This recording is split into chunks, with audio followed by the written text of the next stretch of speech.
Hey guys, my name is Emma, and I'm here at Inner City Mission, ready to give you a tour. Are you ready? Let's go. Okay, so like I said, my name is Emma, and I'm here with Isaac, and we are so excited to give you a tour of Inner City Mission. I work as the Director of Resident Services, and Isaac is our partnership guy. So let's see what he has to show us today. Well, what's Hey, going Isaac. on, Emma? Hey, where are we? We are at Inner City Mission, which is a homeless ministry here in Springfield, Illinois. So what does the mission do? Great question. So Inner City Mission, we provide long-term transitional housing and programs for homeless children, their parents, and single women. And really what that looks like is we try to provide a home environment where we can meet all the basic needs that everyone might have and then build a relationship so we can understand their story, why they are at Inner City Mission, and how we can help them find lasting joy, peace, and stability in their lives. So how quickly do you think you can give us a tour? How quickly do I think I could give you a tour of the whole campus? The whole campus. I want to see every inch of it. If we can get it in 8 minutes, I'd be impressed. Let's freaking go. We're gonna have to move. Let's go. Okay, so what happens in this room? All right, so this is our living room. We watch movies in here. We do Bible studies. We do classes. We do all sorts of fun shenanigans. Whatever you do in your house, in your living room, we probably do here, but with a lot of people. So what is your favorite movie to watch at the mission? Favorite movie? We watch a lot of Disney movies. My favorite Disney movie is Lilo and Stitch. But really, any Disney movie is great except Moana, because that movie stinks. Okay. Okay, so this is an office. Who's working today? I think you're supposed to be working today. I'm definitely supposed to be behind that desk.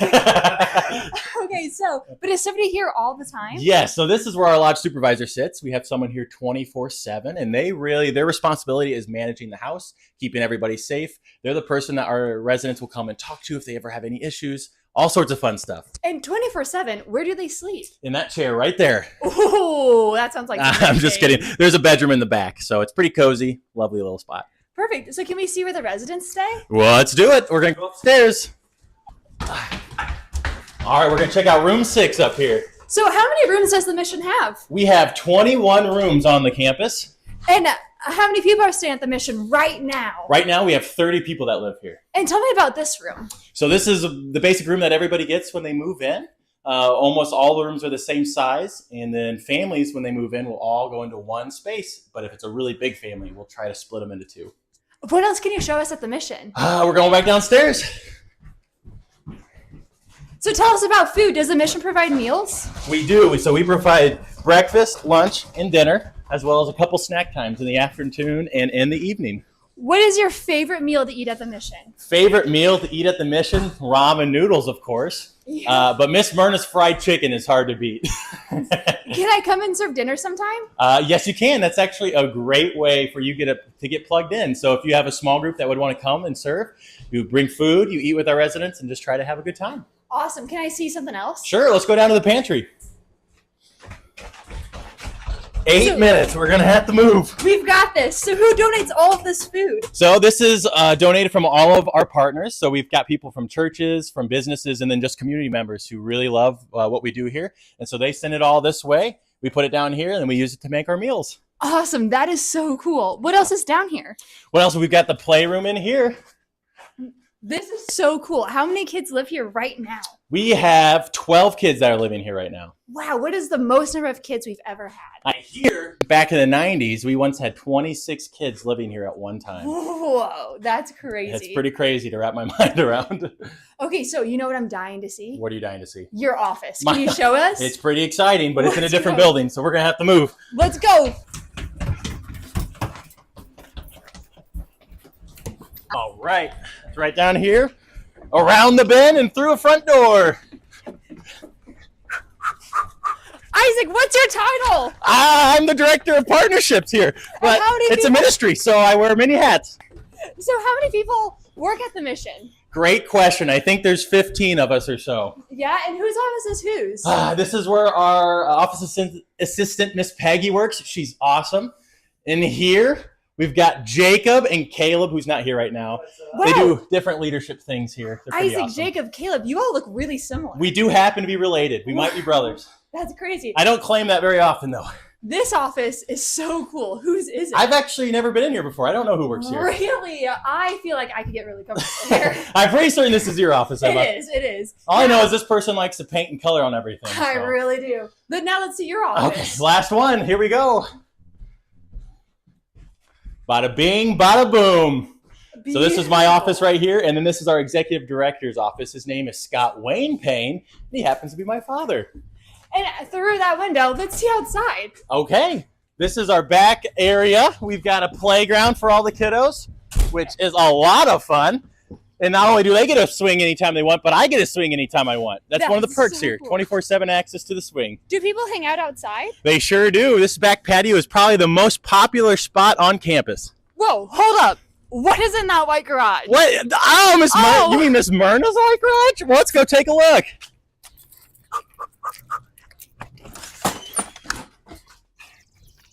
This is Miss Myrna's white garage. This is where all of our clothing donations come in. And so she'll sort them and put them on racks for our residents inside, as well as community members. So she's kind of got an idea of what everybody needs. And so she tries to get people hooked up when they come in here. So what do you do with all the donations? So once it gets put here, we'll try to make sure that everyone has all the clothes that they want. And then anything that we can't use, we partner with other organizations in town so that they can also use those clothes. But what about frozen food donations? Where do those go? Do you just want to go in the deep freeze? I think you do. Okay, let's do it. This is our glorious deep freeze. What kind of meat do you have in here today? Snow's falling. I know we've got like 3 or 4 cows that were donated, so we've got all the beef in the world. Is it cold in there? It's all right. I mean, it's kind of like air conditioning. Yeah. So. You want to go somewhere a little bit warmer? Let's do it. Okay. Let's do the paper shed. Why not? A paper shed? What kind of paper products are held in here?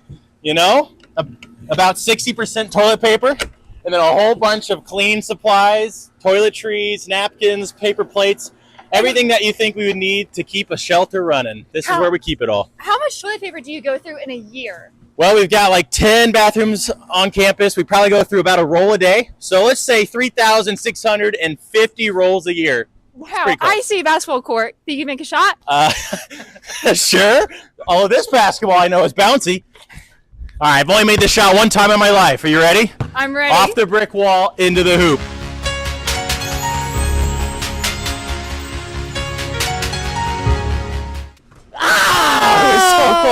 Okay, I don't think we have time to keep trying. Building. What happens in here?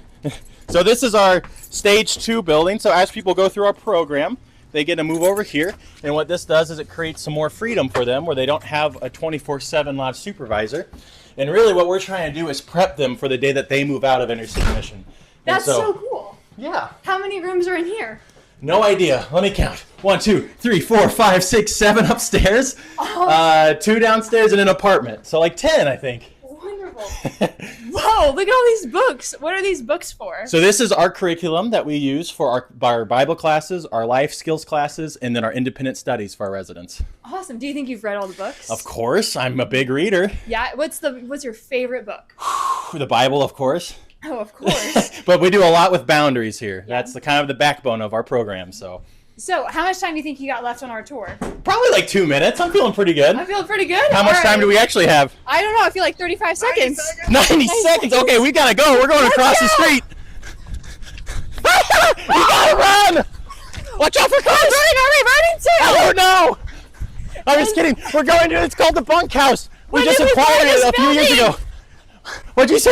When did we buy this? I don't know. Oh, it was in 2022, I think. Maybe How are the renovations going? What did you say? How are the renovations going? They're going great. So we fully renovated the first floor and just finished the basement, and now we're working on the upstairs. And so the vision for this, it serves as emergency housing for families that have lost their house to like natural disaster or are in some sort of transition season. And then also we use it as a volunteer house for all our volunteers that come over the weekend and stay and do stuff around the mission. So that is lots of cool stuff. What are the buildings that ICM own? Well, they're a little bit farther away. We're going to have to really book it. Okay, to 7-Eleven. Avoid the UPS truck. When you said yes to this, did you know there'd be so much running? I hate running. But no, I did not expect this. When did we purchase? Oh, crap. Car. When did we purchase this building? Remember to always use professional intersections whenever you're crossing the street, kids. There's 2 levels in the building. What happens up top?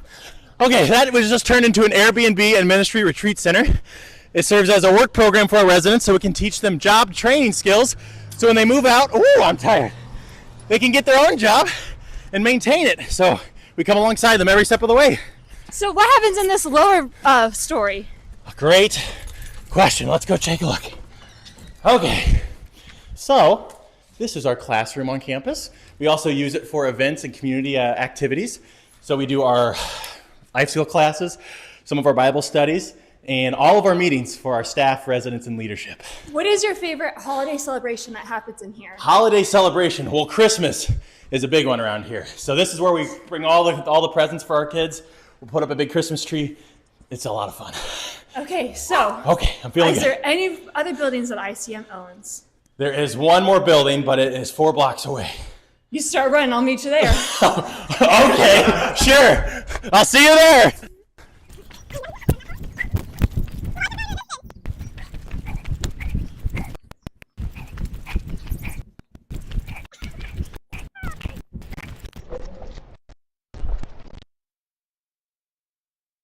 Few moments later. Okay, so where are we? Wow, I gotta work out. Okay, we are at our 9th Street building that we purchased a couple years back. Right now we rent it to a local business, but we bought it with ideas of future expansion. So we're currently trying to figure out what exactly is the best way to utilize this property, but we're super excited because of its location. Woo! Okay, and my final question before we can go get some water. Okay, I'm What ready. is your favorite part about working at the mission? Oh man, favorite part. Definitely the life transformation. I love just seeing how God gets a hold of people and completely changes who they are. And he takes all of us who are broken, and he turns us into something beautiful. And we get to see that every day, not just with our residents, but with our staff, with our volunteers. And so it really helps simplify what the love of Jesus is all about. And so I get to see that every day, and it's truly amazing. Awesome. Thank you so much, and thanks for joining us on our tour. Thank you, guys. Well, good morning. We're in, I'm not even sure which hour of conversations on the bench. The sun is starting to come up, and we thank the few of you who made it through with us all night long. Thank you for your comments, and thank you for the conversation as we went through the podcast and Boys on the Bench and Trauma Talk. This morning, our first interview is with Don Goodnow, a good friend of mine. And as I mentioned yesterday, we have sprinkled in some community members to talk about how have you seen the transformational love of Jesus Christ in your life or someone else, because we don't want this to come off as just homeless people see that transformation, or it's this, which many times it is, this miraculous transformation, which is so wonderful to see, or man, you just came out of this complete, utter darkness and find the love of Christ. Don's a minister. He also is the proud owner of Goodnow Insurance. And I say that correct? And Don's been in following Christ and loved Christ for many, many years. And he, as well as myself, and every person that works at Inner City, every Christian actually, should be finding themselves being transformed by this love of Jesus Christ as we go through life and experience the differences that Jesus brings into our life, that it experiences the wonderful things and the hard things. And so I just wanted to talk for a few minutes with Don. And Don, thank you for getting up this early in the morning and being in here this cool day, but at least it's not raining, and it could be colder. So Could be colder. Yeah. it could be. Now let me ask you. Now see, Don doesn't think I can ask a question and just be quiet, because he's worked with me on boards before, and he thinks that I just like rattle on and talk a lot. So we'll see. All right, Don, would you mind sharing with me a story or an event that sticks out in your mind where you have seen in yourself or in the life of someone else the transformational love of Jesus that just brought about a change? A change. Well, it's probably easiest to say for yourself. I mean, I know myself perhaps, well, maybe not the best. Probably you know me better than I know myself, right?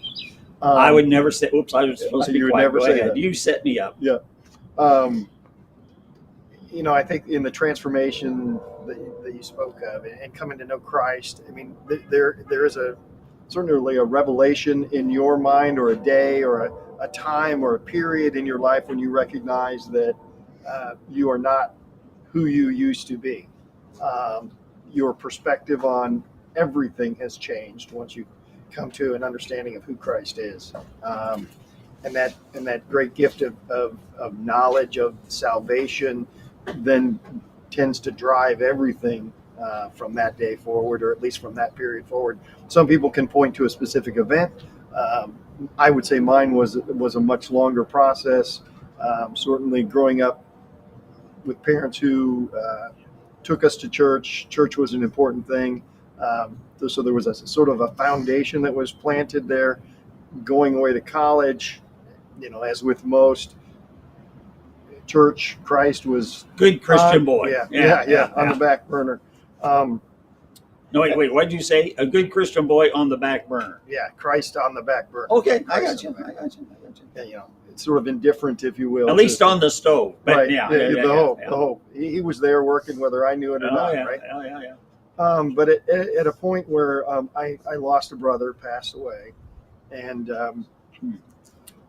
having to deal with the idea of death and what comes next, and where are we headed. That certainly was a period of time where you have to connect with something, right? You have no answers. Where are the answers coming from? So I the great joy, I had a pastor who really spoke into me, and was able to help walk me through that. And then I ended up having far more questions than probably he anticipated. And after taking me under his wing for a while, suggested, hey, you should go into the pastorate. You probably should consider coming here. And I was starting a career, starting a family. I don't have time to go back to school and all that kind of stuff. And fast forward a few, that occurred a couple times in my life with pastors at different churches, and so the process was long. But at some point, it really clicks that there is something greater than us, right? And there's you come to see that there's a design and a plan to all things, and even in the midst of horrible things that can happen, there can be, and there's great joy when you see something from that, when you grasp it. Hey, this is something I'm supposed to get from this. It could have been something terrible, horrific, and it just turned out amazingly well. And I had great joy that I get to spend, having an insurance agency with thousands of clients. We see it, all kinds of things: divorces, loss of children, people in accidents with horrendous things happening, people killed in accidents, things like that. And there are more times that you get to share the love of Christ with folks who may on the periphery have those same questions that I had back when. And so that's a great joy for me. So at what point in your life did you actually say, okay, I want to spend a lot of time? How many hours did you have to spend? I mean, I shouldn't say did you get to spend, studying for the ministry?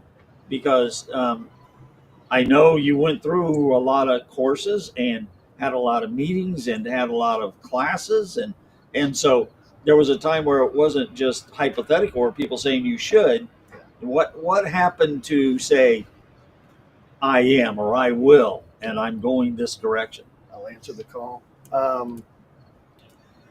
Well, time element is just, there's never enough time, right? So I mean, and there's a lot of concern I always have is trying to get it right, absolutely, and that's so it's always, did I spend enough time? And when you work a full-time job, and we've got 16 employees, and You have to manage all that, and then you're a pastoring of a church, and that's a full-time job itself, and all of the myriads of things that you go through there, and coursework on top of that. There's a lot of time, and finding that balance with church, business, family, certainly. It's I don't know. I don't even want to know the numbers of hours, but so there was a lot of days where it's go to bed at my habit or routine is, typically go to bed 12:30, and you're up by 3:30, 4 o'clock, studying, doing whatever, thinking, contemplating, writing. There's a lot. There's a lot to it. So do you have one, and this might be difficult, but being in the ministry and that, one incident or event that just touched your heart, that just made you smile, that just you felt this is good. That thank you, God, for letting me be a part of this. A singular one. Well, many, I suppose.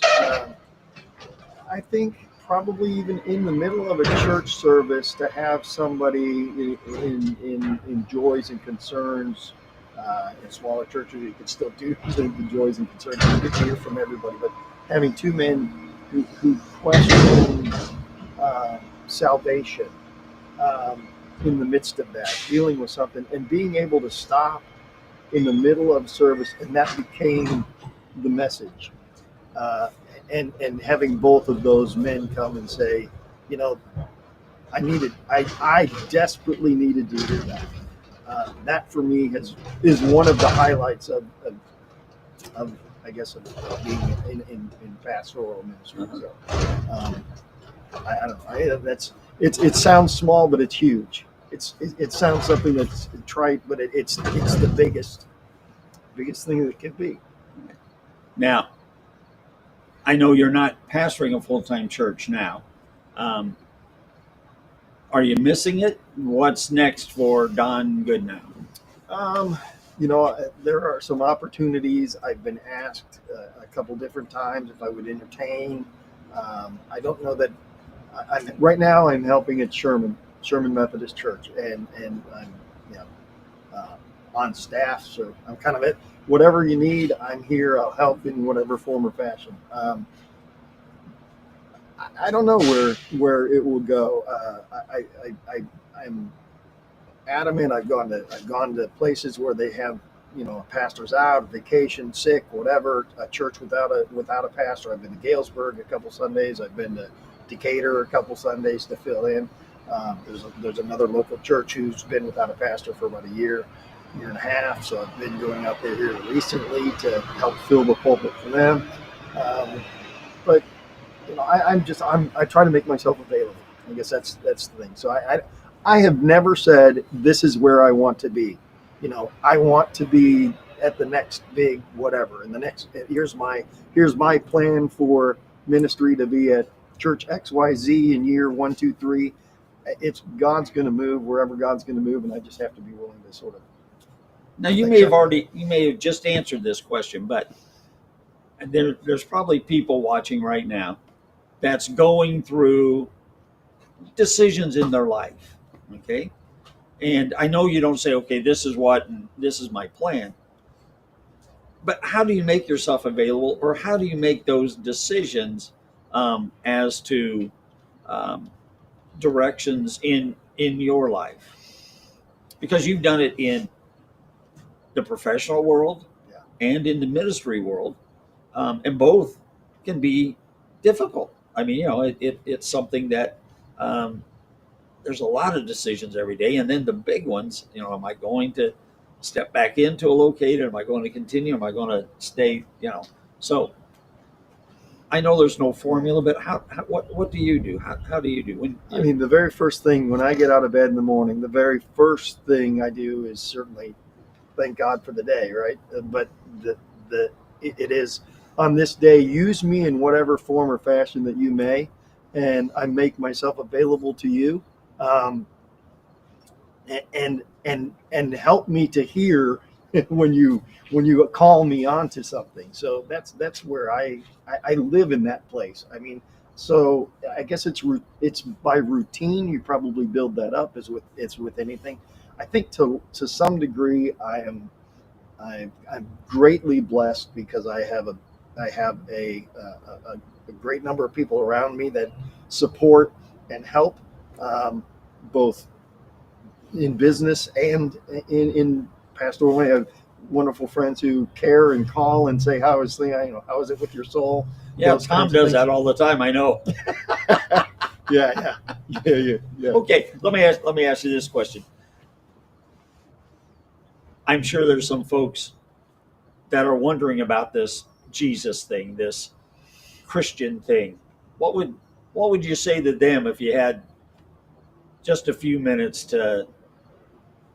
What would you say? Is it worth it? Now you said older when you were younger, it was on the back burner. Sure. And I'm assuming it got moved up. Seems like to the front burner. And has it been worth it? And why? Well, I would say certainly that the difficulties don't necessarily go away, and in some places, in some ways, they are magnified when you come to Christ. It's not an easy. It's not. I just there are many that would suggest that everything goes away, everything becomes super easy. I would suggest that that's probably the exact opposite. I mean, when you are truly convicted in your faith, things will become difficult. I mean, it's scriptural. That's Jesus too. I mean, Yeah. it's like Look there where he wasn't an went. apostle yet. Yeah, I mean, already Yeah. any of them that it was like it was Right. easy. They all went through different things. Exactly. So if a person's looking for something that, hey, I just want easy, I don't. Jesus is not going to show you that it's easy. So then, what is it? If it's not easy and I can't go for easy, then what am I going for? What are you going for? Well, I think it's answers, right? Because even if you're looking for easy, is it really easy you're looking for, or is there something larger that is it's Christ calling you, right? It's the Holy Spirit moving, drawing you into a relationship with Him. But I so what is it? I think it's answers. I think it's peace. For many, it's peace, right? Look at what's going on in the world. How does one live with all of this?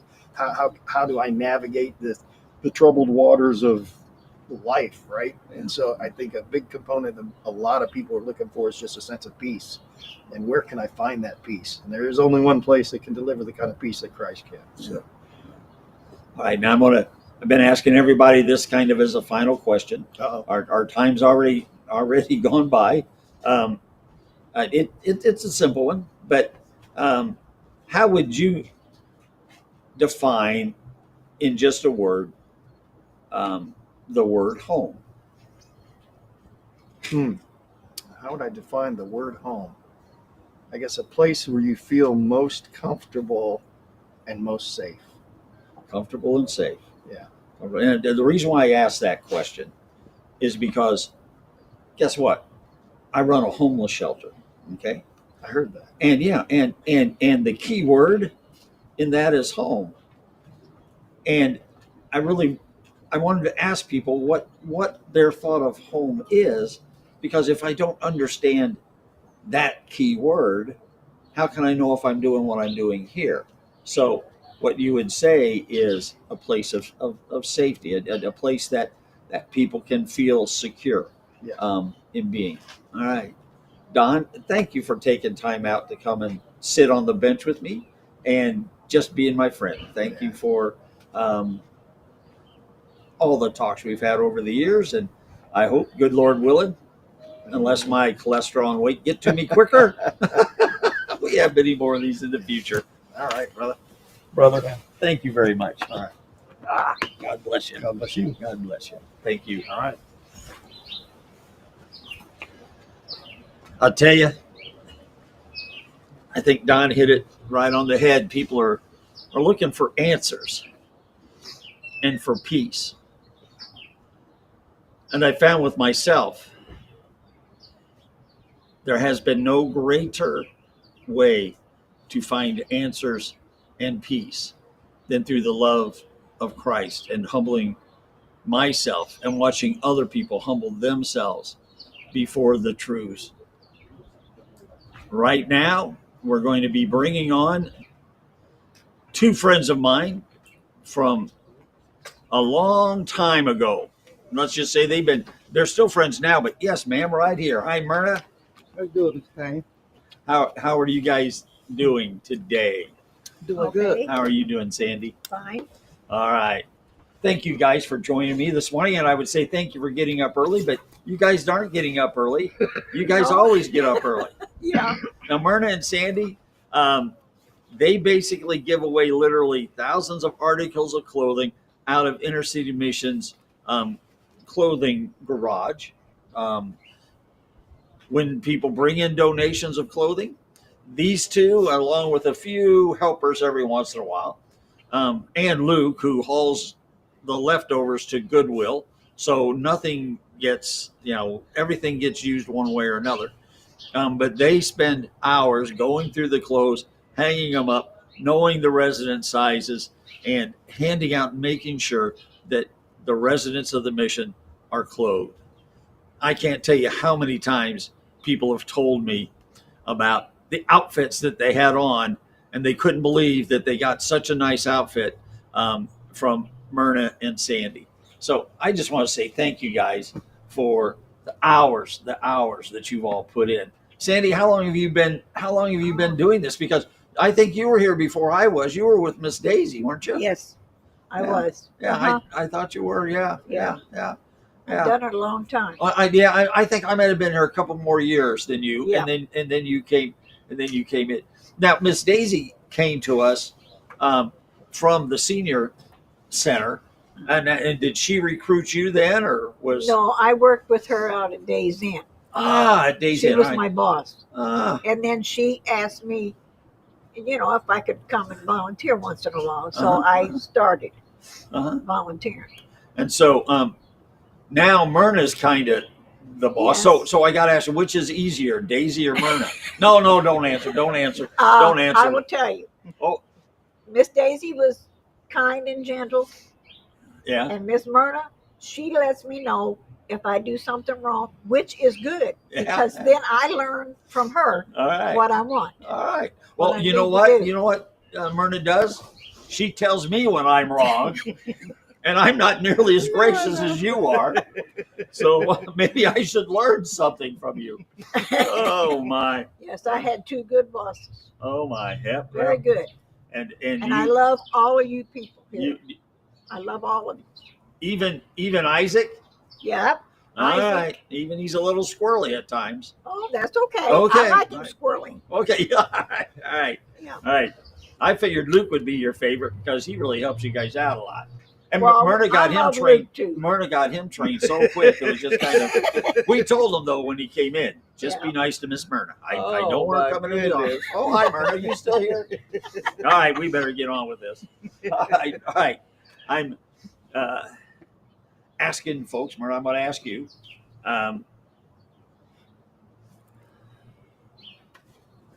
What was it like coming to the mission? And what was it like when you got here? And what's been going on since? So I'll just make a big one. If you want to talk about that, if you don't, we can talk about other things. But Coming to the mission at the time when I was in my Georgia district was really kind of like a big relief off the streets. And I didn't have to worry no more where I was going to lay my head, And being at the mission at that time, I really had no problem because I knew all you had to do was obey what y'all asked to do. And then I would just do that because they give me enough time to go do what I still got to do because I really wasn't done with it yet. But as I went on staying here at the mission, my heart started to change about things. so how many times? When was the first time that you came to the mission? The first time I came to the mission was in 1992. All right, 92. All right, and how many times did you come and leave and come and leave and come and leave? Yeah, any idea? More than 4. Oh, it was way more than 4. Yeah, I was going to say It less was- than a dozen. I say when I say I came in '92, from '92 to 2005, in and out. Yeah. So my last one was I stayed 210. And so when you came and you didn't stay, the streets just, you kind of came and kind of rested some, and then the streets called you back. The addiction called you back into the streets. Is that kind of what happened? Or Well, when I came, I really wasn't done with addiction or the streets. yeah, So I would just get caught up either through the law or just through my own self or not by obeying here, you know. But I can say one thing though, each time I did leave or was asked to leave, them doors, if they're doing their front doors are always open for me when I come back.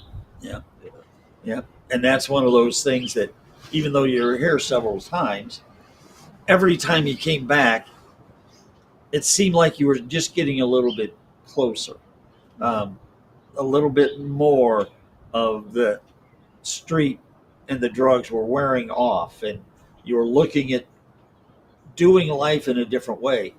But the ghosts of the past just didn't let you do that for a while. So, what finally brought about the Myrna we know today? Between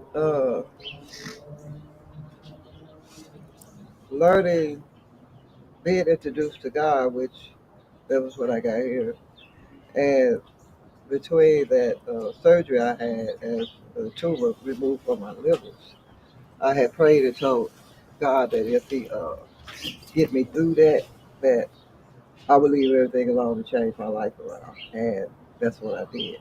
But it really took one more go round in penitentiary for me to really, actually say, okay, this is enough.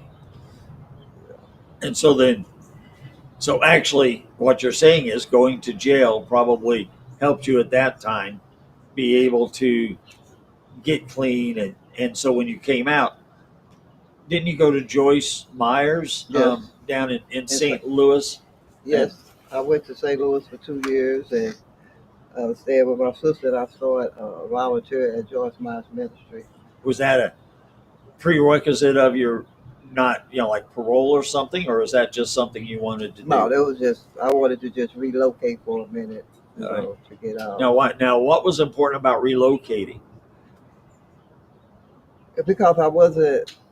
I mean, you could always run into what you run into wherever you go, but I wasn't around the people who I, normally would be around, and being with my sister gave me a lot of strength, and being there gave me strength too, So after I came to the point where I felt that I could kind of like handle it and go back, that's when I came back, and that's when I came and told you I was done and I was changed, and you let me in. Yeah. I stayed there for what, 9 years. Well, You ain't get rid of me no more.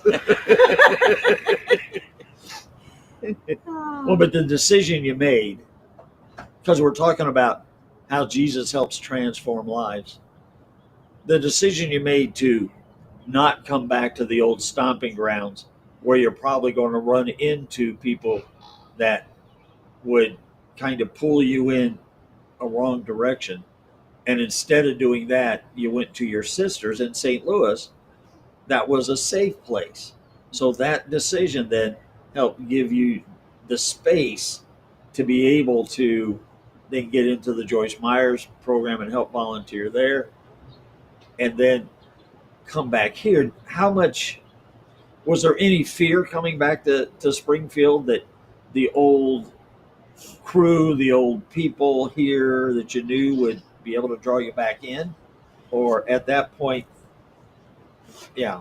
Not really, because I just always kept in my head what I had told God, and here today, as of today, most of the people that I used to hang around, they still don't know I'm here.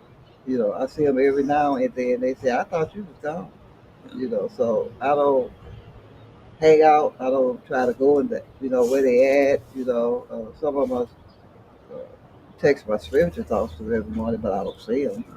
So no, I didn't really have no fear. I was ready to come back in because I felt it was something God had for me here to do.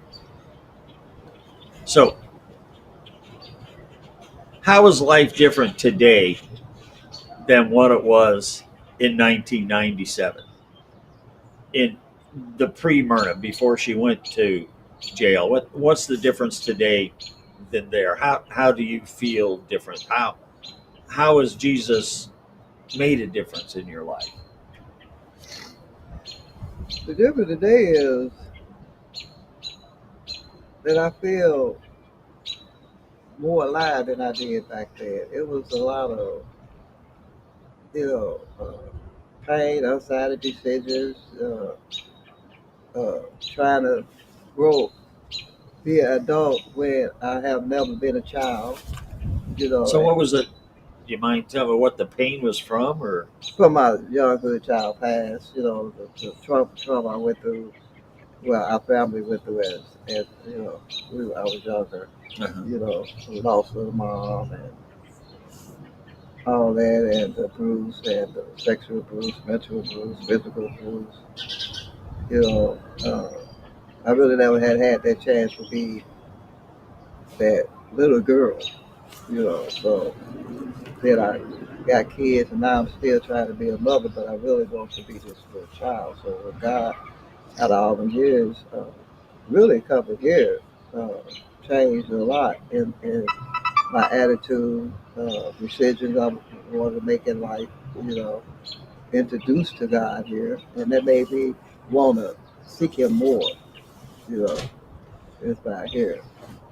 Where do you think you'd be today if inner city mission was never open? We weren't here. There was no such thing as inner city mission. Dead, You really think you'd be dead? What? dead, or yeah, or if penitentiary, most I think I probably would be dead the way, things are going now with the drugs and stuff. I probably would have been dead or spending so much time in penitentiary. So, what would you want to say to donors that keep our doors open? Because it's one of the things we're doing on this conversation on a bench is hopefully our donors are listening and hearing the value of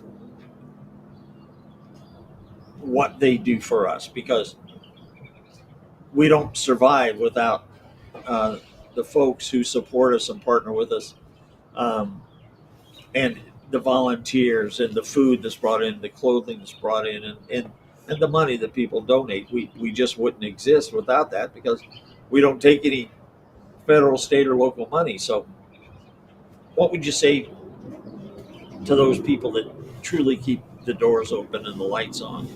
I just want to say to them that if it wasn't for them doing what they do for the inner city mission, that I would be in the position that I'm in now. I wouldn't be safe. I want to thank them for I was able to, even though working in the clothing store, clothes being donated, I'm able to uh, get the clothes that I wasn't able to get when I was younger. You know,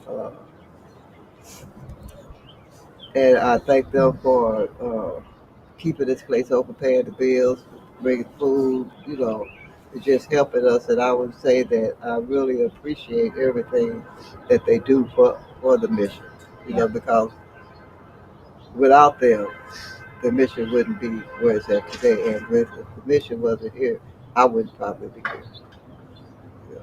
Sandy, is there anything you would like to say to the folks who support us? We need all the stuff, all the help we can get. We do a lot for other people, and we need stuff that we need for you to bring so we can help others all year long. Yep. And Christmas is coming up right around the corner too. Before we Yeah. know it. Oh yeah, I love it. Yeah. I love it when Christmas comes because I really get to give. Oh yeah. You know. Yeah. So, I've been asking a lot of people this question. So, um, when you think of the word home, what do you think of? The mission, because this was my home. You know, and it has been my home for years, and it will always be my home. One of the residents, somebody asked me the other day, if things were wrong in your life, would you go back to the mission? I said, in the blink of an eye. You know, wouldn't waste no time, put stuff in storage, I'm gone. They got a room, I'm in there. You know, and then I also told them, I said, I believe in my heart, if they got a room, they would give it to me. You know, because I never forget that day I came and told you that I was done. And y'all was saving this room for somebody. And you walk in the office and you told them who that room for, and they said such and such. You say give it tomorrow. You know, so I come back with blink of an eye. You know, So, what makes Inner City Mission home for you? for what I have learned here. I have grown here. I have grown up here at the mission. It has uh, made me the person that I am today. You know, it has changed so much of my life and so much in my life. You know, it has brought me and my family, even though we distance, one live here, that brought us together. It brought me back with my kids and everything, just by being here. So this would always be my home. Yeah. And Sandy, what about you? When you think of the word home, what do you think of? I think of this here, and then I don't have I had to sell my home, but you know, it made me grow up more, and I I talk to the Lord all the time, and I ask Him for help, and He does, and I ask Him, you know, for my help, my relation and everything, to make sure that they're healthy. Yeah. And this place is my second home, All right. All right. and it always will be until the day I go on. All right. Well, ladies, thank you for coming and sitting with me on the bench. And see, Uh-huh. that wasn't too tough, now was it? That wasn't. No, not really. You had this. No. You had this. I gotta say, I really enjoy it when you look a little nervous. I like that Oh, because really? I've seen you make other people look nervous. So I like it when you have this little bit of look of here. You want me to help you up? Can you get it? Yeah, That bench is a little bit lower I know. than some. So, all right. I love you. Love We you guys. enjoyed Love it you very too. much. All right. All Got it. right. I'm getting old. All right. All right. Love you. Love you too. Thank you, Miss Myrna. Thank you, Sandy. Uh-huh. All right, Caleb, I just sat down, but you can take it in a sec. But we're up Thanks, running Don. in the morning again. We've got some people here with us. Malia's been along for the ride. I think she slept a little bit, but she's been in and out the chat almost all night. She enjoyed me running around in the tour video. I have to say that might have been the most I've ran since college, since soccer back in the glory days. That's why I was a goalie, so I didn't have to move as much. That's true. Jackson Price is back saying, morning, y'all are going strong. Hey, Jackson. I don't think my dad has slept a lick, and he's still looking young. Or a over there. wing. What can Or I a say? wing. What's Lick the, or whatever a the wing. saying is. Is Jack in there by chance? Jack is not. So we're actually going to watch Candace's video, and then Right. we're going to have you talk about just Candace's time here at the mission. Okay. After that. I didn't mean to interrupt you. Oh, no, no worries. We haven't got a ton of comments yet on this new live stream, so Caleb's going to sit back in this spot, and I'm going to join my dad on the bench, but thankful for everyone that's here. We got 9 of you watching right now, and who knows how much more fun we're going to have for the next, 7 hours? Is that the quick math? 5? It doesn't matter. You went to Williamsville. I went to That's Lincoln all right. Christian University. Lincoln Christian University. I took math for life. Wait, and no. I that thought was you pretty had. close. Don't you have a master's in business or something? No. Something like that? No, organizational leadership. Oh, You don't need math for leadership. organize the numbers, not actually do them. All right. I'm going to ask Luke to go ahead and play Myrna's video. Or not Myrna's, but Candace's. Yep. Candace's video, and I'll talk about it when it's done. And I am almost 40 years old. I've had a pretty difficult life. I would have to say that the choices I have made, even though I was an abused child, the choices made after I got out of foster care and all of the drama that we went through and the trauma as children, my choices were bad. I started smoking weed at 12 years old, started dropping acid at 13. By the time I was 14 years old, I was a raging alcoholic. I had to do something to kill the pain in my life. It was easier not to feel than to feel the pain, so I would use anything and everything I could get my hands on to get rid of that pain. I ran away to California to be a movie star. I'm a movie star now. Uh, by the time I had been there a year, I had a child born out of wedlock. I had started dealing methamphetamine and doing methamphetamines. And I continued to deal them and do them off and on over a 16-year period. Through a marriage, through my children, I almost destroyed everything that I had. My life became a black pit. I came to inner city mission after I chose to leave California. And when I came here, I was desperate. I was broken. My life was a black hole. I didn't know what to do with myself. So when I came here, I tried to play a game and run a role. Fortunately, Scott Payne saw through me. Even though we didn't get along at the time, what I seen here was something I had never tried before, never had before. And I found a true belief that Jesus might love someone like me and that he would forgive me for all of the horrible things I had done to myself and to others. So after I left here, I found a church and was baptized within 11 months. I'm grateful for Inner City Mission for giving me a chance at life and a chance to make a right choice, for leading me in the right direction, and helping me to believe that our Almighty Savior is King of all. Now, I'm a staff member here, and I'm probably the most unorthodox staff member, but bless Scott Payne's heart, he feels that God is using me in a way that might benefit others here. And if I spend every last waking moment of my life trying to teach people that Christ will love them too, no matter where they're from or what they've done, then I've done the work God has set forth for me.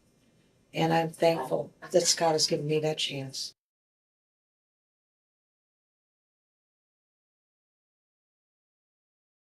We were hoping Candace could be with us live today, but she's actually living in Ohio. Um, Candace worked for us for many years and decided that she wanted to be a heavy machinery operator. So she went and got a degree in that and then moved to Ohio.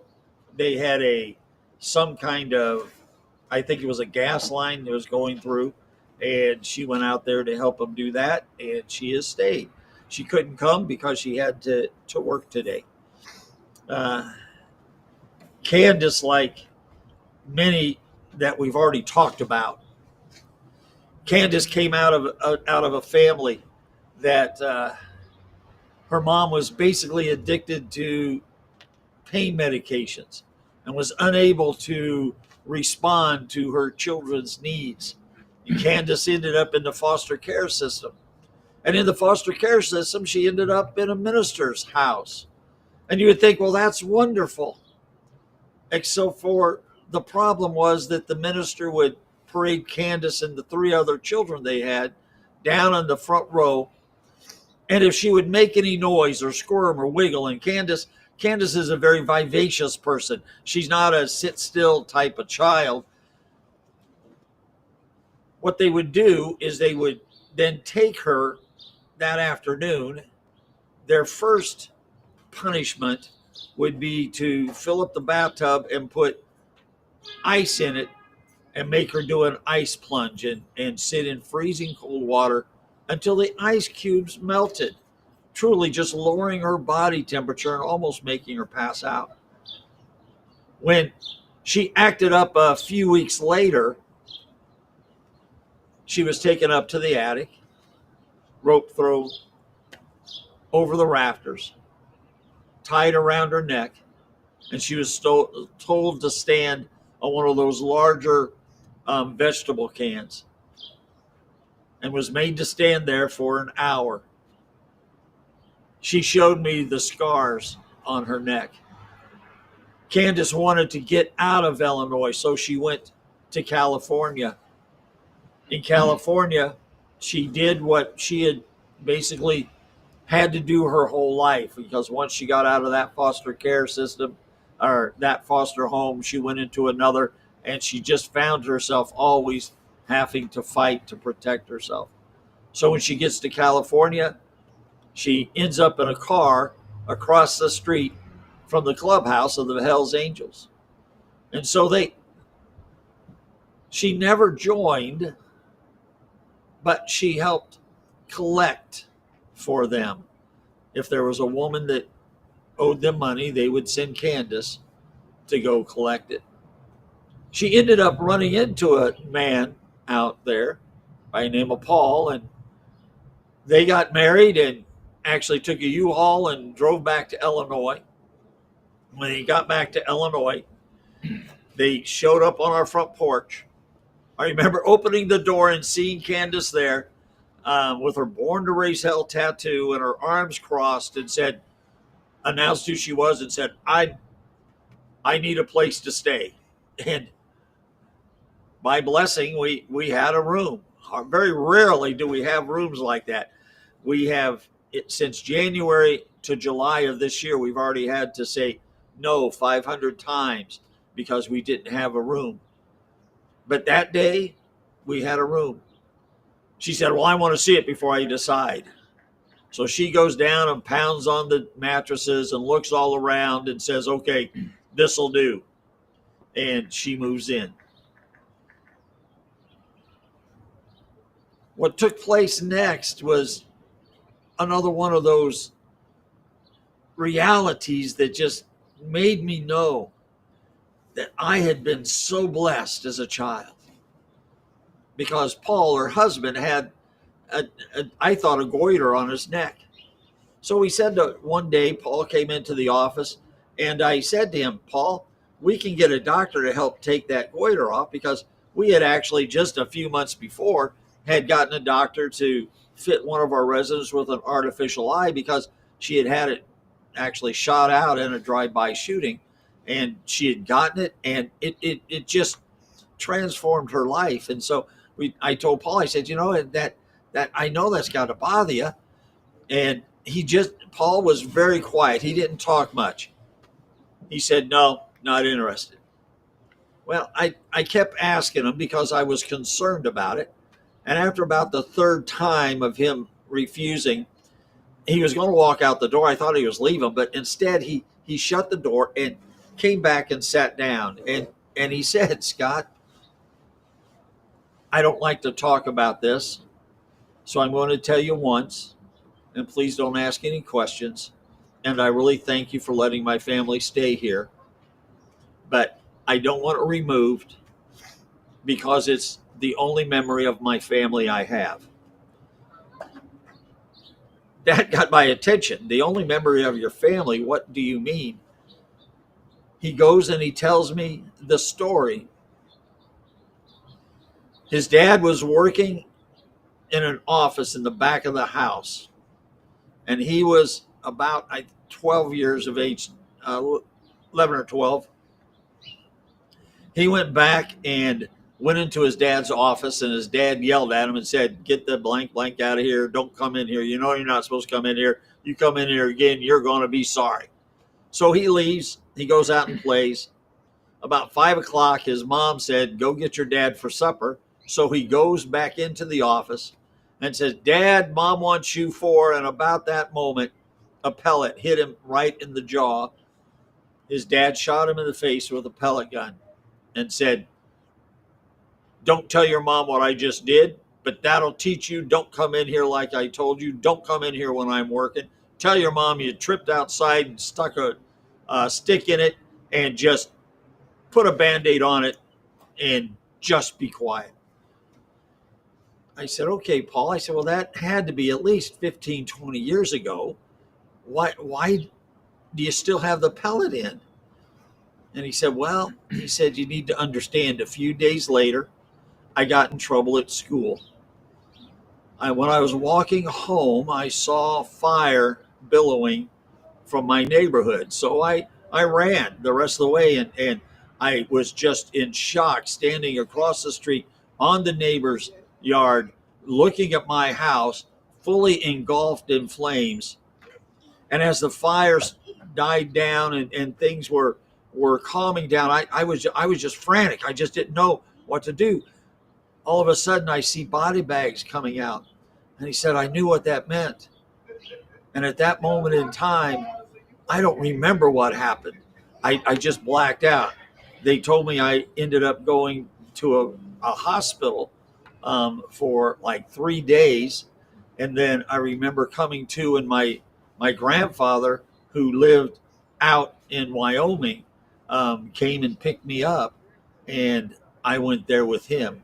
So you see, Scott, I don't want this taken out, because this is the only memory of my family that I have. You see, Paul's dad was making meth in his office behind the house, and he made a mistake, and he blew up the house. Oh, how I wish Paul and Candace's homelessness was about the lack of money, home, or a job. Because if it was about one of those things, then the reality would be it would have been solved. But it wasn't. Their homelessness was about the pain that they brought together in a marriage. Candace and Paul stayed at the mission for about 2 months. And there was always this undertow of kind of arguments and hostility. And one day I come into the mission and I hear that they're moving. And so I basically, Candace comes in and I said, Candace, why are you moving?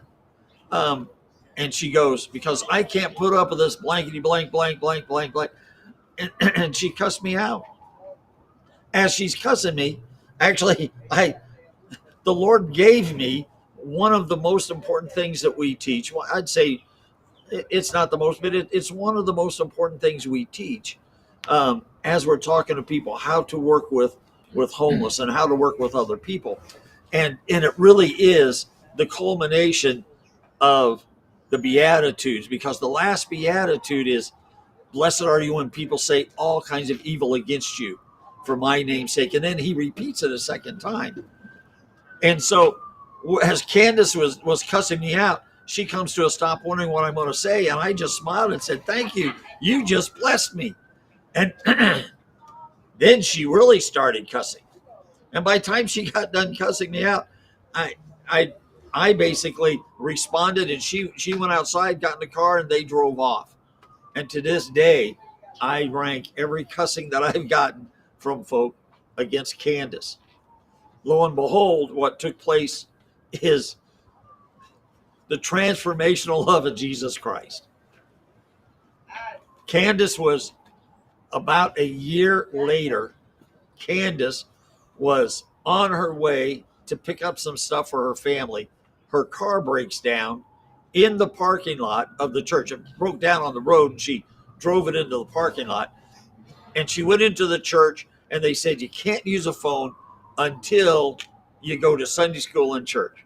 And that was just, actually, it was one of our former residents who told her that, and was just kind of being silly with her, but she really wanted Candace to stay. Candace fell in love with these friendly people at Southside Christian Church. So she ended up staying, and she ended up started coming back to the church week after week.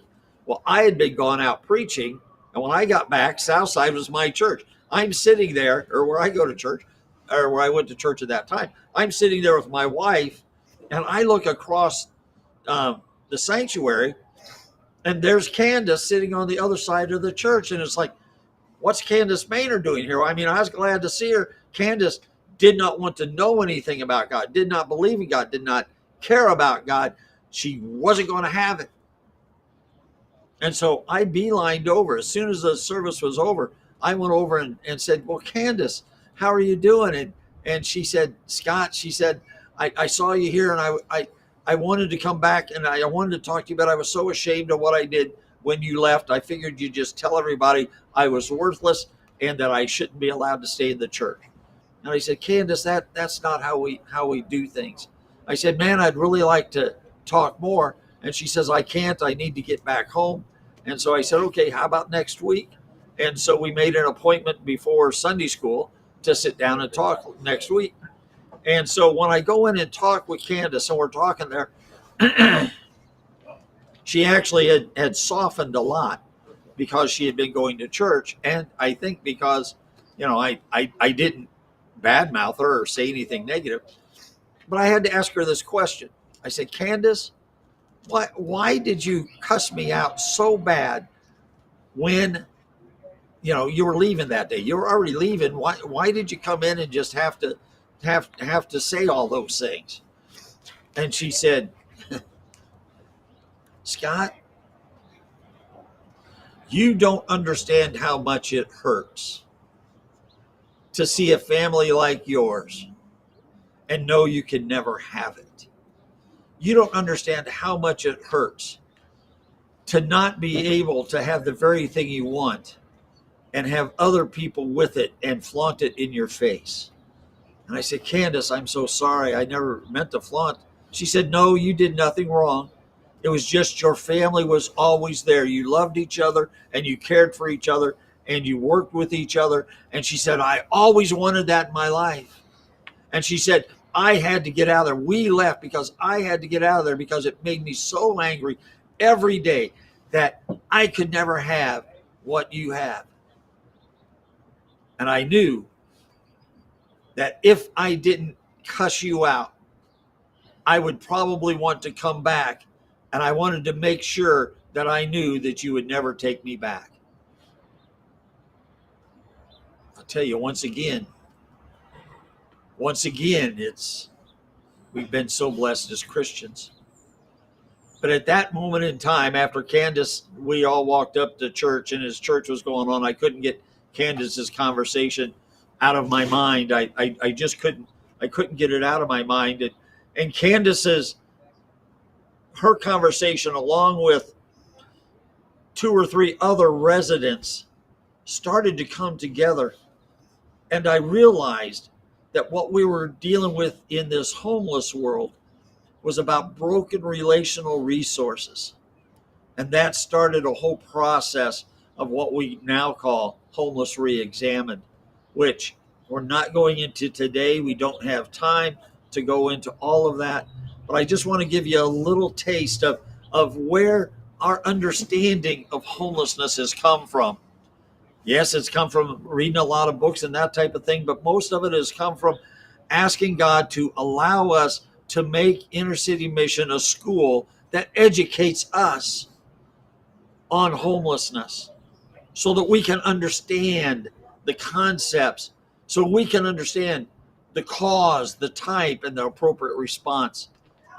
I'll always be appreciative to Candace because she, in her being honest with me, unlocked the beginning of what now is a very comprehensive and, I believe, complete understanding of this whole concept we call homelessness. So, God is a God that uses the love of Jesus to transform lives, because Candace was baptized and walks with the Lord to this day. God is a God who loves the love of Jesus transform thought, concept, and understanding so that if we listen, if we seek his will, if we seek his wisdom, if we seek his direction, we can go beyond the worldly standards and see the heart of this homeless matter. We hope that when we get ready to present next year, we'll be announcing times and dates as we go on later on this year, first of next year, as we start going out and doing more training and more talking about, because the only way in which homeless is going to be able to truly be affected is if we expand our understanding and help people understand how they can come alongside. We'll be doing that next year, and we just ask you to wait on us as we finish up the trainings and that this year. So God bless you. Thank you. I know that was a long story, and I'm going to shift right now into a friend of mine. His name's Jack, and Jack's been living at the mission for a few months. And excuse me, I'm sorry I have to wipe my nose. It's a little cold out here, and we've been going all night, and praise God, it's been a wonderful night. And here's Jack. Jack, Good morning, Jack. brother, thank you so much for joining me on the bench today. And I just appreciate you taking the time to come over. I'm asking folks, just how did you come to the mission? If it's your story, you mind telling us about what brought you here? Rent brought me here. I got sick, couldn't afford my rent, so I had to find a place to live. All right. Yeah. So, mind asking what kind of illness you have? I have stage 4 kidney failure, and I got cancer in my back. You have cancer in your back? Yeah. And were you living, you were at Helping Hands, right? Yeah, I had left my apartment and went to Helping Hands, and they couldn't really facilitate what I needed because I have to sleep after I go to dialysis, and they don't let you sleep during the day. So how many times do you have to go to dialysis? 3 times a week. 3 times a week? 3 times a week. How you doing? Okay. Dialysis kind of can take it out of you, can't Yeah, you? it kicks my butt sometimes. Yeah. I bet so. Yeah. I bet so. So, I think Donna met you at Helping Hands, Mm-hmm. and it was like when you get dialysis, you kind of get chills and kind of get cold a little bit too, and Yeah. it's hard to sleep and get warm enough. And so she came over here and said, "Hey, I know this guy. He's a good guy, and he's going through this medical illness. Can he come stay at the mission?" And we don't usually have single men here too often, but we have had for special situations. Mm-hmm. And so you moved into the mission. So what have you found? So what do you think? So what do you think of the mission so far? Has Caleb been nice to you? I just need to know if Caleb's been nice to you. Caleb's been good too. Caleb, what about Jacob? Now we know Jacob. Jacob's scary the way he looks at people sometimes. Yeah.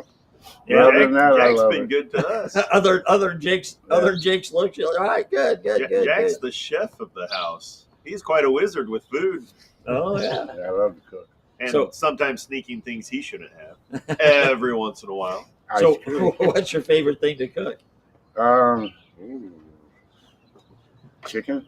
Chicken. All right. And now, when you cook for the house, how many people are you cooking for? Do you think? Probably about 27. Yeah. So it's not just a little ramen noodle type of thing. It's an event when you cook. Yeah. Yeah. We don't have many people at the mission who can do it, honestly. Yeah. At any given time, I cook all the time for y'all. we always Yeah. hope there's someone, and that someone right now is you more than anyone else. I'm sure everybody appreciates it. He's brought me steak for breakfast a couple times. Steak for breakfast.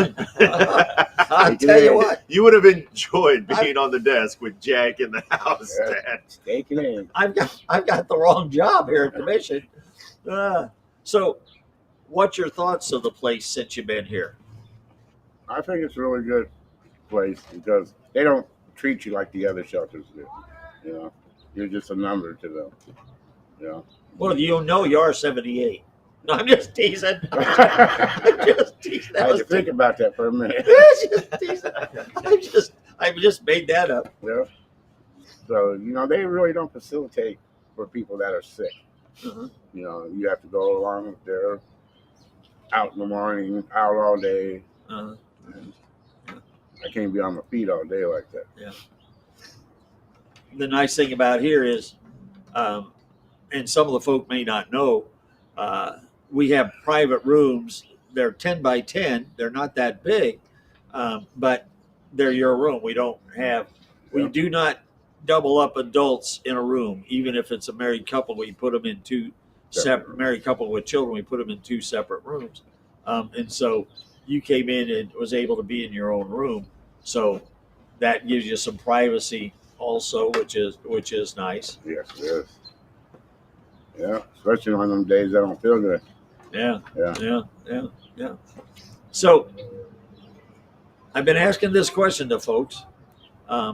Where do you think you would be if the mission wasn't here? That's a deep question. I don't know. I don't know what I would have went through. God help me come here. So Uh-huh. it was rough out there. You know, people wanting $2,000 a month for rent now. Yeah. You know, just Social Security, you're only getting a certain amount. So Yeah. you either eat or you don't have no place to sleep. Yeah. So Yeah. yeah, it was a good opportunity for me. Good. What would you say to people who donate to keep us open? Because we Keep don't donating. What's This that? place, just keep donating. This place deserves it. You know, they use their money right here. It's not commercialized. But, you know, they just take the money and just pay bills. They don't care about the people. You know, this place actually cares about the people. All right. So, do you have any inner city mission stories? So, what's the funniest thing? I was asked earlier tonight about people laughing at the mission, and I don't know. I think everybody's a little afraid of me. I don't know if you've heard that. See, everything good. I made you laugh. But so, what's been the funniest thing or the strangest thing you've seen here at the mission while you've been here? I didn't think about that one.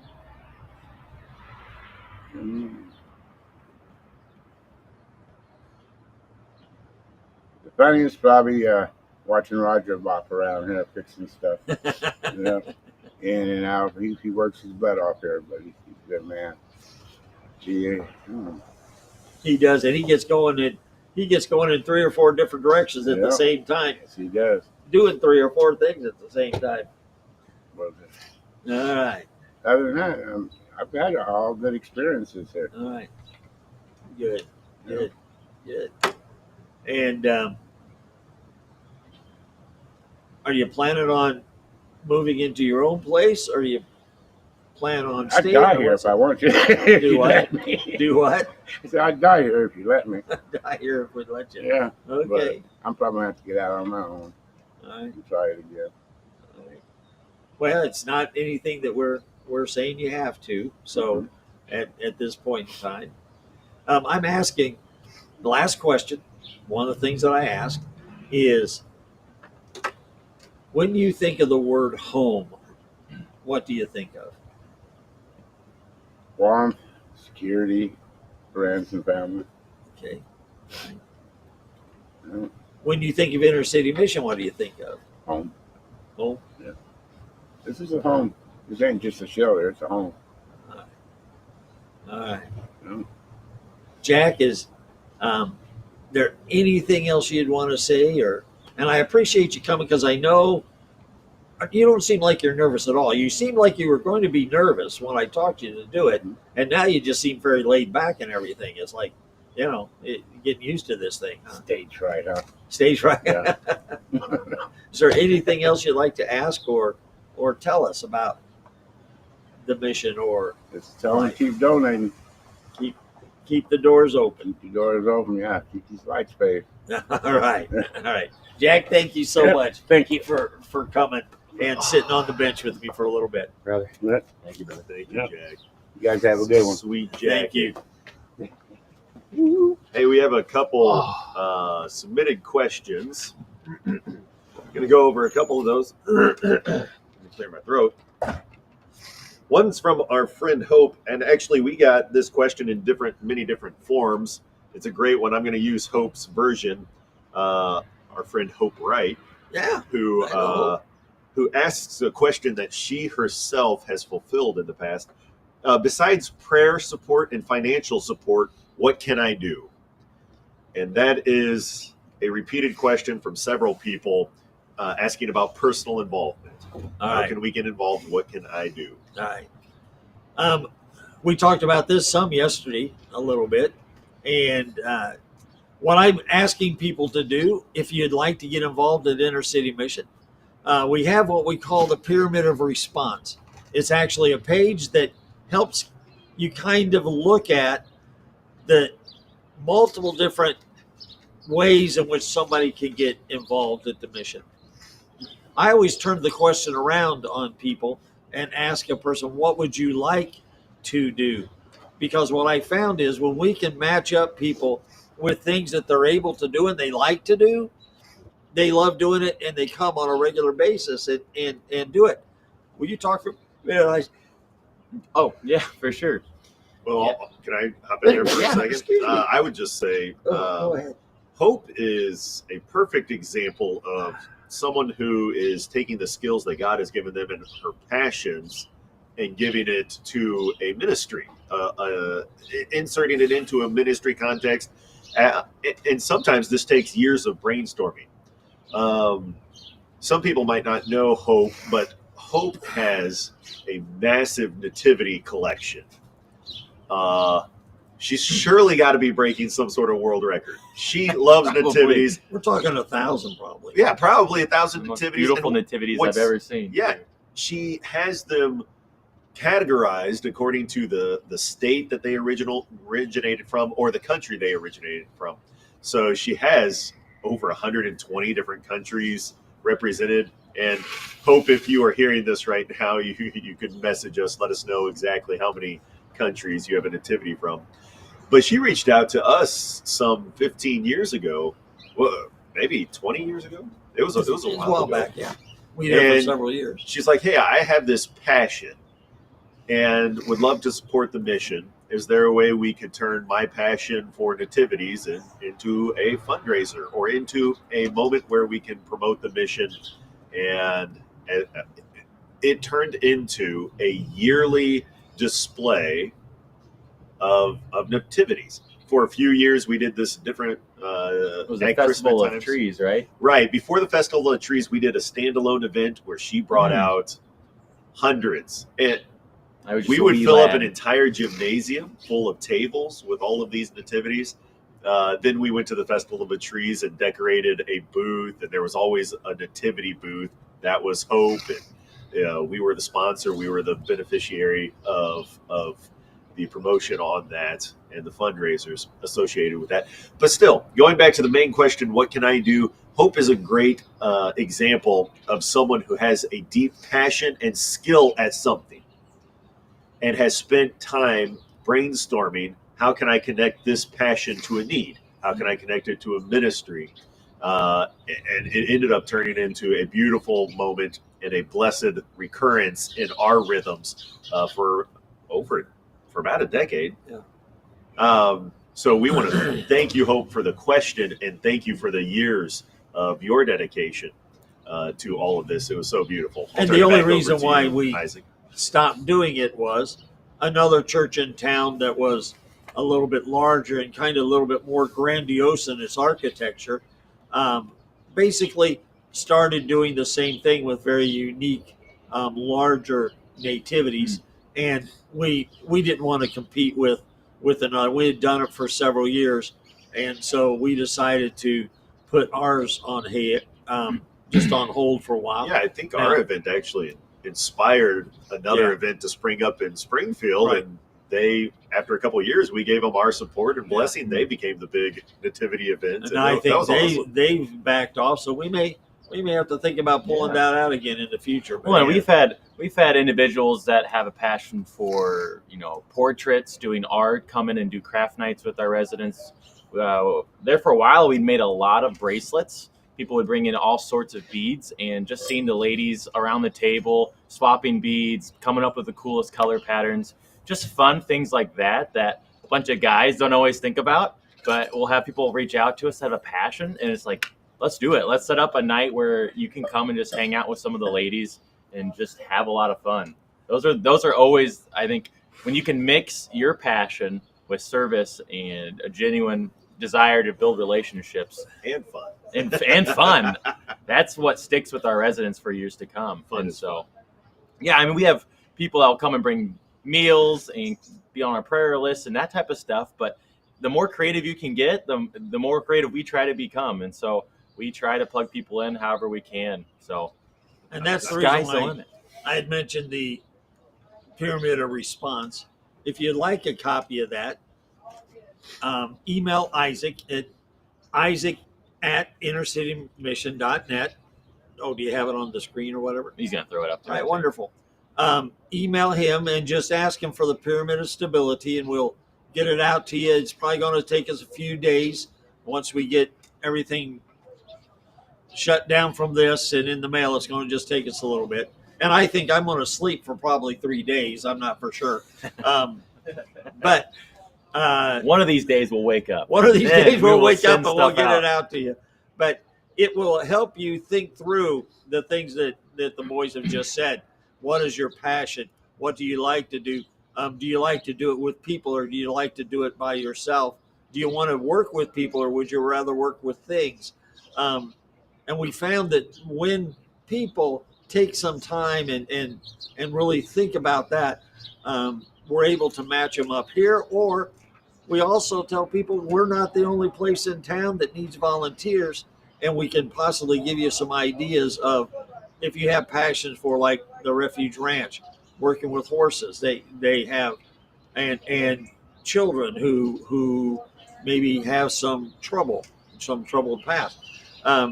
They do an excellent ministry and work out there. There's all different types of ways in which people can volunteer. So get that and have a conversation with Isaac, and we can help get you plugged in somewhere. So thank you very much for thinking of that. Do we have time for one more question? Sure.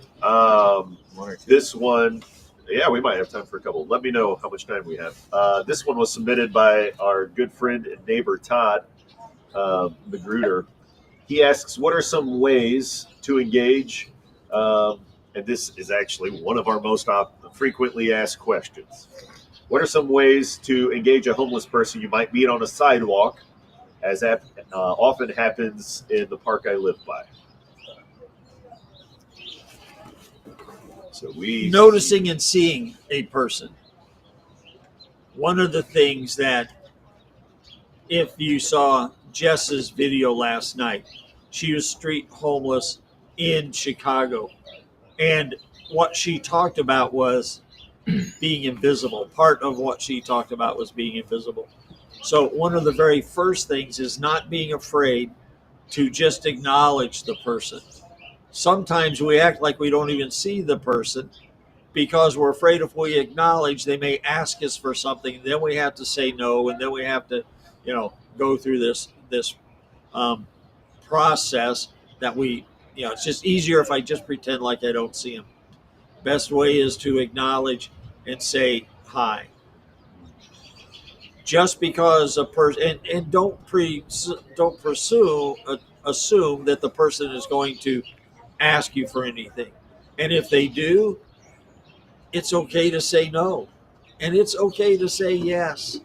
One of the things that we've developed, and we can send out, in fact, we probably should put some in the goodie bag, is a sticker that you didn't bring. Did you bring any of those? They are in the goodie bag. Oh, okay. Oh, we've got stickers already. Well, then I'll tell you what. We've been thinking and praying about this for a long time, and Isaac's going to show you what we put together, and here's why we put it together. When it comes to engaging another person, we really are looking at love as giving what's needed to bring about lasting joy and peace holistically. And so when we engage someone like a panhandler who says, I need food, just take one of these stickers and put it on a power bar and just give it to them.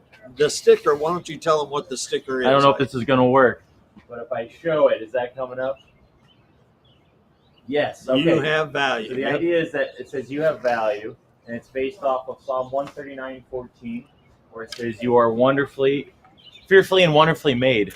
And so the hope is that by just having a simple value statement like this, you put it on a Cliff Bar, on a water bottle, basic things that we know they can use in the moment or even use in a few hours, and maybe leverage that gift to create a conversation. I think a lot of times whenever we see someone on the side of the street, we have a couple of thoughts that run through our head, but at first it's like, seems like a really complex problem. I don't really know what this person needs, so I'm just going to kind of keep on driving, or I'm just going to keep on walking, or I don't know if I have the time to commit to a conversation with this person, so I'm just going to maybe pray about it and move on. And certainly that's okay, I think, at times to pray for them and to, we don't always have time to stop and spend 10, 15 minutes with somebody. But the idea with the sticker is to potentially already have those Cliff Bars, those water bottles in your car. If this is a passion that you feel like God has laid on your heart, that, hey, when I see people on the street, I actually want to have a token, to maybe meet a need and to strike up a conversation. You can actually hand that to them, use that statement, or maybe they won't even see it, or maybe they'll see it, in a few hours and try to understand it, and then leverage that and just talk about how much value God created them with. And even though they are obviously in a very tough situation, that value is not diminished. And so that you see them as a person and you want to love them as best as you can and potentially build a relationship there. So, yeah. And it may not seem like much.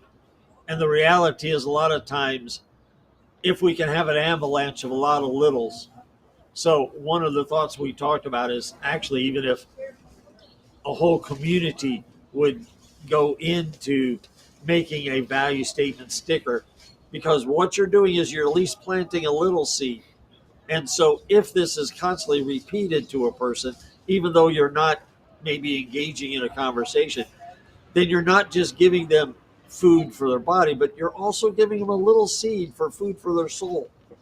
And we just don't know how those seeds will grow, because that's one of the things we found here at the mission is some of the smallest things are the stimulus to this transformation we've been talking about, because it gets a person thinking in a different direction than what they thought before. So, all right, I got a couple fun questions. Excuse me. Sorry about that. Got a couple fun questions that are more personal. Excuse me. What is something you are really good at, Scott? And what is something you really aren't good at? Oh, where'd this come from? This comes from our friend Clark. I think Lineman is his last name. I could answer for you. You're good at starting sermons. You're not good at it. No, not good at ending them. You've actually done excellent. I give you high praise during this whole 24-hour feed. I am. Let's see. Thank you for asking. And I'm a dreamer. I'm good with coming up with ideas that many we use and work, and a lot we throw away because I just come up with way too many. I'm a dreamer. I'm not a detail person. It takes me forever to get things edited the way in which I want it. And it takes multiple editings and usually one or two other people looking at it before I can get it out the door. So I'm good at big concepts, thoughts, that type of thing. Not real good at at the detail work. I'm not a graphic artist and that type of thing. I'm also really good at eating. I really am good at eating. And you're really good at connecting with people as you eat. I'm And really it really good at is a connecting good with skill. people as I eat. Yes. And we're not sure if you're eating to connect with people or connecting with people to eat. We're not sure which one comes first, but you're good at both. It's both, yeah.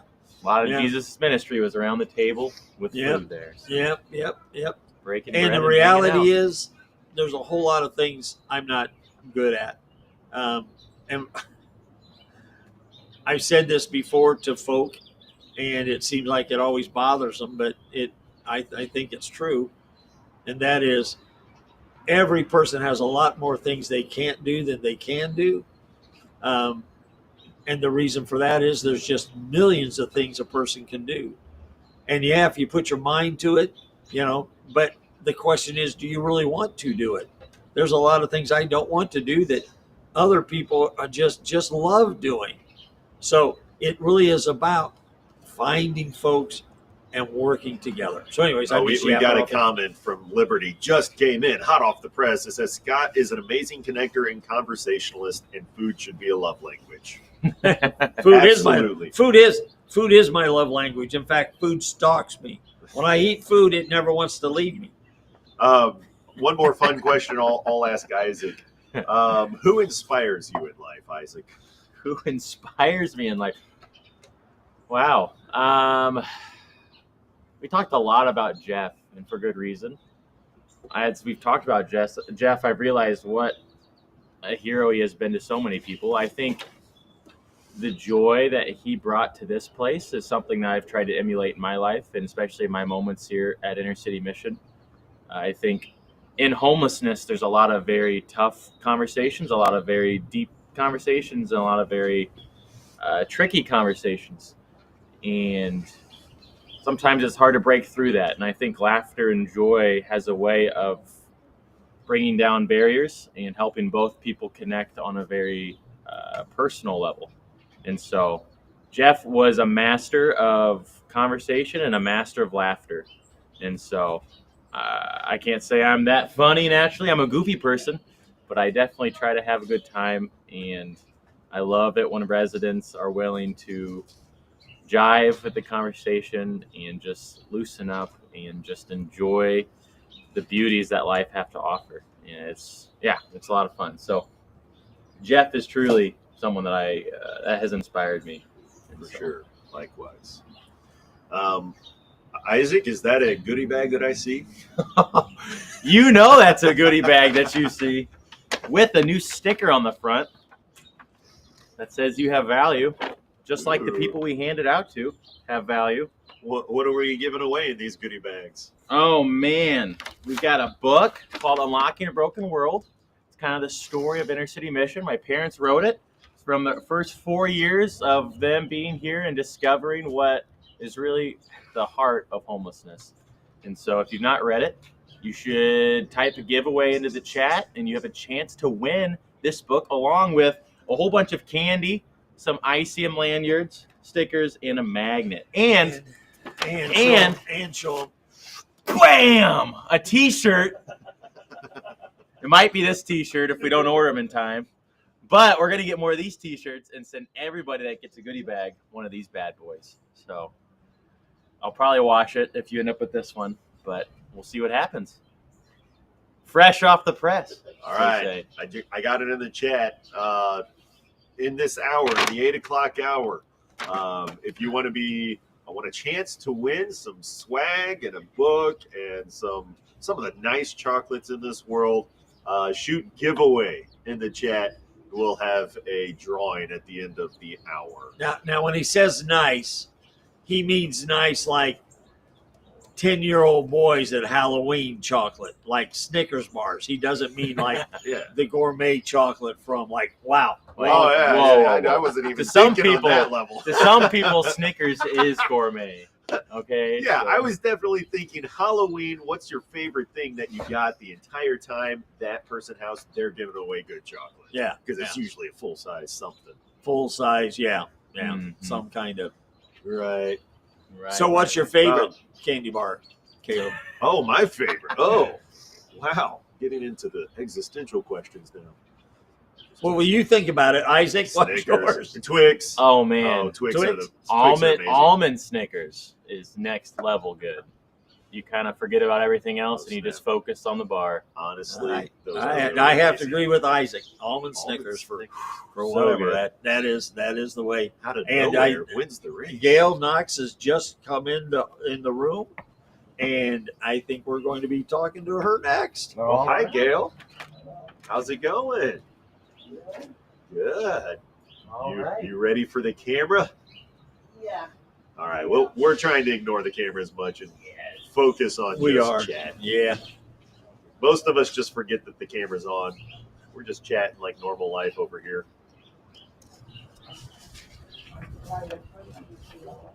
All right. One more fun question while Gail comes up. Dad. All right. What is the most interesting place you have ever lived? Interesting place I've ever lived. You've only ever lived in Illinois, right? You lived like all over Illinois, but I don't think you've ever lived outside. I'm going to say we've lived in the north and the south and the middle. And man, here in Illinois was interesting. Interesting because it's in Williamson County.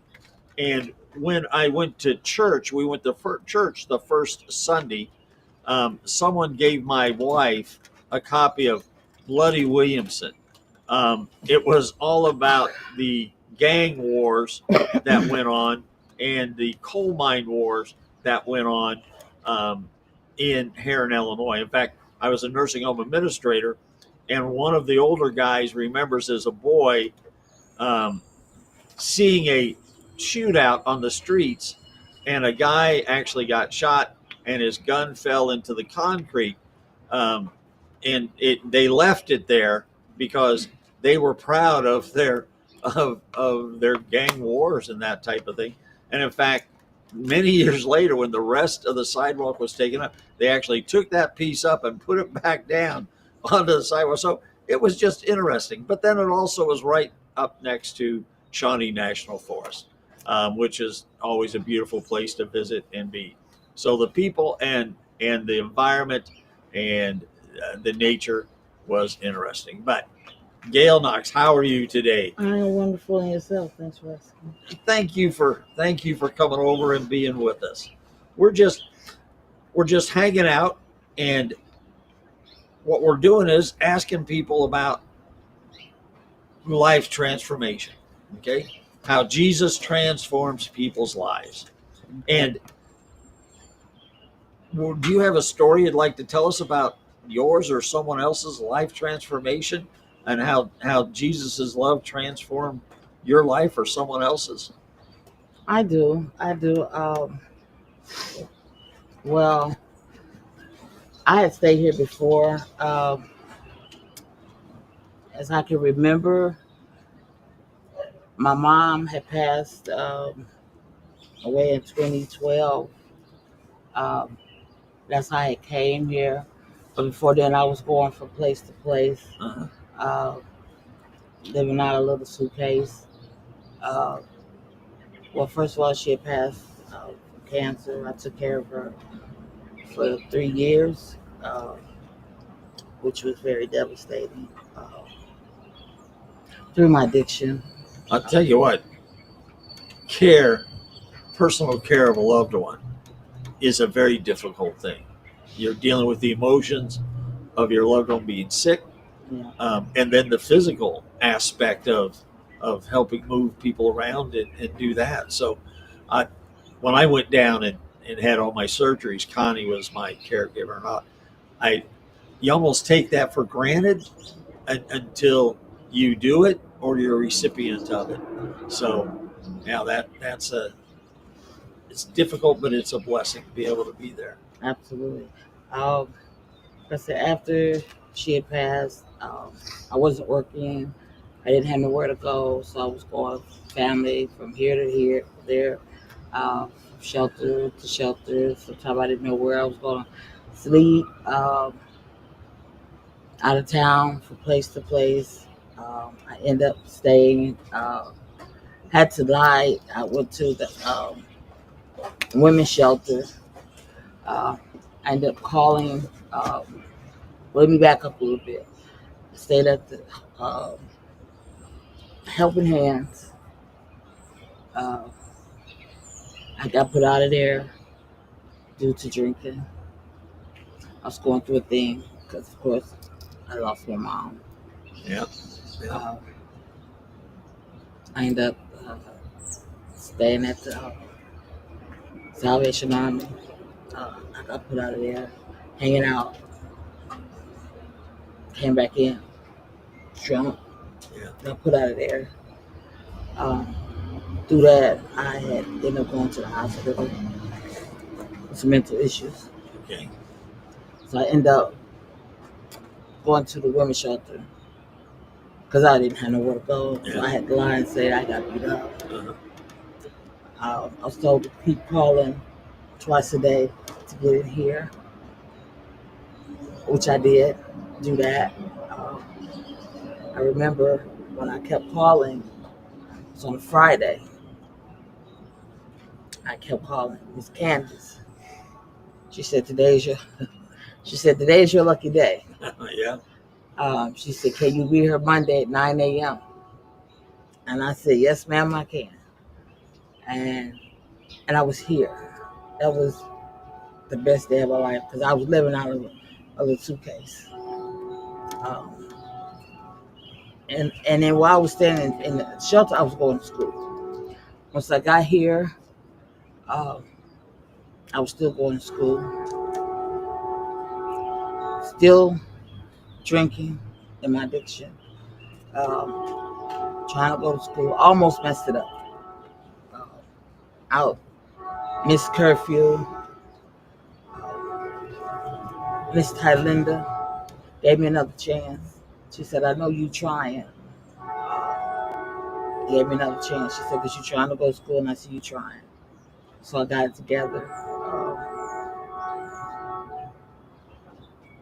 And then, like I said, I was still going to school. Then I was having issues with walking.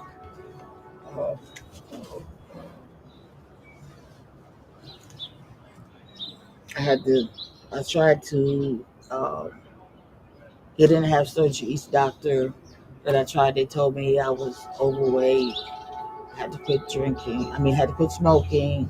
So I was having issues with that. Bear with me. That's okay. Um, I'm not asking questions. I'm just listening. It's fine.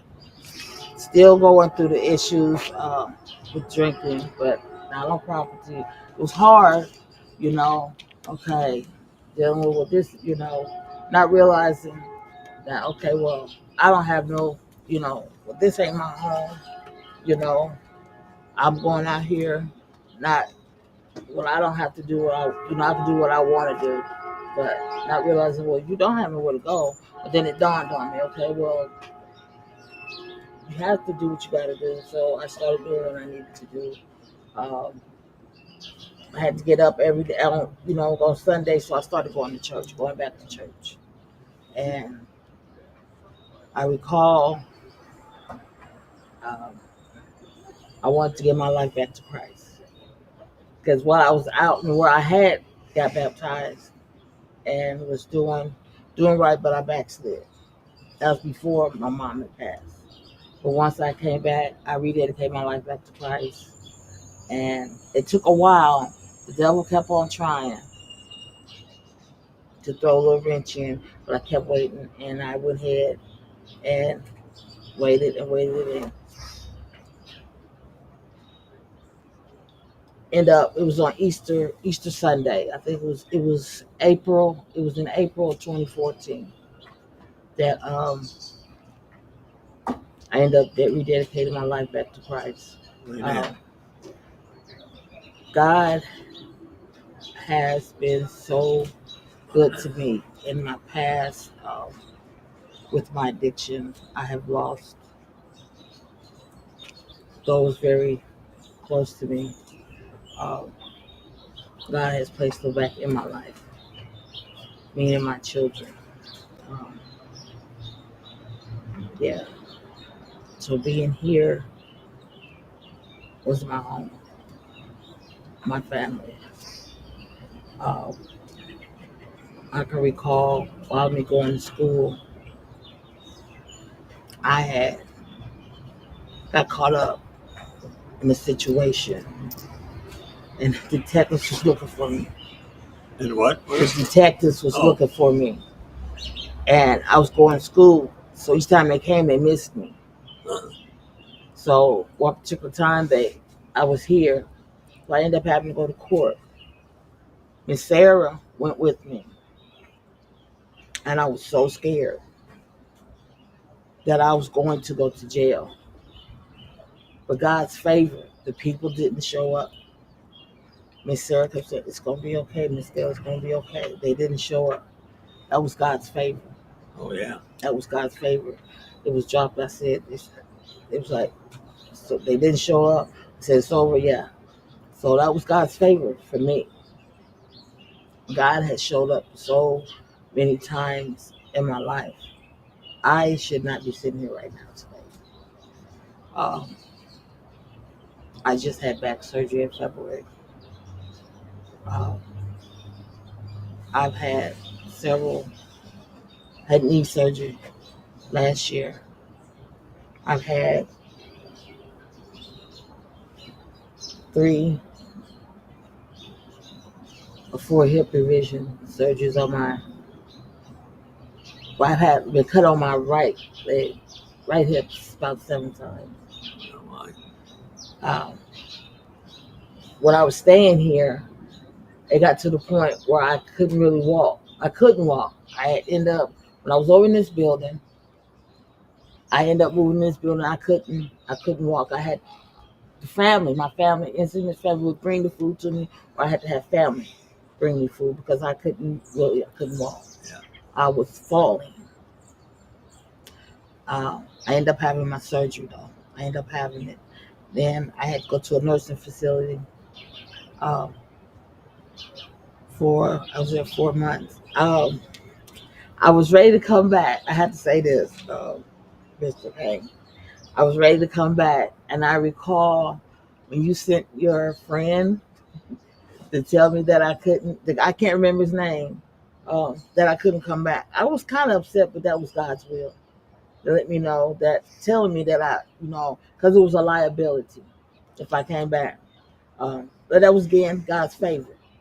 Yeah, because That was God's favor. I was there 4 months. After that, I did find a place. In May, I was released. Found a place. Being here was one of the best things. This was home, a home away from home. This was my inner city mission family. It still is my inner city mission family. Um, Miss Brenda, Miss Tylinda, Miss Sarah, Miss Myrna, my family, the residents, everyone that was here is my family. Don't know what I would do without them. It's just, was here with me even when I was trying to get on disability. It was hard, but it was right there, right there. Whatever issue I was going on, it was right there, loving me for me, not for what I could give, just for me. That's how God works. That's the love of God. Yeah. That's the love of God. Not what I did, not to downfall me or anything. I didn't have to have anything but me. So God is faithful in everything that He does and do. And yeah. So where do you think you'd be at today if the mission wasn't here?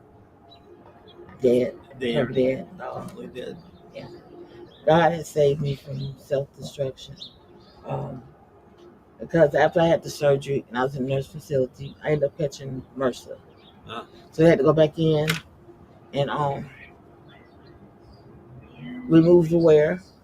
And then I was on antibiotics for 6 to 8 weeks. Were you in the hospital that whole time? Yeah, yes, in Decatur, yes, because they couldn't find a surgeon here, so I had to do it in Decatur. God is faithful. Now I have my guardianship of my grandbabies. Um, I volunteer at Pure Haven Family Resource Center. I've been there for 10 years, over 10 years, going on 11. Good. Who would have thought that I would be sitting here right now? Yeah. Am I nervous? Yes. You're doing well. God has done so many things and still is for me. So many I can't explain. So, what would you say to the donors who provide the money and the partnerships that we keep our doors open? What would you say to them? I would say thank you. Continue doing, because without you, there will be no inner city mission. I know I personally is grateful because we need you. We need you. Everything that you're doing is for a purpose. We thank God for you. Because some of us, when I came, I just, I had nothing. Everything, the donors, when you, whatever you do, it's supplying us with food, personal items, everything that you're giving is we're grateful for. I know I'm grateful. The classes that was given, that was taught, the tools I learned from it. Now there's rules. Some of them I learned from. They're well, you can learn from. The rules. Some people don't like rules. Wherever you go, you have to have rules somewhere. Yeah. You have to have rules somewhere. Like I said, I have my two guardianship of my grandchildren. I have my daughter. She can't take care of her son. That's God. God reunited me and my son after 32 years. It's nothing that God can't do. That's great. So I will tell anyone, don't give up. God not through with you. Yeah. He does the impossible. Yes, he does. He saved me from self-destruction. Last year was a bad year for me. Like I said, I had to have back surgery. I couldn't walk at all. Couldn't walk. Look at me now. There you are. And I'm grateful for everything. I'm so grateful for you guys. Because it wasn't for you, I don't know. I was down the road of self-destruction. But praise the Lord, you were able to get here and yeah, find your way back in the arms of Jesus. Yeah. Well, Gail, thank you for coming by and sharing your story with us.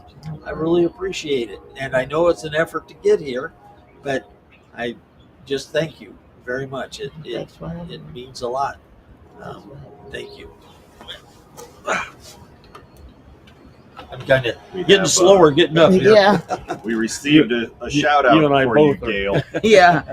In the live stream, Sarah Logan says, "Hey, Gail, miss you." Miss too. Yeah. Sarah's great. Thanks so much for coming on. Oh, no problem.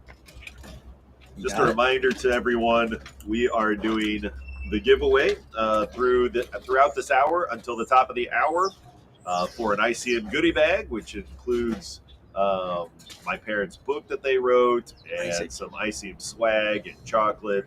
Just simply type giveaway into any of the chats that you are on, and we will have a drawing at the top of the hour. Okay. Or can we do Cindy Mae?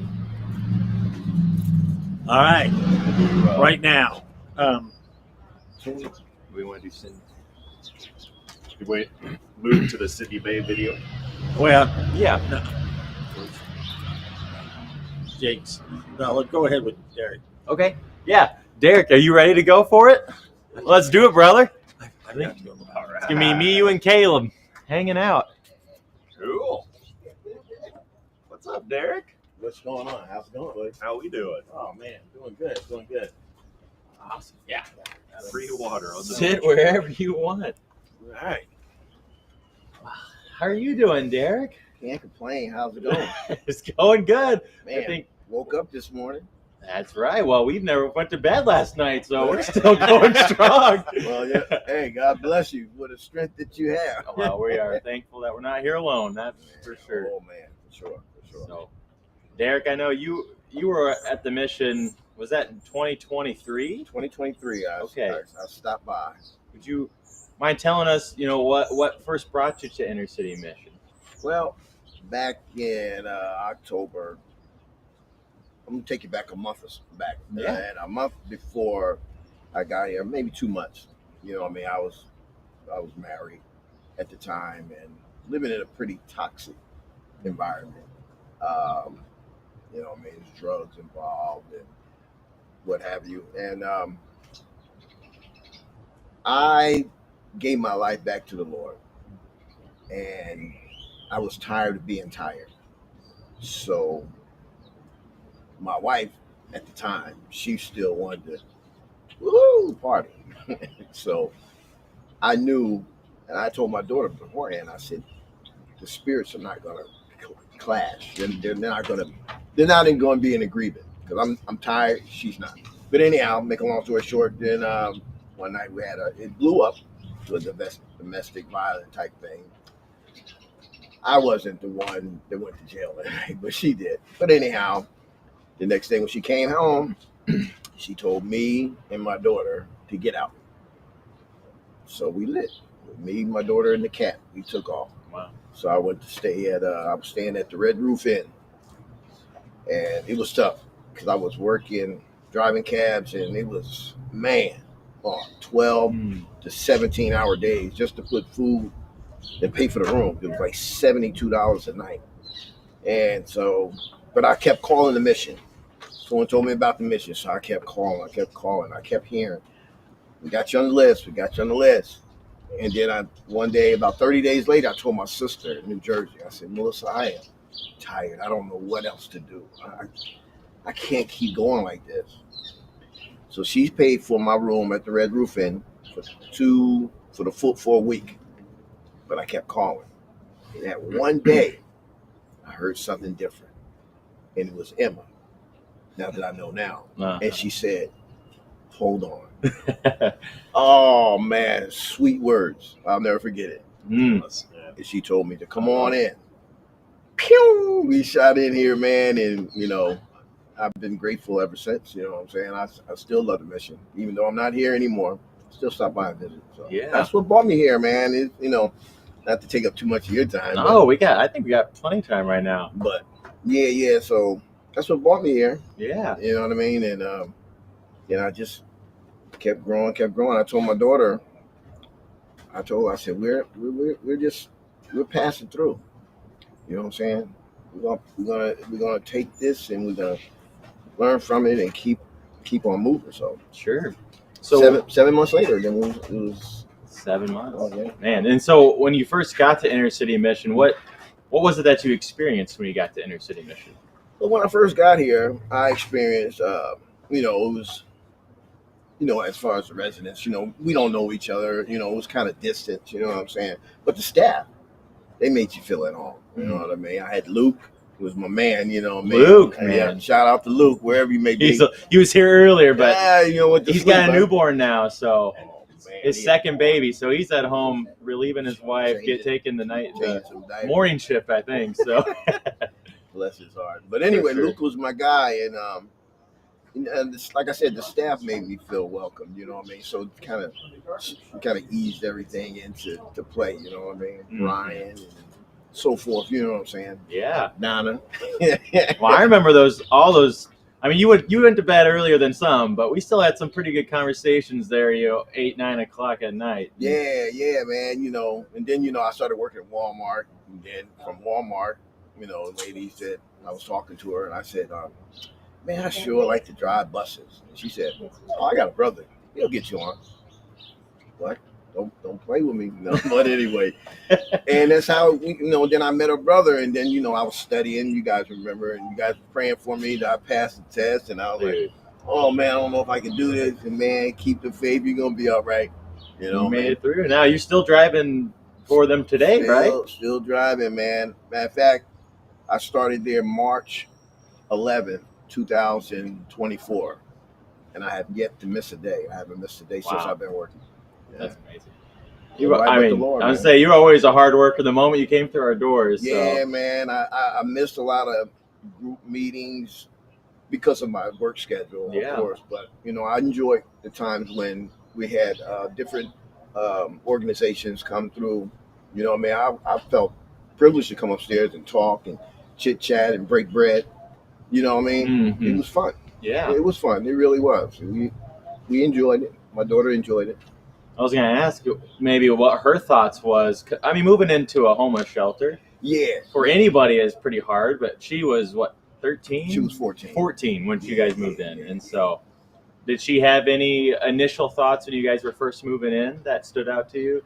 My daughter, to be honest with you, man, coming here was, a lot of people will think a homeless shelter is like, oh, man, failure, you feel kind of down. We did in the beginning, but it was more of a relief. It's hard to explain. It was like, we can breathe again. You know what I'm saying? I can,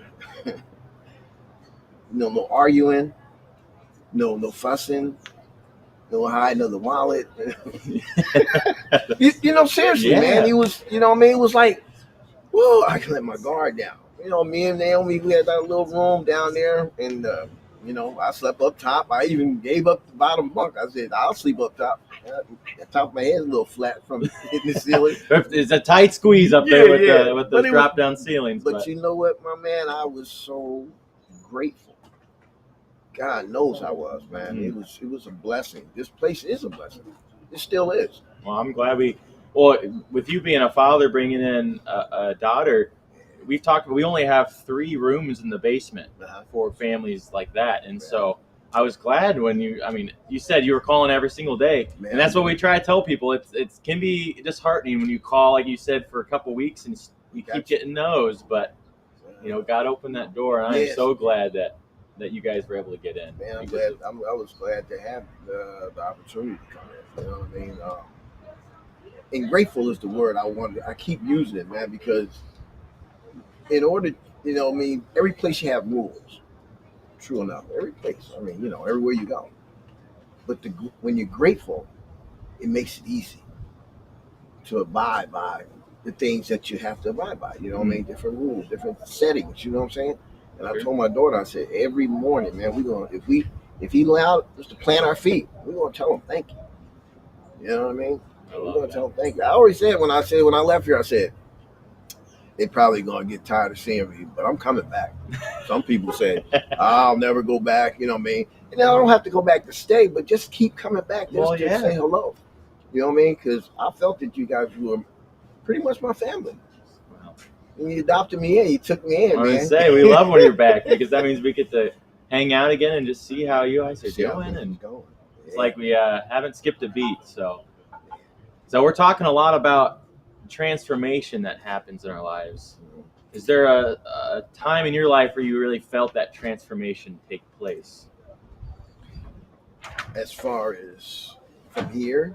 Either from here or just your relationship with Jesus? Oh, man. I felt my transformation come, like I said, back in October of 2023, when I got tired of being tired, man. And I fell on my knees and I prayed and I asked the Lord. I said, Lord, this is not how I want to live. I don't want to leave here with this stigma over me. You know what I'm saying? And I went back to church. Man, and it felt so good to be in the setting. I'm in the house of the Lord. And then me and my daughter, we started reading together. Like I said, we was at the house and we started reading together. And, my wife, ex-wife, she wouldn't come downstairs. She didn't want to have anything to do with it. You know what I'm saying? And that's when I told my daughter, I said, this it's not going to be good. Because, I mean, I'm not going to call it the enemy, but the enemy within. You know what I mean? Because we wrestle against spirits, you know what I'm saying? It's not really the people, you know what I'm saying? Yeah. So it's always something that you're going against. But anyhow, that's when I really felt that the change is coming. You know what I'm saying? But then I hit a rough patch. Like I said, we got kicked out and never looked back, and it was tough. But I thank God for you guys. For real, man. And you and Naomi are still in Springfield, right? Yes. Okay. We still in Springfield. We stay out there. Well, Springfield, Southern View. Nobody really wants to claim our little building. No, I'm just kidding about that. But you know, man. Some people say it's Springfield, some play Southern View. But we still stay in Springfield, man. You know what I mean? Got a little place. It ain't the Taj Mahal, but it's home. But it's home. Oh man. Well, that's the question we've actually been trying to ask everyone on the bench this last 24 hours. When you hear the word home, what do you think of? Family. Family. I think of family. Because home, I mean, that's what makes them home, as far as I'm concerned. You know what I mean? I feel that, I mean, whether it's a pet, a child, a friend, spouse, without those in a structure, it's just a house. Home is where love is at. You know what I mean? Home is where love is at, as far as I'm concerned. And you always gotta have God in your equation. You can't.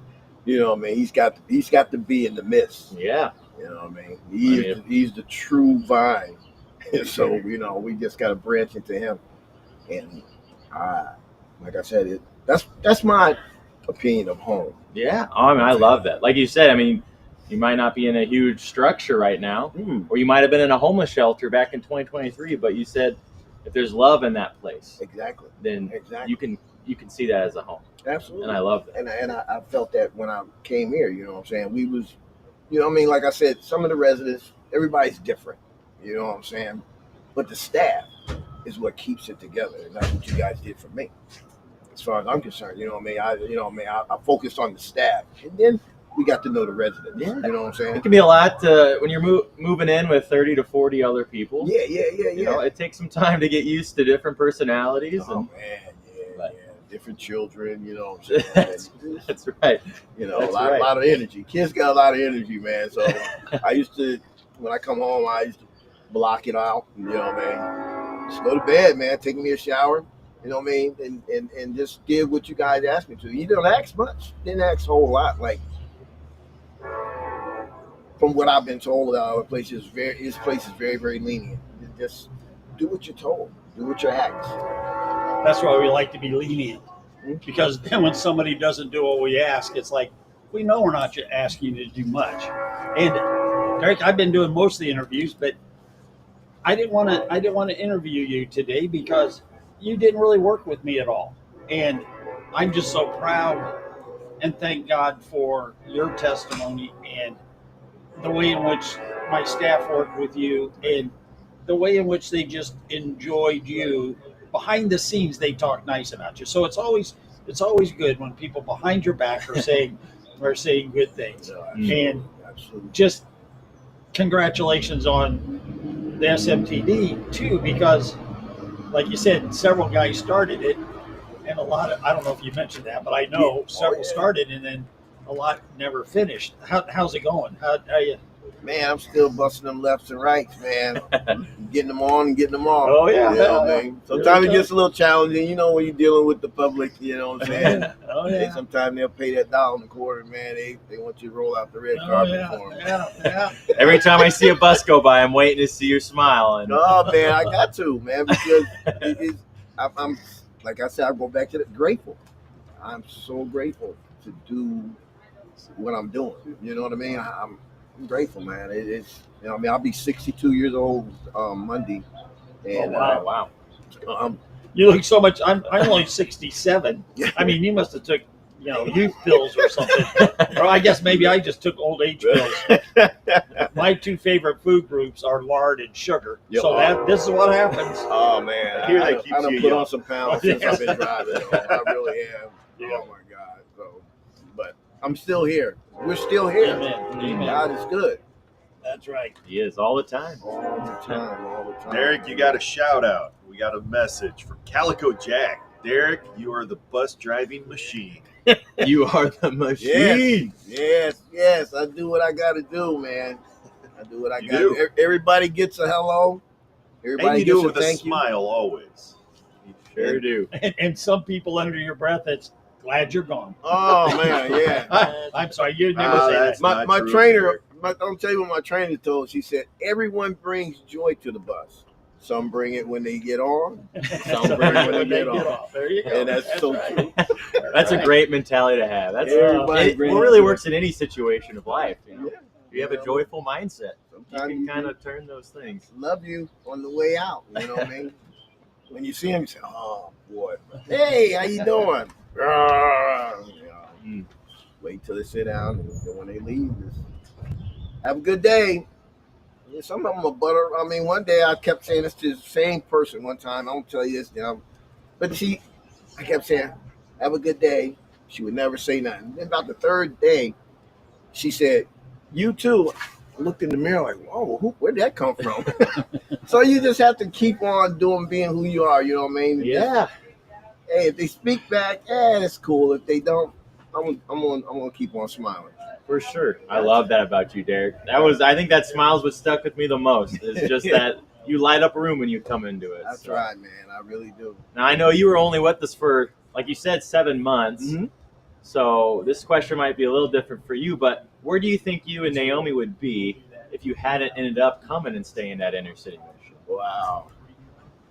I have no idea. Wouldn't have been good. I knew that I wasn't going back to that situation. Sure. I knew that. You know what I mean? When I was done, man. I was hurt for the last time with my ex-wife. Yeah. Man. I don't know, man.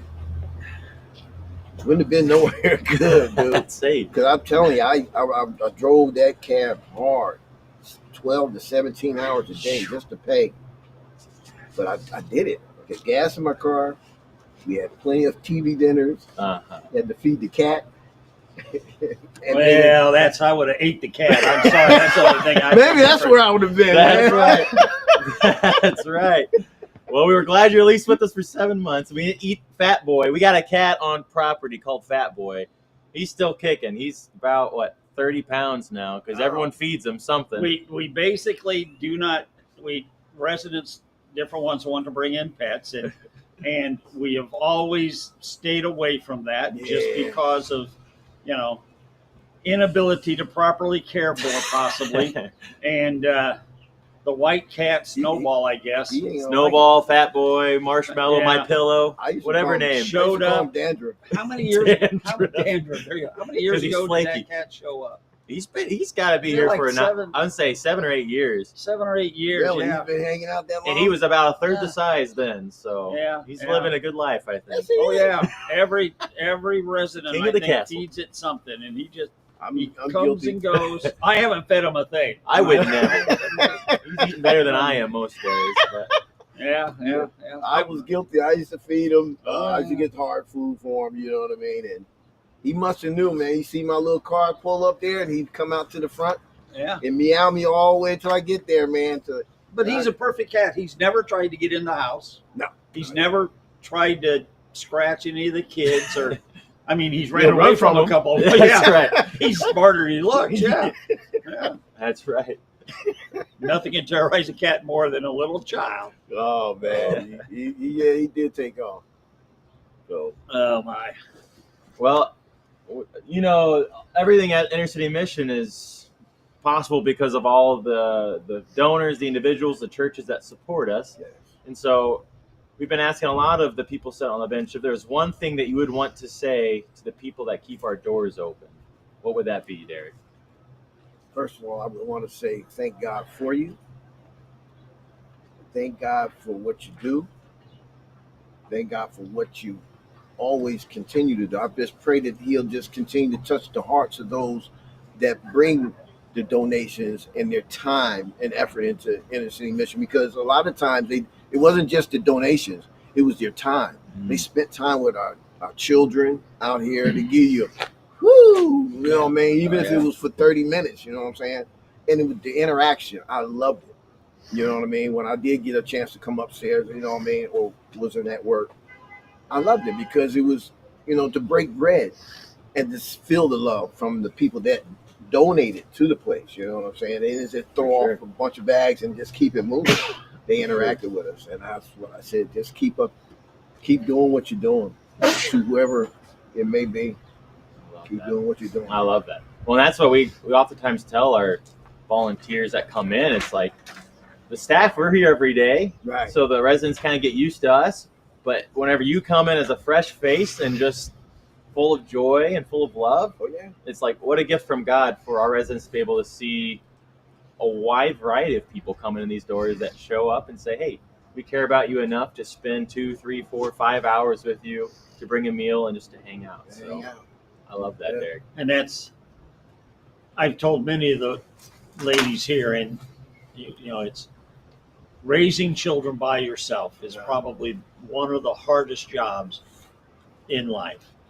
And the volunteers understand that too. And so when you can have good volunteers you can trust and know you don't have to worry about any funny business or any of that type of stuff, it really is a blessing. It is. And so you really thank God for the volunteers we have. And if more want to come, we can put them through the ringer and see where they land. That's right. That's right. Did you make it? I'll tell you, but raising a child by yourself, it's tough. Children, one thing they don't come with is instruction manuals, man. You know Well, it's because every one of them is so different. Yeah. I had 6 of them, and not one of them was the same. I know. I had to holler at this one, and this one here did what I said when I first, One of us turned out all right. One of the 6. I'm not going to say which one. Rachel is a really sweet. It changes depending on the day. What are you saying?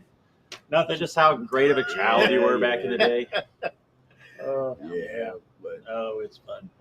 It's fun. That's but right. You did make it look easy though, in comparison to some that we watched try and struggle and figure it out. Yeah. So it really is, as you do and as you know, it's honing in on this child and understanding what this child is and what they need, and not compared to another, or not even compared to me or how I was or what I expect. It's who is this person, and what are they growing into be, and it's just it's just a blessing. It's a blessing. It is indeed. I always tell my little girl, I tell her, just grow up to be yourself. You know what I mean? Don't try to imitate me. Don't try to imitate your moms. Be your own individual. You know what I mean? Because when they see you, they're going to see Naomi. And hopefully we did something to reflect to you, to put you on a positive path. I do. I really do. She's growing so fast, man. But she's 16? 16, man. 16. Man. I was going to put her she's to work. driving now. Uh-oh. Oh, no. Okay. Drive. I've tried to teach her how to drive. She needs a lot of practice. Have you let her practice on the bus yet? No. He likes his job too much. Oh, yeah. You get the right turns, I should've get the joked left about turns. that. We'll see what happens. Man. Shoot. But she's doing well in school. I thank God for that. You know what I mean? When we got here, that's when it turned around, because her grades were plummeting because of the toxic environment we were living in. So once she gets to somewhere where you can relax and get refocused, you know what I'm saying? Yeah. Which was here. And her, she's an A-B student now, man. That's great. She's doing great. She really is. And I'm going to say this real quick. The first year we was here, man, we had the Christmas, you know what I mean? Yeah. And it's been years since anybody got me anything for Christmas. And when you guys took us over to that building and showed us, this is yours and Naomi, it was like, for real? All of this for us? Oh man,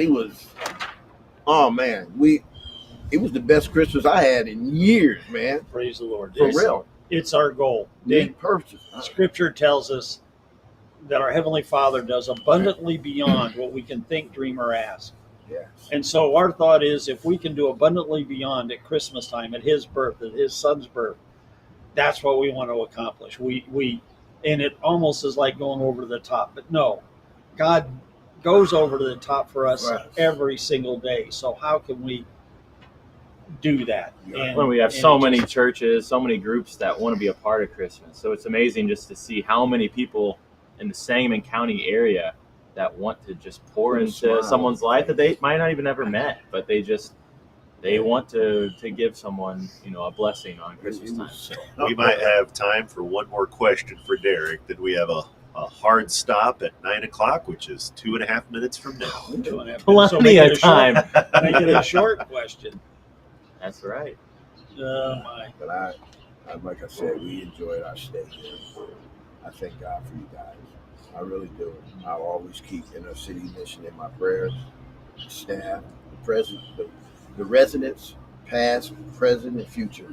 Please do. May the Lord continue to keep you guys open arms. It gets tough sometimes. I know it do. But it's part of the fun. Hey, it's well worth it. In the end. Like I said, this is the first shelter I ever been in, but I've heard stories about other shelters, and it's the best one I've ever heard about. The best one I ever lived in. If I had to come back. One of one. That's what we love to hear. I thank God for just continuing to expand my territory, but dear God, I thank you for... Will you pray for us before you leave? Absolutely. Pray for the mission and pray yes, just right now. Heavenly Father, in the mighty name of our Lord and Savior, who is Jesus Christ of Nazareth, we pray. Dear God, we want to first of all just say thank you for this day. Thank you, Lord, for allowing us to be here right now, Lord, in this setting, Lord. I pray right now, Father, in the name of Jesus, that you will continue to bless Inner City Mission, each and every person that's involved in it, Lord. I pray for every donor. I pray for every resident, Lord. I pray for those who used to live here, those who are here now, and those who come soon, Lord. But I ask you, dear God, to continue to bless this organization, Lord. Keep us all in your care, Lord, for we need you, dear God, and we can't live without you. In Jesus' name, we pray. Amen. Amen. Thank you, brother, so much. We are going to move towards the national desk, the national live stream of Conversations on a Bench. As soon as Jake gives me the go-ahead. That's right. Are they going live Prayers now, like Jake? that.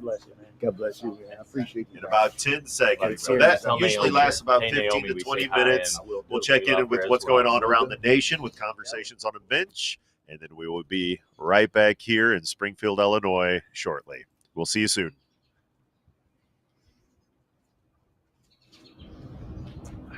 Goodbye. See you in a little bit. Ain't no sunshine. Maybe. Or maybe not. Bye, brother. Gotta go take some rides. Can I go take some Oh, yeah. You certainly We got some can. Krispy Kreme donuts in there with your name on them, Derek. Yep. Right in there. Let me give a shout out while we have a moment. We We have Donna Lamolino in the Red Garage, who's been welcoming and organizing everyone over the past 20 hours and more plus. So she has been doing a fantastic job. We've got Jacob Payne behind the tech desk. He learned a whole new profession in the last 3 months. Very impressive. And for Luke, who was his sidekick, he was with us during the wee hours of the night. Luke was an absolute trooper. I also wanted to give a shout out to Jackson Price and the Hope Studios. Amen. They hooked us up with so much knowledge, expertise, and equipment for today. And Brian Atwell at Riverton Christian as well. They gave us a ton of technology, and they kind of came in and helped us feel confident about the technology that we were doing. So for sure, it was definitely a team effort. Yeah, when we sign up, when our leader, our visionary leader, comes to us and says, "Hey, why don't we do a live streaming thing for 24 straight hours?" It sounds easy enough. It sounds fun, The you national know. feed's good. All right. Well, we'll see you in y'all 20 in a little minutes. bit. We'll tell you more stories later. Bye. 19 hours and it's been kind of great here in Mission Control as we're at the Fresno Mission in Fresno, California, to kind of do live look-ins to what these conversations have been like. And they've been everything from having conversations with folks that have been through our programs or who are on the staff of our ministries to local officials and educators and other nonprofit leaders, and really appreciate your willingness, Merle, to just be a part of this conversation, knowing the partnership and ministry that we have and how significant that is. So thanks for being with us. Well, thank you very much, Tom. It's a privilege to be a part of this, and I salute you and your team for all that you're doing through a 24-hour event like this is not easy to pull off. So congratulations on what has gone very well so far, and hopefully that it'll finish just as excellent as it's been to this point. Yeah, I hope so. Hope so too. Well, know that you've been in your role for about the last 6 or 7 months, and we got to meet each other just really recently after you came into that position. And it'd be great, I think, for some of our folks in Citygate Network to hear a little bit about your background and how you kind of got into your position, and maybe a little bit about what you hope in serving in that role as you stepped in for Ken Hodder now. Sure. Well, I was more or less born into the Salvation Army. My parents were Salvation Army officers, and my wife's parents were also Salvation Army officers. So we both grew up as being a part of the Salvation Army's ministry, primarily in the Midwest. I was born in Kansas, she was born in Nebraska. That our parents were always in the Midwest region of the country, and then since we've been Salvation Army officers, that we have served primarily in the Midwest, but then have had the opportunity to expand our vision over the last few years. That we started out as when we became Salvation Army officers ourselves, which was 41 years ago now, that we had the opportunity to serve in 3 different communities, one in Minnesota, one in Illinois, and one in Kansas, as our what we would term core officers, which would be the pastor of the local congregation and overseeing the Salvation Army's ministries in that particular community. So we had that ground level opportunity to really develop in that area. And then after that have served in multiple, what we call divisional headquarters, which would usually serve 1 to 2 states regions, and then also on our territorial headquarters in the Chicago area that oversees the 11 central states. Then we had one previous opportunity to be here at our national headquarters in Alexandria, Virginia, for a relatively short time before we were then appointed to be on the staff at our international headquarters in London, England. So we spent 5 years in London, England, and during that time we had the first 2.5 years were focused on overseeing the work of the Salvation Army in North and South America and in the Caribbean. And then the last 2.5 years, I served as the International Secretary for Business Administration and really had opportunity to travel all around the world to see the Salvation Army's impact in many different places. The Salvation Army is currently serving in 134 countries, and I've had the privilege to actually visit 52 of those countries. So it was quite an opportunity to see what's happening all around the world from a Salvation Army ministry standpoint. And then the last 4.5 years before coming back to the United States, my wife and I served as the territorial leaders for our Latin American North Territory, which includes 10 separate Latin American countries, including Cuba and Dominican Republic in the Caribbean, everything from Guatemala south to Panama in Central America, and then Colombia and Venezuela in South America. So that, again, was a real eye-opening opportunity, and just to see how God is moving in those various countries as well.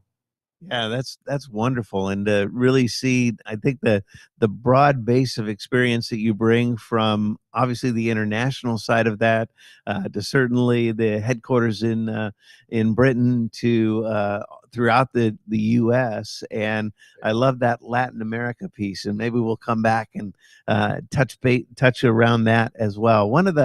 one of the things, Merle, that we connect around is really your adult rehabilitation centers, and knowing that that's a place where you often provide addiction recovery programs and different kinds of things like that.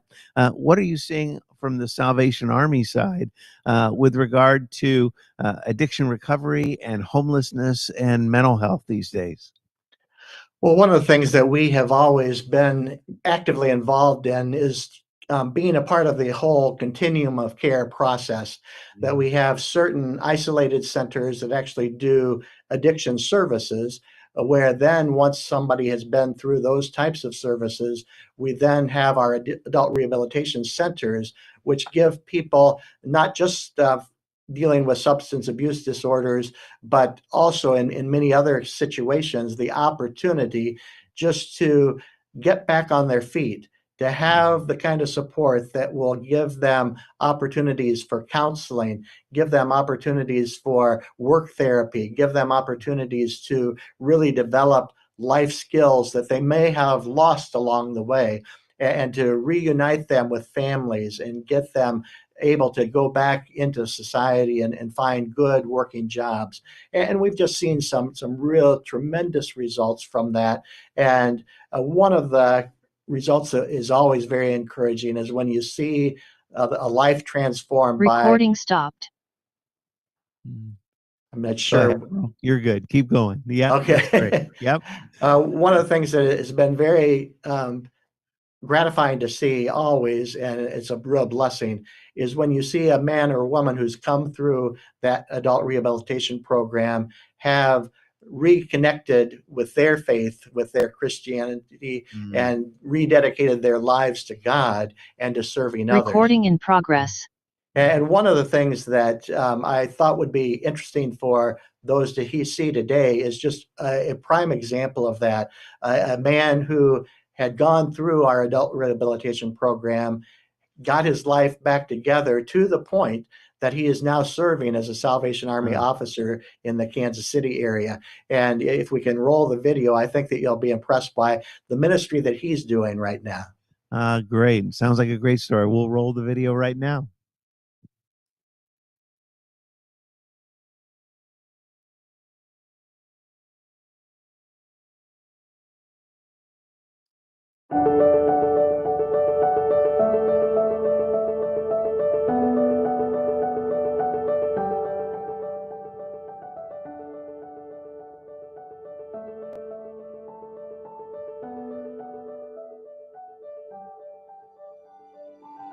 We prep all week what we're going to do, and then Sunday happens and we just let the Holy Spirit take over. Conventional church, you have a lot of structure. Dinner church, it is structured, but we come in, we fellowship, we sing the songs. We don't care what you look like. We don't care what you smell like. If people come in here homeless with their bags, and we go pick you up, we can come pick you up. We pick up the women from the senior living facilities. We pick up people off the street. We're not making them feel that they have to be of a certain essence to be in the room. The variety of people that come, they come as they are. They don't need to impress, whether, their hygiene's a little off or whatever, wherever they're at, we meet them and get to serve them a hot meal, share a message, prayer request, let them get some hygiene, food pantry. So it's a great thing to be a part of. It changes my life every Sunday. Me and my friend were walking down the street and we seen Lieutenant Donald taking all this stuff in the building. We asked him, "What is that?" And he said, "I'm trying to set up a thing called dinner church for people around the neighborhood together and talk about God." So we went inside. I've been going since day one. I haven't missed a Sunday. I love it. I love the worship that he gives. I love the songs. And when I leave there, I feel great. So I keep coming back. My name is Lieutenant Donald Cooper, and I'm currently stationed in Kansas City at the Prospect Corps. Dinner Church is a fresh expression of what the Holy Spirit can do during church. Hospitality has been our biggest hook in being here. The music is on, the coffee's hot, the food is good, The space is decorated beautifully, and all that so that it can be the hook so that they can be introduced into a relationship with Jesus Christ. I don't think I would go to a regular church. I would love to come to a place like this where nobody's judging. It feels like family. Come as you are. When you leave here, you leave not only full and spiritual full. He's welcoming you to the pantry if you need anything. If you need a clean shirt, come on over. He's just he's loving, and it's like this was what he was made to do. That first night we had 20 people. We gave hygiene, we gave food, we sat around the tables. I told my story about how I was lost in the streets and how I was an addict for 10 years in and out of the prison systems, incarcerated.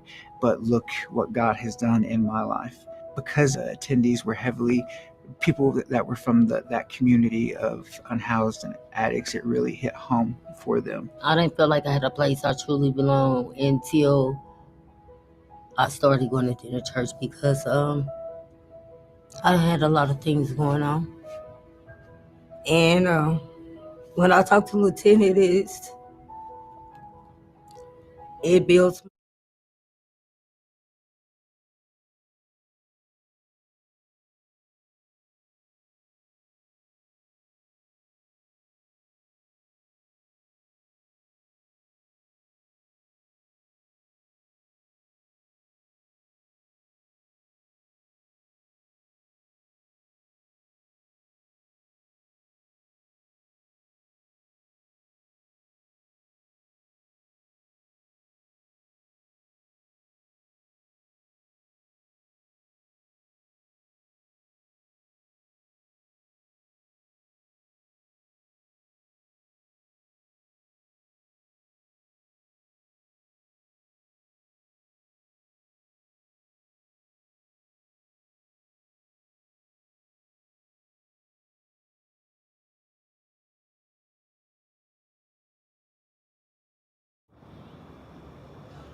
Welcome back to our live feed right here in the backyard of Inner City Mission, Conversations on a Bench. And I'm going to give a big shout out. And sometimes people say I'm not appropriate, and this may not be, but big shout out to my tech team. We've not had a problem yet, and I love the National. They have a whole lot more they have to do, but National, hey, okay, thanks for making my tech team look really good. God bless. Sorry, anyways. Oh, well. Anyways, let's move on. It is getting interesting how when I was younger, I could stay up all night, Patty, and now that I'm getting older, I can still stay up all night, but my brain is still not quite here. So I'm just going to use that as an excuse. So sorry, National. I'm not trying to be mean or anything. You're fine. But anyways, all right, stop groveling. Yeah. You're good. See what happens when I get tired? I just really start yapping. All right. It's all right. Patty, thank you for coming and being with us. Welcome. You're welcome. Thank you for asking me. Well, I just so impressed with your organization and impressed with what you guys are doing. And when we put this together, I thought you were one of the first people I thought of. There we go. One of the first people I thought of. Was hoping you'd be able to come in and talk to us. So can you tell our live studio audience, or not live, but our cyber audience? My boys told me I shouldn't use cyber. That's so 90. So I don't know. But anyways, it's okay for me. Yeah. Thank you. Should have had you here more. We're in the same generation. Yeah, I'm much older than you are. But anyways, no, you're not. All right, then I've had worse health. I like to tell people I'm 90s, so they think I look good for my age. You know, I never. We went to a comedy routine. I'll try and stop that. But so, what organization do you work with, and how did you get involved with them? Well, I've actually been working with the homeless in two different arenas. One is with Deacon Mick's street ministry, which Deacon Mick was on earlier last evening. And the name of that is? St. Aloysius Ecumenical Street Ministry. Right, because you guys want other churches to be involved. It's not just, and it's not just for other Catholic parishes or anything. It's for the Christian community in Springfield. Right. And we've had Cherry Hills is very much involved, and we've had people from Calvary and Abundant Faith and Destiny, and other Catholic parishes as well. So Wonderful. we've had a good representation, I think, across the board. So that's why we want to make sure that everybody understands that it's got St. Aloysius in the name, because that's how we do our business stuff, 501c3 stuff, right? But definitely ecumenical. Okay, well, great. And you said that you on two fronts. So yeah, so I got involved with Helping Hands about 18 years ago. 18 years ago. And all right. I joined their board, and I was on their board for 7 years, and then I took a break from being on the board. I still volunteered and did things, was a meal provider. But then I was asked to join the board again. So now I'm currently on my second tour of duty. Now, like do they have terms, or is it yes, multiple. You can do 3-year terms. All right. But so my first experience there, the bylaws said 7 years. Now it's 9, I think, that you can do. So, and then last year, Helping Hands was in a situation where we had lost our executive director, and I was on the board and I was retired. And so I stepped in, as unqualified as I was, to an angel to serve as the interim executive director until we could find someone that was more qualified. So what surprises going from the board to the executive director? That's kind of that's let's just say, I would assume, an eye-opening transition. So what happened? Obviously you made it, so you had a lot of prayer partners and that type of thing. Yes. Because it's well, and I say that I wasn't qualified.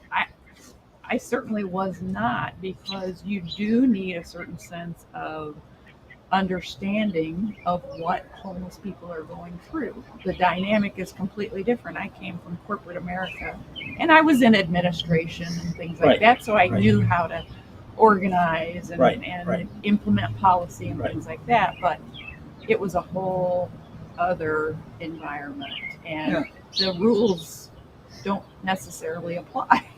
in non-for-profit, and then in homeless, it is different.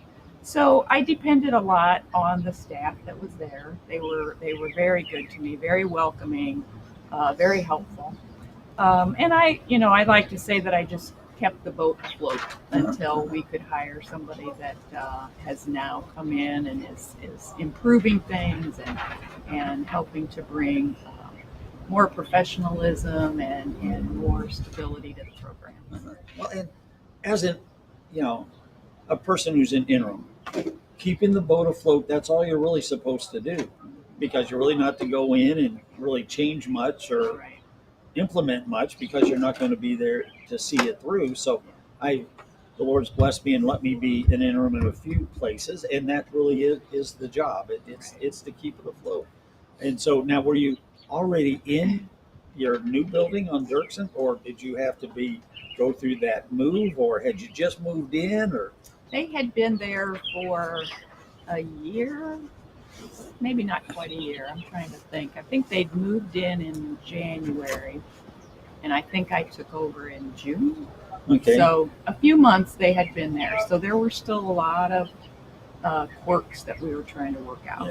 Yeah. So, but it was nice. I mean, I had been affiliated with the organization through multiple other locations, and so just having the better facility was really a game changer in a lot of ways. Now, how's it going now? I mean, you're still on the board. I'm still on the board. I hear, I mean, the nice thing is I've heard some real positive things about, the, the capacity and just,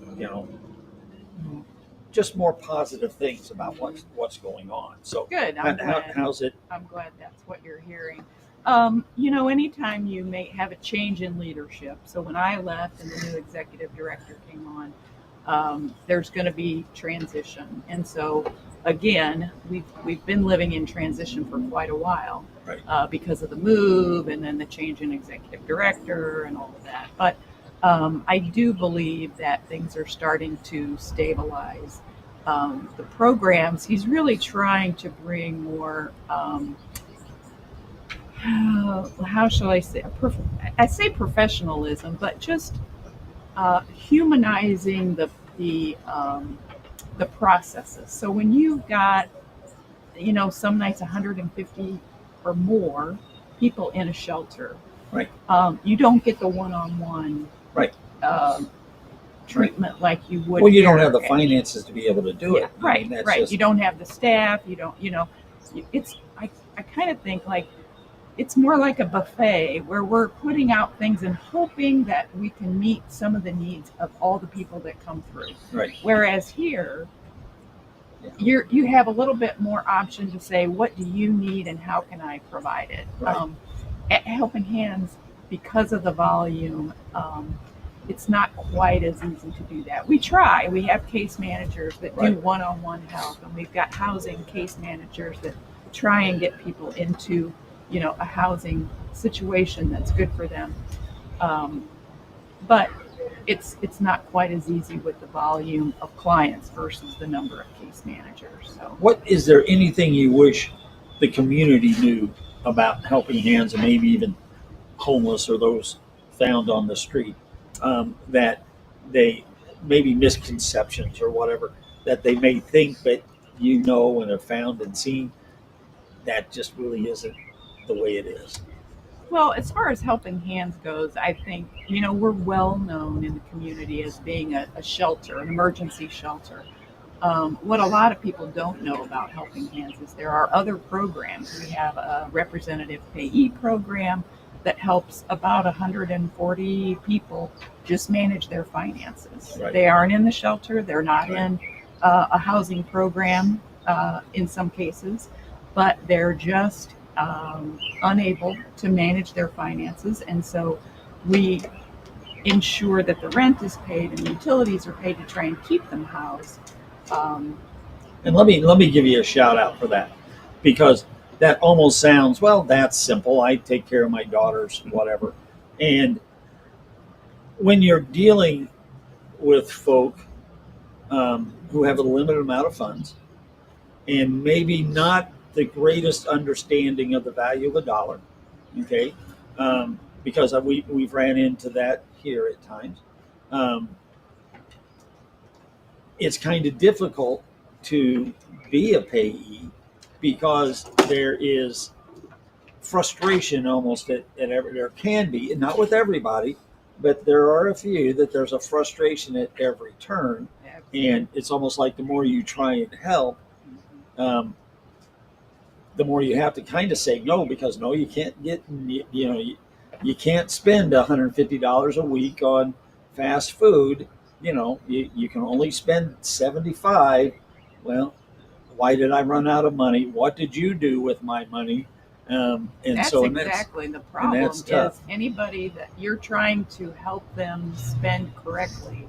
Yeah. And if somebody has control over your money, nobody likes it. Nobody likes that. Yeah. Everybody likes to be independent, and so we do get blamed for a lot of things that people perceive because they just don't have the control that they want.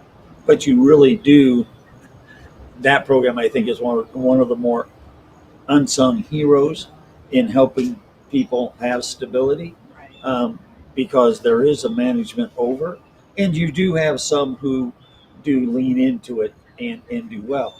And if you didn't do it, they too would be having even more problems than where they're at right now. And a lot of the payee, I'm guessing, are probably housed people in, because Helping Hands has some housing programs too. Right, yeah. Some Yes, long-term. some of our clients have actually been in all three programs. They were in the shelter, then we got them housed, and then and we help them with their finances and keep them housed through the payee program. The housing program has grown substantially. Last numbers I heard, there was, I think, around 90 people that we were housing within our two programs. And so that's part of what I hope the community can learn, is that we aren't just a shelter. That is a big part and the most visible part, I'll say, of what we do. But it's not just a shelter.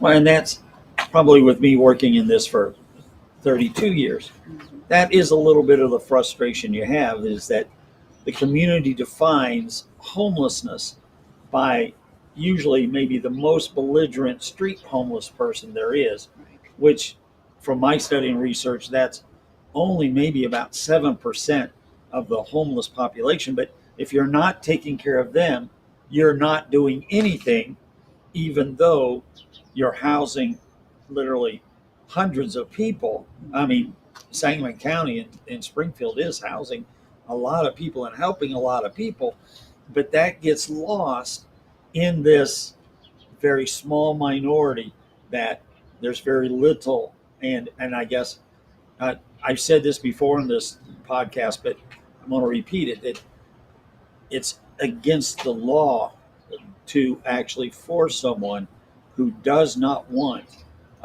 in even though it may be irrational thinking, but does not want to come inside out of fear, paranoia, or multiple dozens of reasons why. And then people say, well, see, I told you. Now, these homeless people don't want to be. Well, they really do, because they don't like where they're at. They just don't know how to get away from themselves to be able to ask for help and get what they need. Because all they have to say is, I know my rights, and no.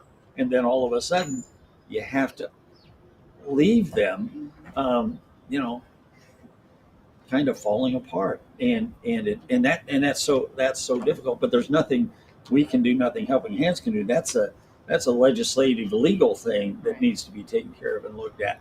And people don't realize that. It's like, why aren't you guys doing it? We had you to do that. And look, you still have these, folk right over here. And it's just like everything else in the news. You always hear the worst stories. Oh, yeah.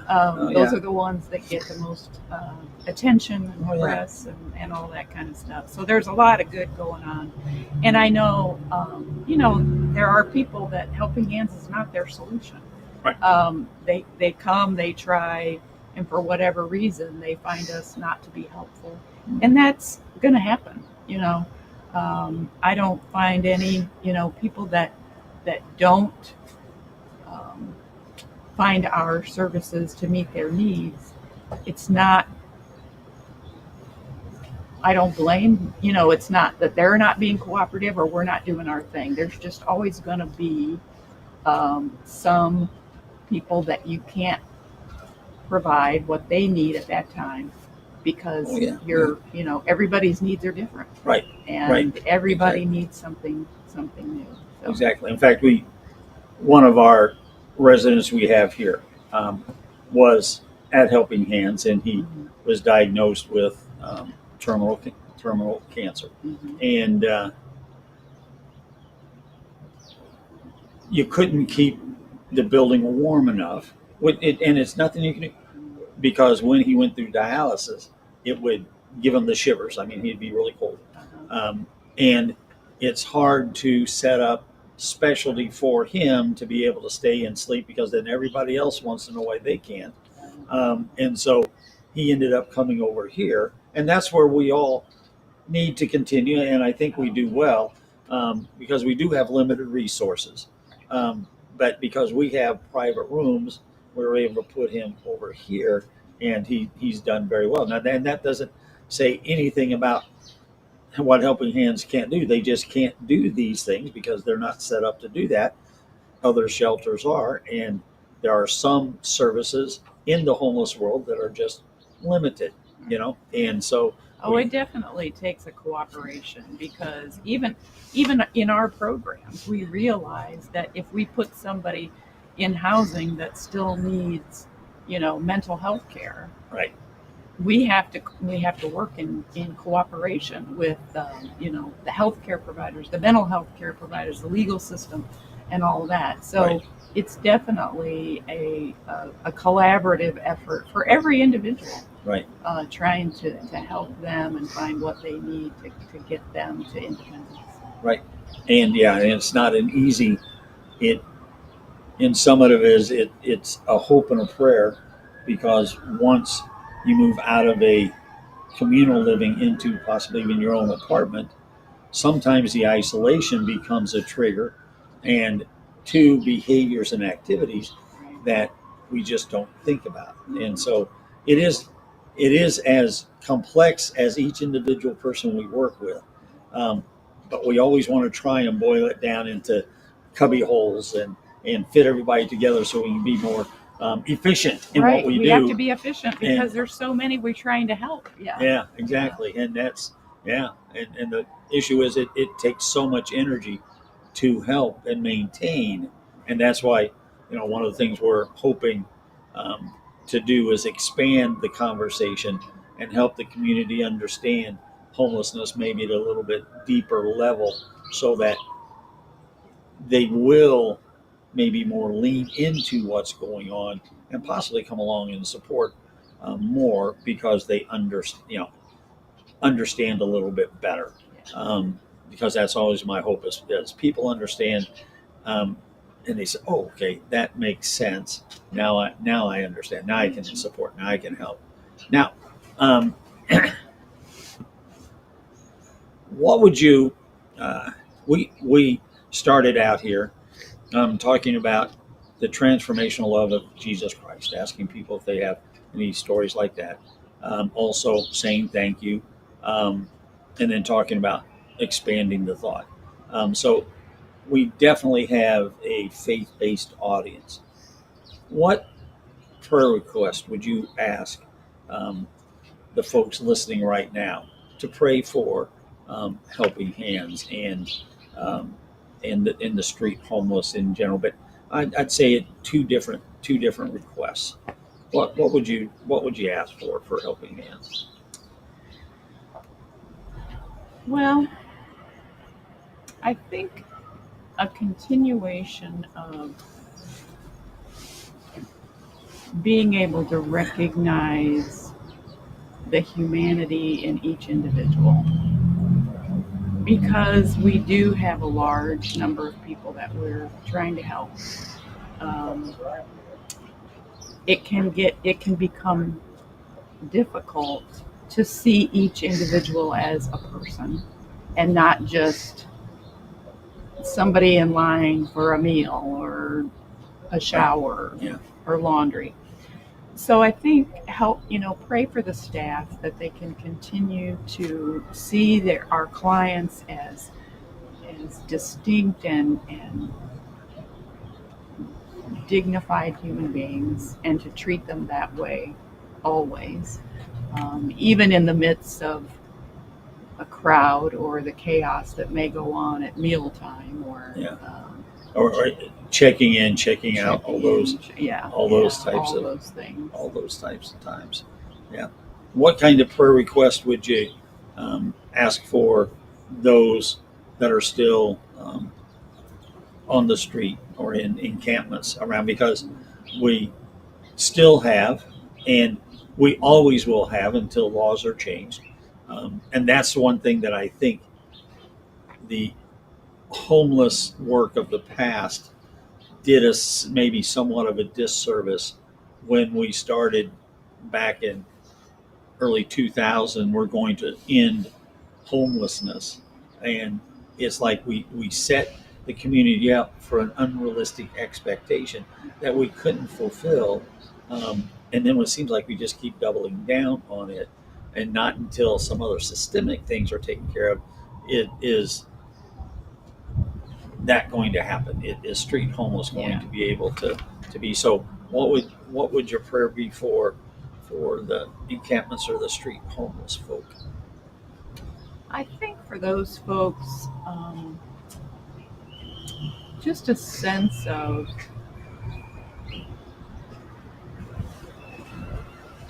being a child of God that is worthy of better than what they're experiencing right now. A prayer that somebody can touch them in a way that will spark an interest in them to work with that person to grow beyond where they're at. Yeah. I think so many of them feel like there's a lot of services out there. We're constantly introducing them to this service, that service.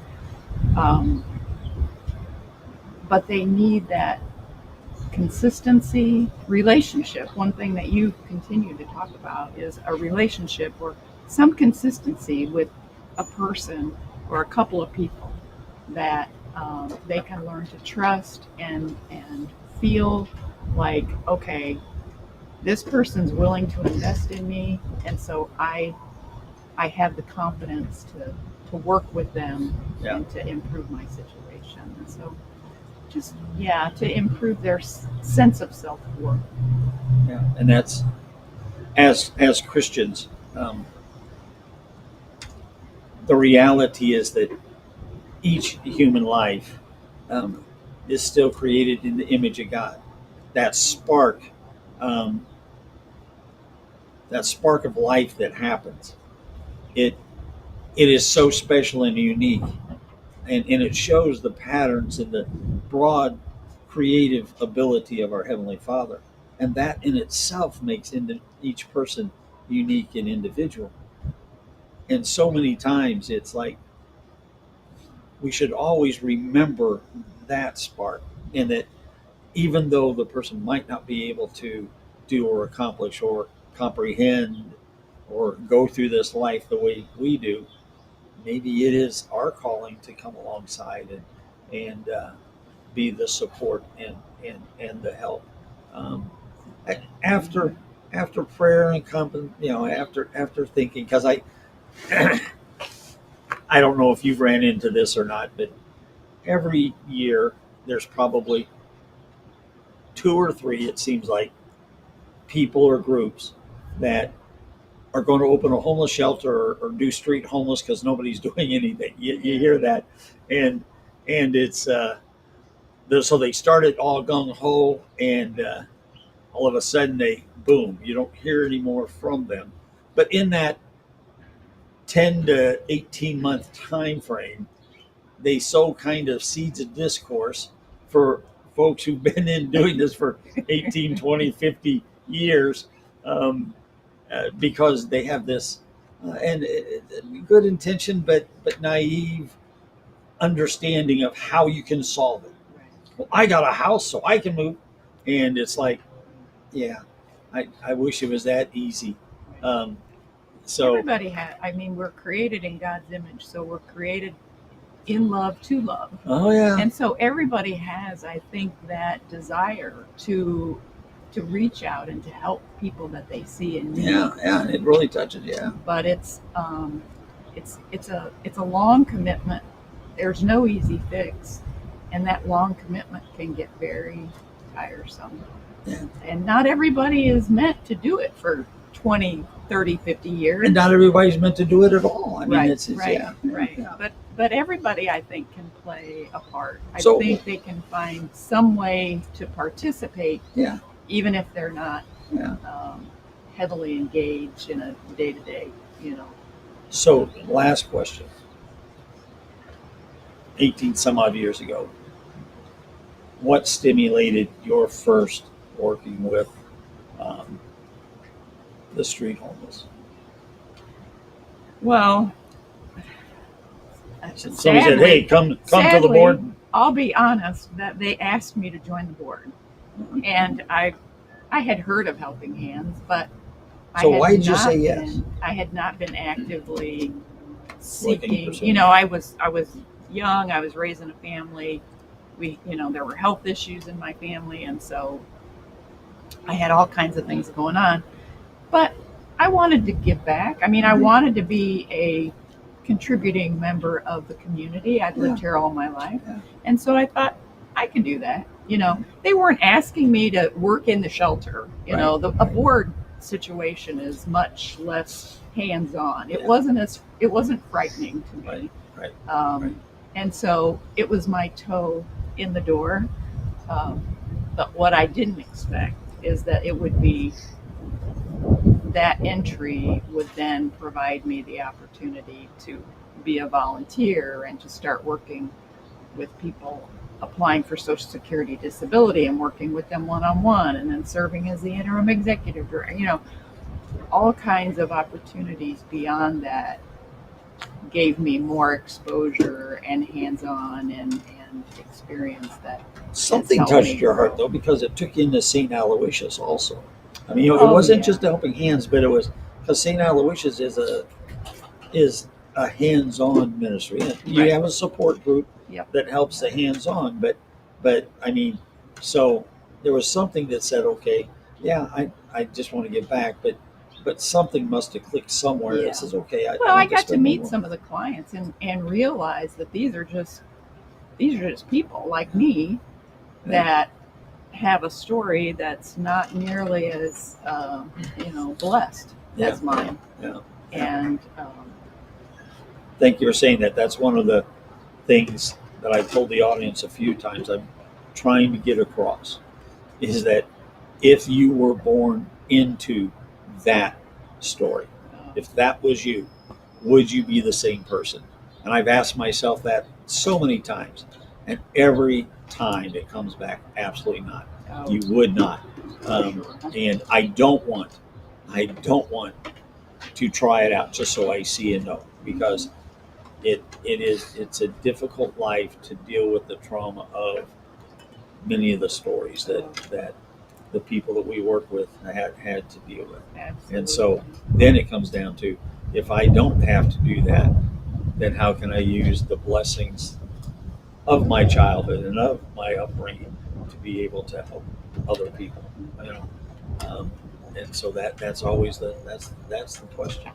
Patty, thank you for coming and spending time with me on the bench. Thanks, and thanks for doing this. I think this is a great way to raise awareness and to get people to investigate a little more. Think a little bit more, and, absolutely. that's really what we're hoping for. So thank you very much. Thanks, Scott.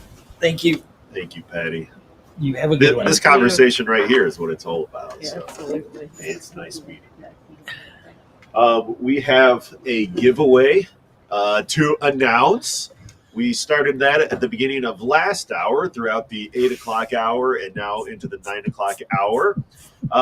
We had 7 or 8 people enter. We did an electronic drawing, and the winner was Brendan Pristak. Right? Hey, I know Brendan.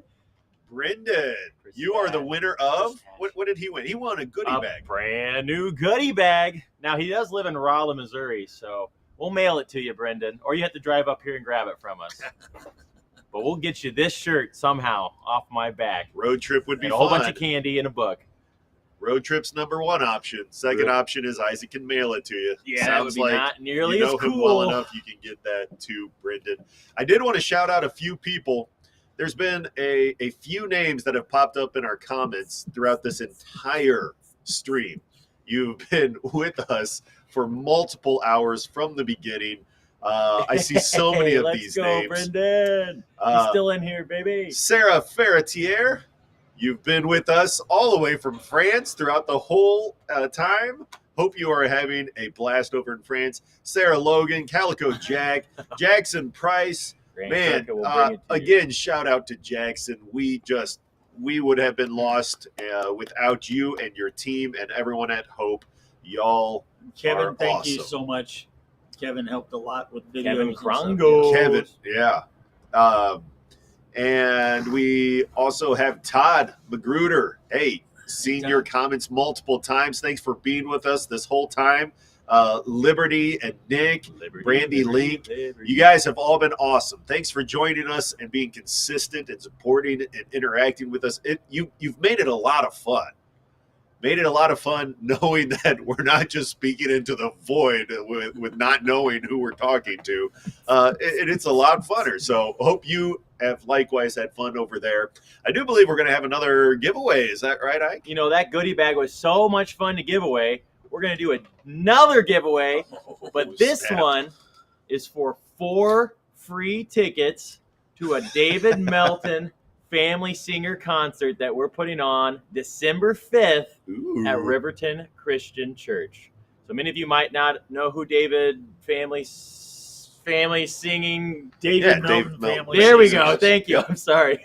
It's starting to get a little bit late. There we That's go. right. We'll limit But up a I few think we've got hours. a music video so that you can hear their beautiful voices and get a little taste of what they're going to be bringing on December 5th. Although I believe that's going to be a Christmas-themed concert. But right, it's going to be Christmas. Tight but harmonies. Still same tight harmony. Beautiful type of stuff. thing, So yes. What do they the have way to do? you win this one is if you type in the answer to the question, what does home mean to you, in the chat.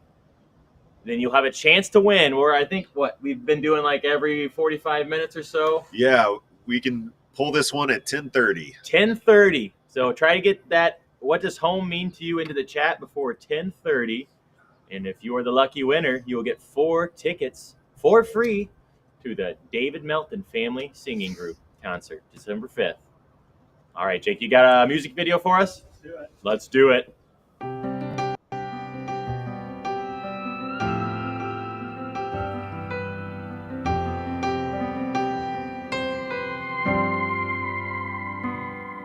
I guess I've got this gift for piling on the guilt, feeling like I haven't done some things I probably should, like God is keeping score of the ways I've come up short.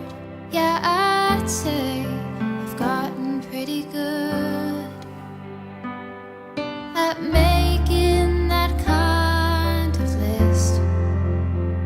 But when it all comes down, it all comes down to this: do justly, love mercy, walk humbly with your God.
right, y'all. Once again, that was the Dave Melton Family Singers.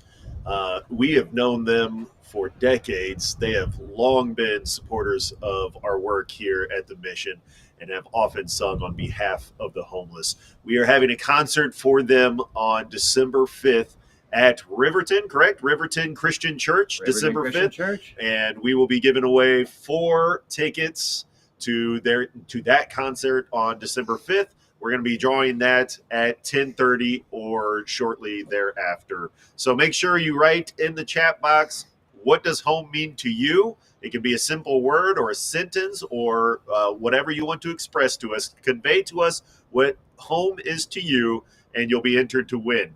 I do have to shout out real quick. Rachel Hall is on here. She says, hi, guys. It's going great so far. And Liam says hi. Liam. Hey, Liam.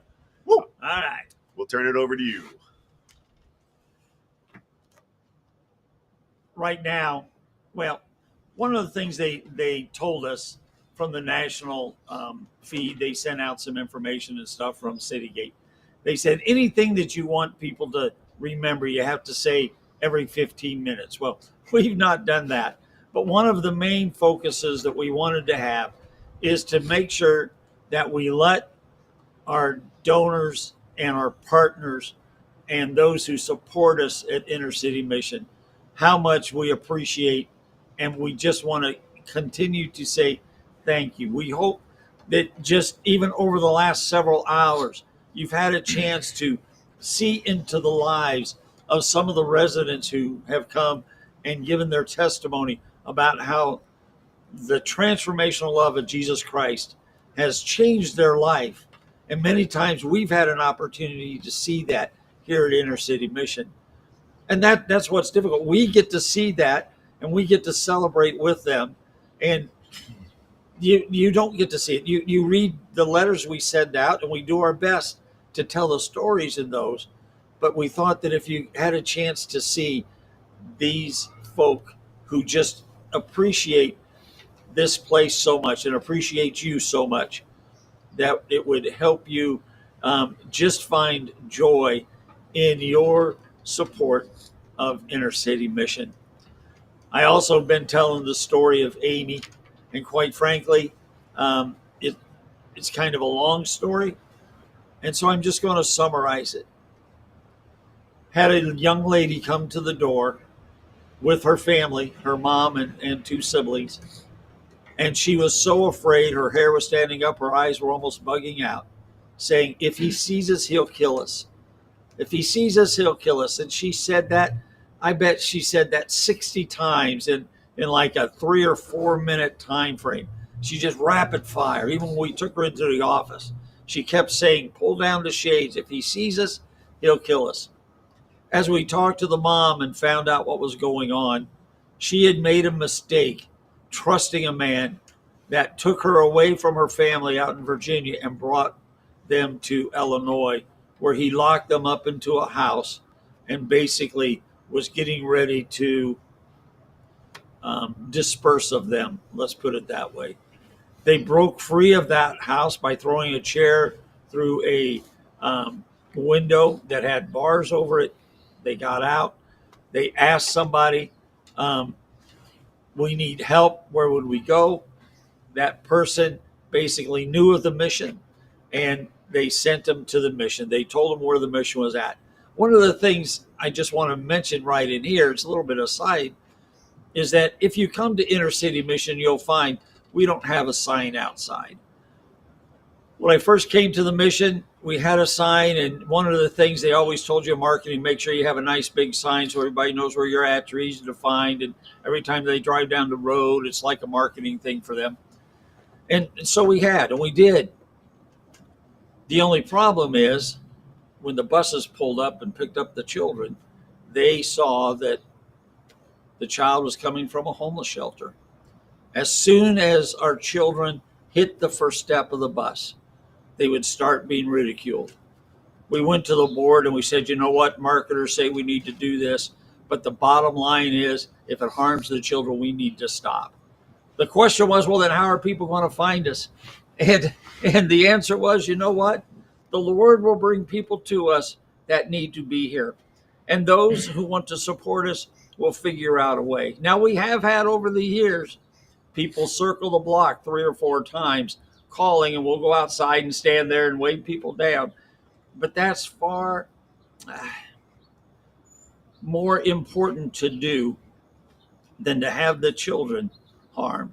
In fact, almost the question is are we willing to take 2 or 3 steps? Just 2 or 3 more things are we willing to do so that someone else doesn't have to deal with the inhumanity of people? Okay, that's the question. And it's like, man, it hands down, yes, we're willing to do that. But they found the place. Amy and her family found the place, and they talked and told us about how basically they had been kidnapped. We ended up getting a hold of the family in Virginia, able to get them on the bus, sent them back home. And the family was looking forward to seeing, because they had dropped all communication. They hadn't talked with them for the whole time they had been here. The family was concerned from the very beginning when they decided to leave. When I took the family out to the bus stop, and Amy got out of the mission van, and started walking to the bus, she said to me, "Whoever helped us, tell them thank you. Scott, whoever helped us, you promised me, whoever helped us, you tell them thank you." I've told this story in many a church, because the reality is we know Amy, and we know that your support, in many ways, she is 100% sure, saved her life. We don't know how many people's lives have been changed by that door back there.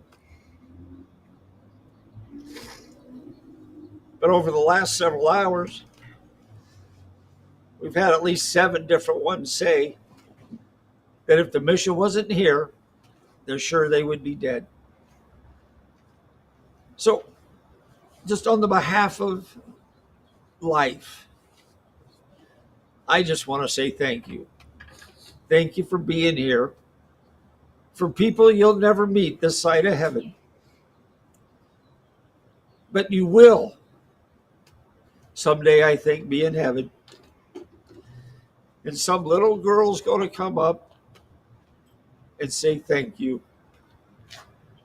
because you gave to somebody you didn't even know, and you helped save a life that you didn't intend to save, but your generosity changed everything in a positive way. So, thank you.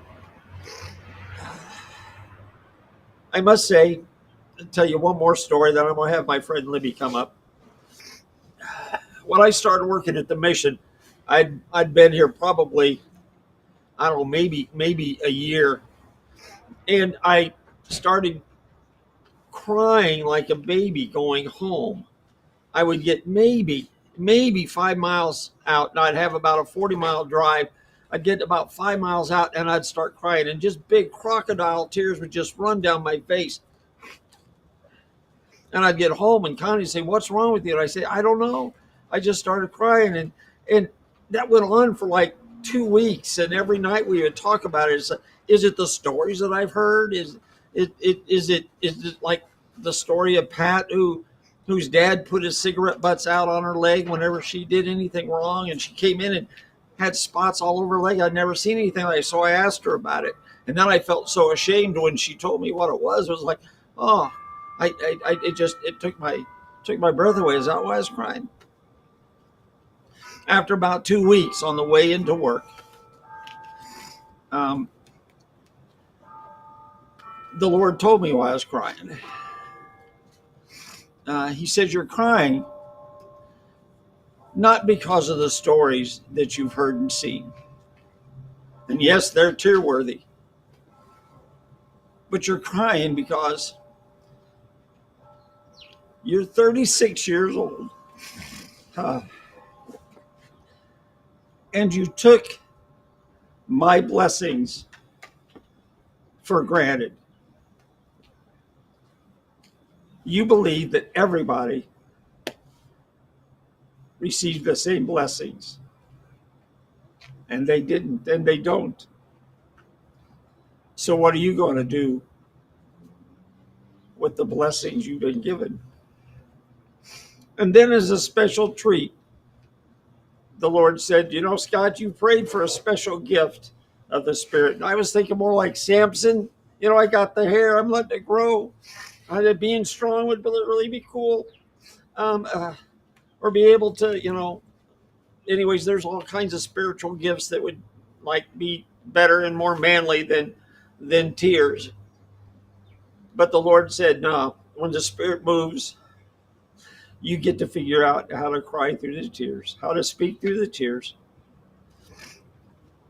And so, yes, I get choked up. But I thank God every time I do, because within me, within Scott, and this isn't for everybody, because everybody has different spiritual gifts. And I get so tired of people always wanting what somebody else has and just not seeking their own or enjoying what they have. But every time I cry, I can just say, thank you, Lord, because the Spirit's moving. And I can just feel it. So anyways,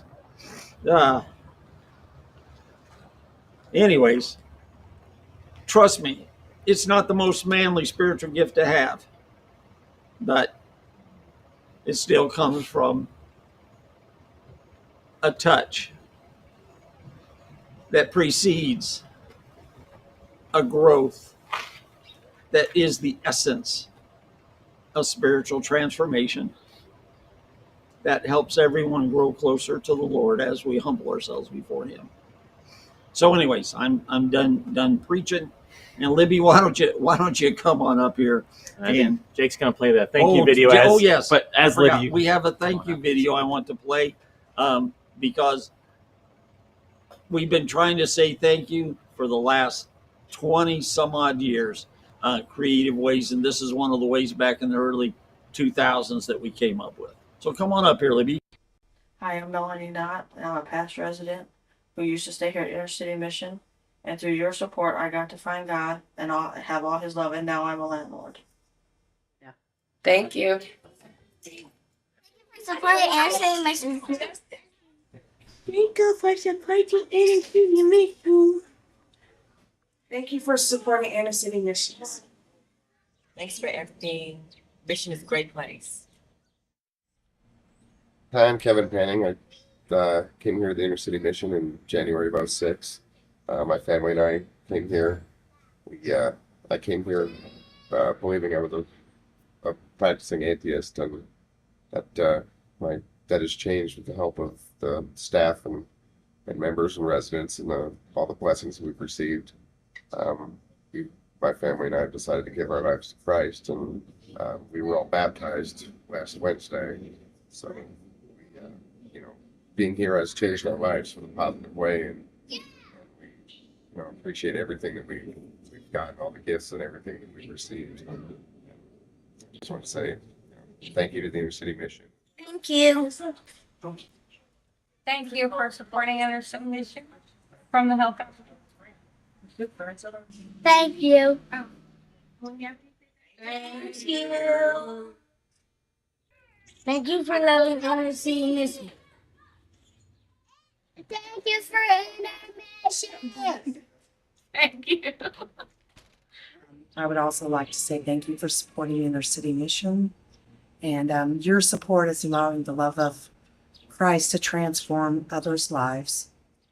Hey. Oh.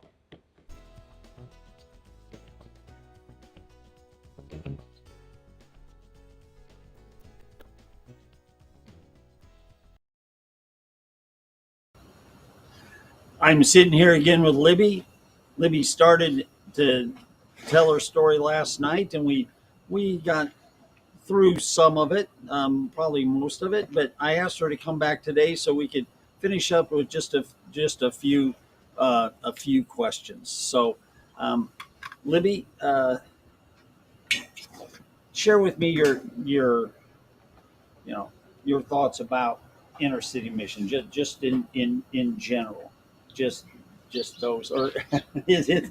I see it. I Right? see it kind of like, yeah, right. What am I supposed? No, you got me crying and just I don't know if I can talk or if you just want me to howl and weep here. Okay, then we'll go here. Let's just. We got Kleenex. All right. Because that's man, you sharing so authentically. I mean, just your heart and the freedom that you come into to express, like, I guess the goodness and the gratitude side of like what you've been given and wanting to suffer with others, which is the meaning of compassion, is to suffer with, and to not look away or shy away or to take for granted, what God's done for you and given you. Like, that just brings up so much for me, and the gratitude that I feel for what God's brought me through. And so much of that is, I'm realizing as you asked me to share, that reflection on my story as it relates to the mission was such a turning point. And it's allowed me to look back on, and, he tells us to look back on the things, to remember, to, with Ebenezer's and stones and reminders, to talk about it with our children, to share our stories with our children and the next generation, because we can't forget what he's brought us through, and we can't let it stop with us, And so, yeah, the mission is just such a huge part of my story. And I think what I'm feeling right now is just like, I felt for so long that I was supposed to pass on what I was given in my story, but it just felt like, how, God, and when and who, and how am I going to? I felt really disqualified for a long time. Like, I felt like a liability. Like, I'm such a mess. Like, I'm such a beautiful hot mess express. Like, how am I going to help anyone? And sometimes I forget that the best thing that we can offer and give is that compassion, those eyes of Jesus, that heart of the Father, just born out of our own gratitude of what he's done for us and what he's given us. And that my story, my experiences that I thought were just this liability, this disqualification, he's like, no, that's like, I always knew you'd go through these things. And I always knew that when you didn't think you'd get through it, that you would overcome, but it wasn't just for you. Like, it was to share and to pass on. And that's where I'm at in my life, is like, I've had that and I've been doing that in different ways, but I want to do it more. And I feel like my heart and my ministry and my business, it all connects so much to the heart of your heart and the mission, which is to see that this is just the beginning. Like, but there's so much more that the Father wants to pour out. There's so much more the Spirit wants to pour out in terms of entering into the suffering with people, like the way that we enter into the suffering with Jesus and find joy on the other side, or even coexisting with grief, and how much beauty there is in that. And that's the Father's heart. That's the heart of Jesus. That is the whole reason we're here, love. I mean, that's the only thing that endures. That's the only thing that will never end or pass away. The only thing that can bend but never break is love. And so I'm just kind of in this awe and wonder place of like, wow, God, look at how you orchestrated, and look at all you've done, and look how it's still just the beginning of what you're doing. And it's exciting and thrilling, and also this beautiful mix of joy and grief for me to see that my story and my pain was not in vain, and to start to step into what God has called me to, which is a similar type of work as what you do here at the mission. And that's, you're expressing something that really was one of the surprise for me at the mission, because when I first started working at the mission, I thought people probably would not want to even remember the mission when they leave here, because it's a scar, it's a mark. Who wants to be known or remembered or thought as homeless? But then what I found was, and this whole 24 hours is kind of a tribute to the fact that over the years, we've had several who have asked, can I tell people my story? Can I say thank you to the people who support? Can I do that? And it's like, at first it's like, you want to? And it's like, yeah. And the resonating theme of that was, if I can tell my story and one person find their way out of a domestic violence, or one person can be set free from addiction, or one person can find freedom in the transformational love of Jesus, then my story, what I went through, becomes more worth it. Yes. And actually, Lou Adams, the first lady who the Lord allowed me to see transform. That was one of her things. In fact, she ended up going out, kind of what you're talking about, wanting to do. She ended up going out, literally, probably hundreds of times, telling her story.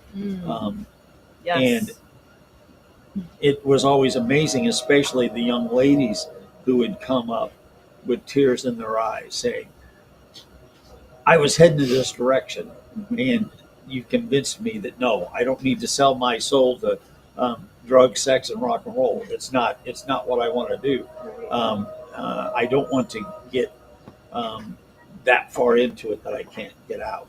Yeah. And so but the stories are what's powerful. That's what you're saying, and that's where it's at. And it's interesting because somebody I really trust in the ministry world prophesied some years ago, and it's come back around, that part of my calling is to tell people stories, and that I was gonna write and share women's stories out of oppression and into overcoming. And I just feel like what you're describing is everything. Like hearing people's stories and their testimonies, seeing that we're not alone. I mean, knowing that you're not the only one, when you feel like the only one, even though you cognitively know other people deal with stuff, it can be so isolating and so lonely and so shaming and so mortifying to go through these things, and we can feel so alone. So to hear even one person, touched by or that can hear your story and know they're not alone. I mean, think about that multiplying. That's what gets me excited, like intersection of all of these stories. And I told my husband last night, because we were talking about God's put a ministry and a business on our heart, and he's like, he saw kind of this tapestry, and I was like, that is so wild that you're saying tapestry right now on our way home from the mission. Because I said, I heard this phrase and it stuck with me, and I keep seeing weaving stories like tapestries, like stories, tapestries tell stories, but weaving together the stories, we can start to see that multiplication, that expansion of the power of testimony. And he says that we overcome by the blood of the Lamb and the word of our testimonies, and love not our life even unto death. And so that is our mission in a big way. And I think Isaiah 61 is obviously Jesus' mission.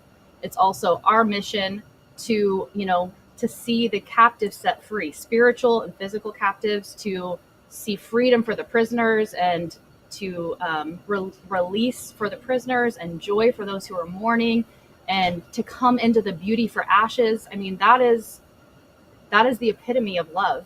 And I feel like stories are such a necessary part in how he created us. I mean, Jesus told parables. Jesus used the power of story we have through the ages, through the centuries, in different ways. And we need to come back to ways to express. And I just love that you're doing this event, because I'm thinking this is what it's about, not just experiencing it here, but letting people heal through getting to share their story, and find that there's something really even healing and powerful about sharing your own story, that, like you said, you didn't think people would want to, but actually it's part of what kind of sears their heart to remember what God did, and to connect it to the more, what's next, or the future that God has for them, that this is part of my story, and yet it's not over yet. I'm still here for purpose. Like I made it. I lived through it. I'm still here, and God must not be done with me yet. And there's other people out there right now, that are in the same place that I was, or similar, that still need to hear that they're not alone. Yeah. And the issue with, I think, like what you went through and many other women go through, and you mentioned this though, it is so isolating, because even though there's so many other women out there that are going through the same thing, because of the shame sucks us into, and it's like then all you see is everybody else flying by doing fine. It's almost like when a loved one passes away, you almost feel like the whole world should stop. Yeah. My mom died, you should stop. Why are you all still moving? Why are you all still able to function? I am having to process this. What's going on? In the same way, when you're in an abusive relationship, it's like, why are the rest of you okay? What and is it just why am I not me? okay? Yeah, is it just me? Yeah. And how do I get out of that? Right. And it really comes to then the courage of last night. There was several comments, just different ones saying, thank you ladies, talking in just more of a general thing, because mostly it was women last night. Thank you ladies for sharing your stories, because it's so courageous, it's so beneficial, and it does help us, and so I believe it. I think that's, and you said that's the where it's word going. courage. I mean, courage isn't the absence of fear. Like, courage is in the face of fear, doing it anyway. And I know every woman that shared felt some level of fear of, being on live stream or just speaking up about something maybe that she hasn't shared, or that's very vulnerable and tender still, whatever it is. But that courage of like, there's meaning here. This matters. There's purpose to my pain, and my story matters, is what brings forth the courage to share it anyway. And then you find that this blessing in it. Like, there's so many people, or even one person, like you said, Jesus left the 99 for the one that heard my story and it mattered to them. Now, we only got about 4 or 5 minutes left. Isaac's giving me the fingers. So let me ask, what would you say, if you could sit down and talk with a donor right now, people who donated to keep this place open, what would you say to them? Yeah, I feel like it's important to maybe even turn toward them. I don't know where the cameras are facing, but It's that one right there. This one right here. Okay. Yeah. As a train is going on by, gosh, it's hard to put into words what it meant to have the reprieve that you guys gave me, the time with my children and court custody and everything, to not have to worry, to work as a single mom and try to figure it out on top of all the trauma that we were dealing with and trying to recover from. Like, I really, truly, I would think about it almost every day. Like, oh my gosh, there are people this exists that would allow me this space, that are giving to this. And it's changing everything. Like, it changed my whole world. And I actually think back and go, if I didn't have a place to come like this, I had nowhere else to go.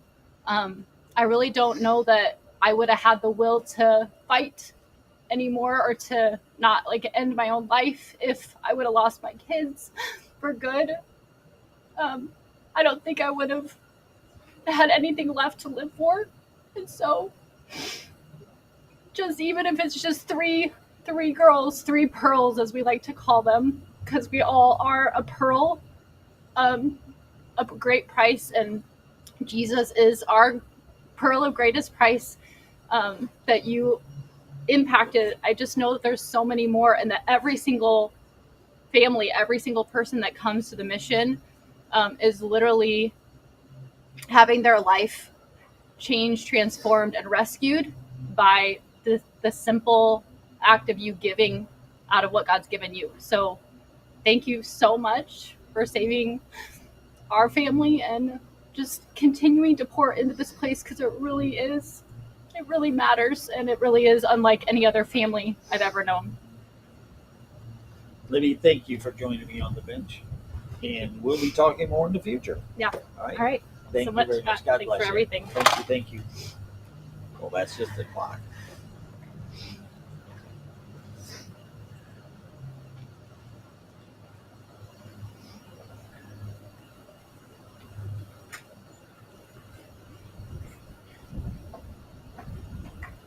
They told me before we started this, it's okay, Dad, if you're silent every once in a while. One of my bad habits is to always fill the silence. And that's not always a good thing.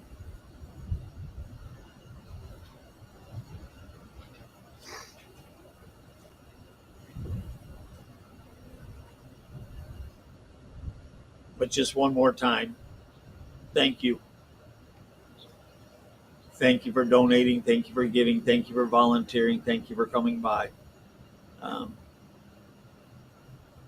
just thank you. Now I'm going to ask a friend of mine from the deep south part of the state of Illinois. Well, Madison County. It's only by East St. Louis. Danny, would you come on down? And this is Danny Romanette, and she is a friend of mine, and we've known each other for what, 20 years probably. It seems like time flies when you're having fun. Getting there. But it's been a while. Yeah. And thank you for coming up here and being with us today. And so, how was the drive up? Good. How was the morning? Good. It's kind of nice that it's over cloud because Yeah. we had the sun really beating down on us yesterday, and this is kind of good. The heater, are you warm enough? Yeah. No, this is great. That's great. Thank you. It works well. Yeah. So, do you mind telling us about how you got involved with Inner City Mission? And I'll just leave it at that. I'll forget that. And how'd you get involved in Inner City Mission? Well, first I was doing so well. I've been checking in on the live feed and everything, and I thought, you know what, I'm not gonna watch all through because I want to have my own perspective. I knew I'd get in my feels, and I show up and I'm there anyway. So it was like all for nothing. But you tried. Yeah, I tried. But God's gonna do what He's gonna do, and so He always does. Yeah, and thinking through that question on the way here, of course I got emotional because I always Wait, do. we have clean it. When you say emotional, now see, we're trying to get a national sponsorship with Kleenex by using puffs. So please, Kleenex, if you want to support us in a large way, we'll continue to drive up your stock because we use a lot of Kleenex around here, even though this is puffs. So, anyways, go ahead. Thank you. There was my Go ahead, shameless. let me have one. Thank you. The cheap shameless plug. Yeah, shameless plug that I doubt That's Kleenex is going to bite, but you never know. Yeah.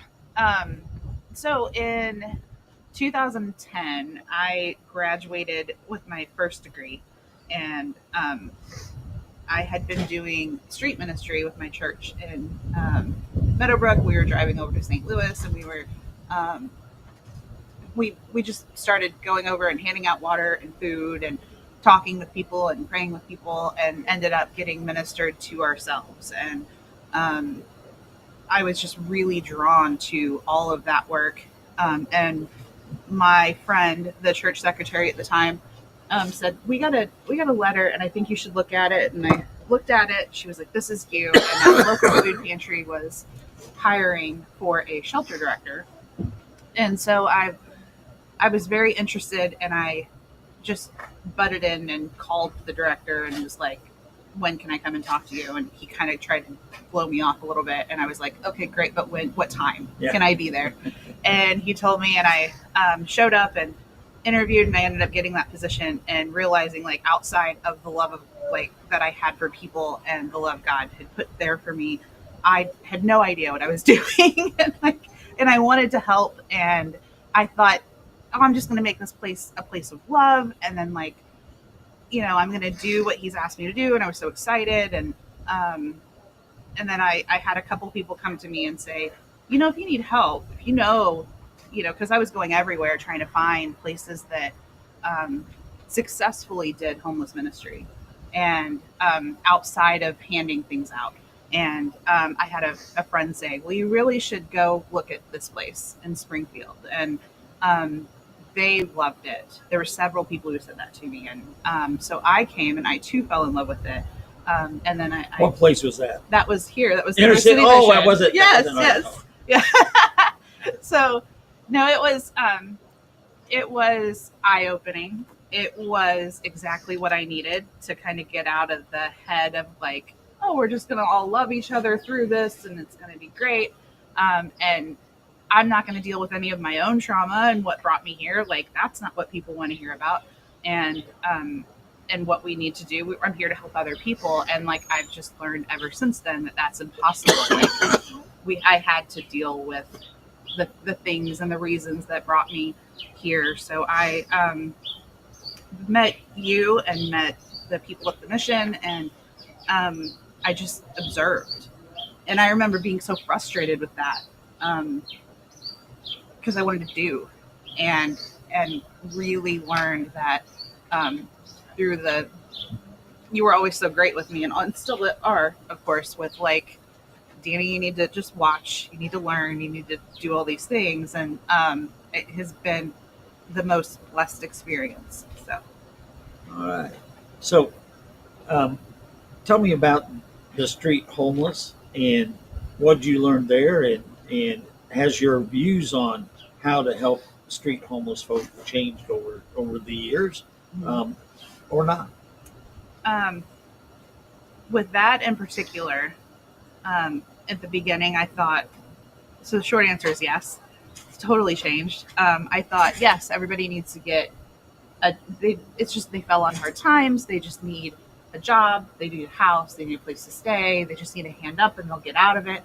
And I thought that was the solution to everything, and learned that it was not.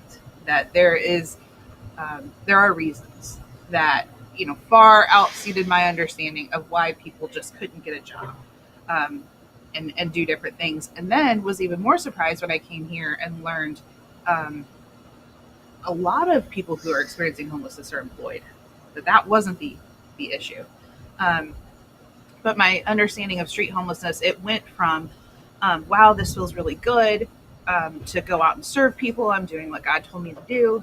And I'm giving, we're giving food out, and oh my goodness, people are eating because of me. And then I realized just how selfish that viewpoint was, that wasn't true. And it went from being with a lot of people and having that good feeling to, there's something really wrong here with, if these things could solve it, why aren't they solved? Like, and I had learned like the vacancy rate, I think St. Louis at the time had over 2,000 abandoned buildings, 2,000 buildings that no one was living in, and people were investing and doing things. And I thought, well, if the house would solve it, we've got programs that do housing. If food would solve it, we've got tons of food pantries. If all these different things would work, why isn't it? And I found that some people got on that page for a deeper understanding, and then other people were just okay with, I just want to show up and give my snacks out, pray, thank God, and go home. And I wasn't okay with that any longer. I kind of got to a place of, no, there's got to be more. We're one of the richest countries in the world. There's got to be another explanation. So what happened with the riverfront? You were kind of involved when all that stuff happened. Yeah. When you told me that the first time, it's like, wow, that kind of solidified some thoughts in myself. So the riverfront was really interesting. It was, like I said, I was going there with my church at the time. It was I think, one of the high points, the epicenter of Larry Rice. If anybody's familiar with him, he's a pastor in St. Louis that really was fighting the city tooth and nail. We should be feeding them and doing all these things on the street and giving them clothes. So the riverfront had been set up with just inundated. One of the last times I went and served was I saw church van after church van after church van showing up and arriving and just unloading stuff and things and being like, oh my goodness, this is amazing. Like, look at what God's putting in the hearts of people to do. But then I realized because it was in the news. There was so much fight with between Larry Rice and the city, and then I realized when we would go there how like I'm even hesitant to say it. It was kind of being using as a dumping ground of sorts with very good intentioned people wanting to help, but it was creating a public nuisance. It was creating a lot of dissension between, churches and How was it a state. public nuisance? What do you mean by that? It was piles of boxes, and I was watching church vans unload boxes of clothing and pallets of snacks or pallets of food, and the food was drawing rats. And no one was cleaning up after themselves. There was no system to put trash, clean it up, nor was there a lot of desire to clean it up. And so you had this public outcry on one hand of people being like, this is a public safety issue. And then you had us good-hearted folk on the other side saying, but people deserve to eat, and they deserve housing, and they deserve love, and they deserve all these things. And I saw so much argument. And I saw people get really upset one way or another or quit. And then the city came in and just bulldozed the encampment altogether. And now there's a big wall there. So. Wow. Yeah. So what, and I like the way you said it, good-hearted, good intention. We want to help. And here's what we can do. Here's the easiest physical way. But if you have so many people, so much stuff, and there's no place and no one taking care of it, then the rats come and it all gets bulldozed down and that type of thing. Yeah. I ask you a hard question. Get the Kleenex out, I guess. So, why do you do this work? That was a question I thought I had answered in the very beginning with because God told me to, because I read the Bible and it says do these good things and help and whatnot, and I thought that was truly the answer, and I went with that for years and years. And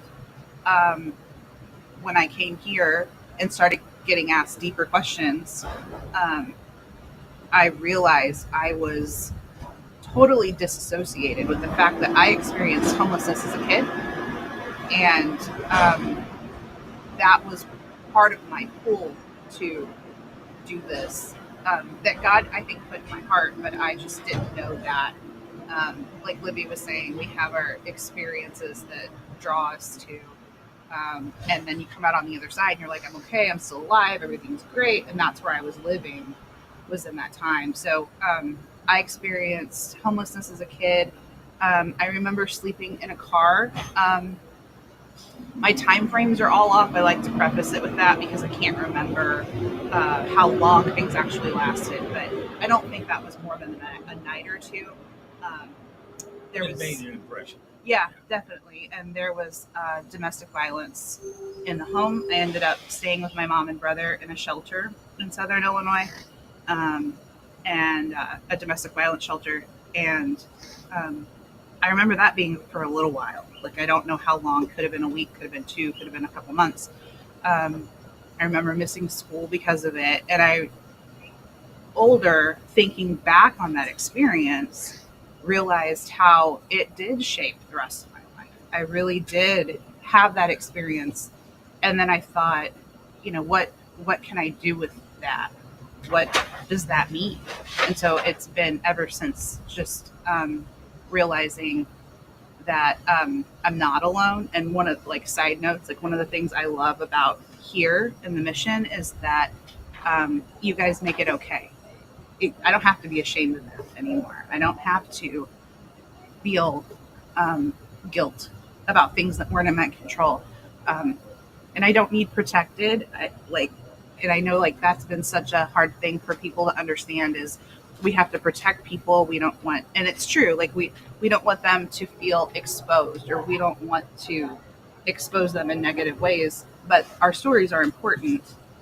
And I've made peace with mine through it being okay to talk about and being okay to let God speak to my heart about, because I think I had totally blocked him out too with, if God loved me, I wouldn't have gone through that. like that kind of thing. Because you rationalize, I rationalized, but that's what I think drives me to do this work is my own experience and coming to peace with it and letting other people know that that's okay. It's okay for them too. So, can you tell our audience a little bit about what we did last year, 2024? What did we do down there in Madison County? Because there's a lot. I even though all of the dreams and ideas and hopes and plans, even though they all weren't realized, I feel like that for me, there was some real significant breakthroughs and understandings. So what happened in Madison County? So there was a person who started a nonprofit and wanted to build tiny homes to help people living on the street, and we helped. I got asked, how can we do this? How can we solve homelessness in Madison County? And the truth was, I have no idea. I don't know. I only go on, prayer and asking for wisdom. And so, of course, I came to you and we worked on this project with,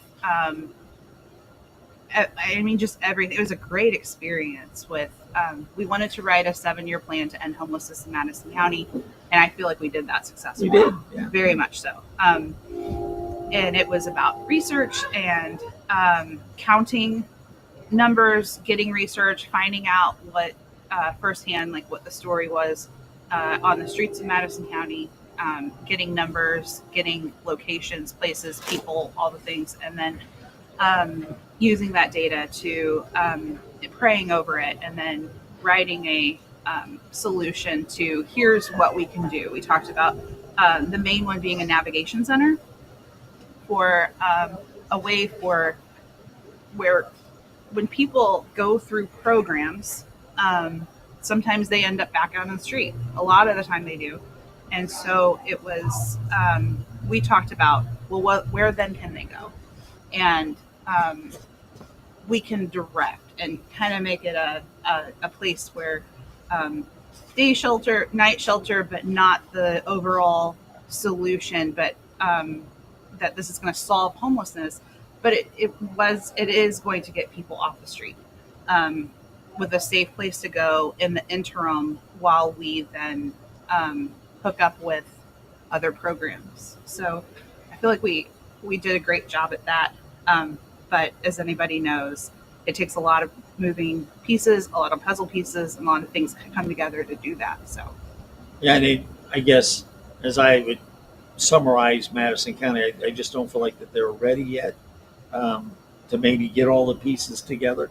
There's a big fight. It's I think it's coming closer. Yeah, but it just seems like it wasn't. I think one of the big things that we also did, and that you guys did, you and Donna worked really hard on this, is going into a county and actually finding eyes on, name recognition, 180 homeless, shelterless people, and looking at each one of the folks and starting to identify if they were receptive, resistant, or belligerent, kind of three categories of response to help. A receptive person is responsive to help. Pretty easy to talk to. A resistant person push back, but eventually will. A belligerent might just swing the bat at you, with the thought of the belligerent probably only makes up about 3 to 8%, less than 10% of that total 180. But that's what everybody sees. So everybody defines the homeless problem by the worst case scenario, and miss the fact that the receptive and the resistant, we're going to be able to work with them easier and get them into housing. Now, you went on and did some work with some of those and were able to get some people in housing. And then funding and that just kind of slipped away. And you know, the bottom line is it would be nice, folks. It would be nice if we could do this work without the need for money, but it just doesn't work that way. It would be nice if we could do it by selling off the gravel in the back, but it just doesn't work that way.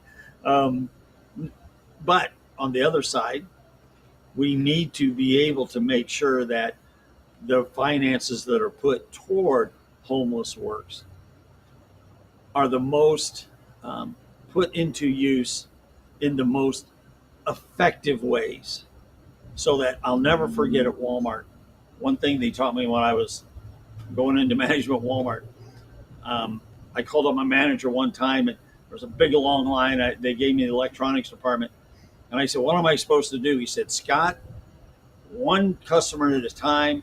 Do that customer right, and make sure they don't get back in line again." And it's like, I feel like that's the same way with homeless. Spend the time with the person so that they stabilize, so that they don't get back in line again. It takes longer, but it's better. I am getting the. We're done already. We are done already. I can't believe it. I'm a talker. You know me. And I'm so shy and quiet.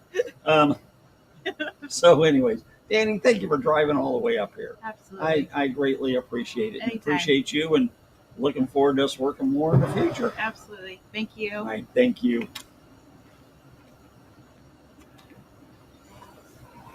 Danny has a great heart and love for the homeless, for people who need the help of others. I'd like to call another lady up here who's sitting in the wings, Jane Ford.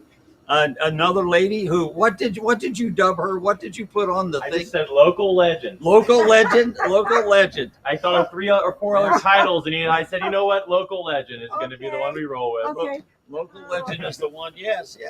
And when he said it, I laughed and I thought that really fits because I met you. No, I'm fine. Okay. I'm fine. I dressed for outside. I met you.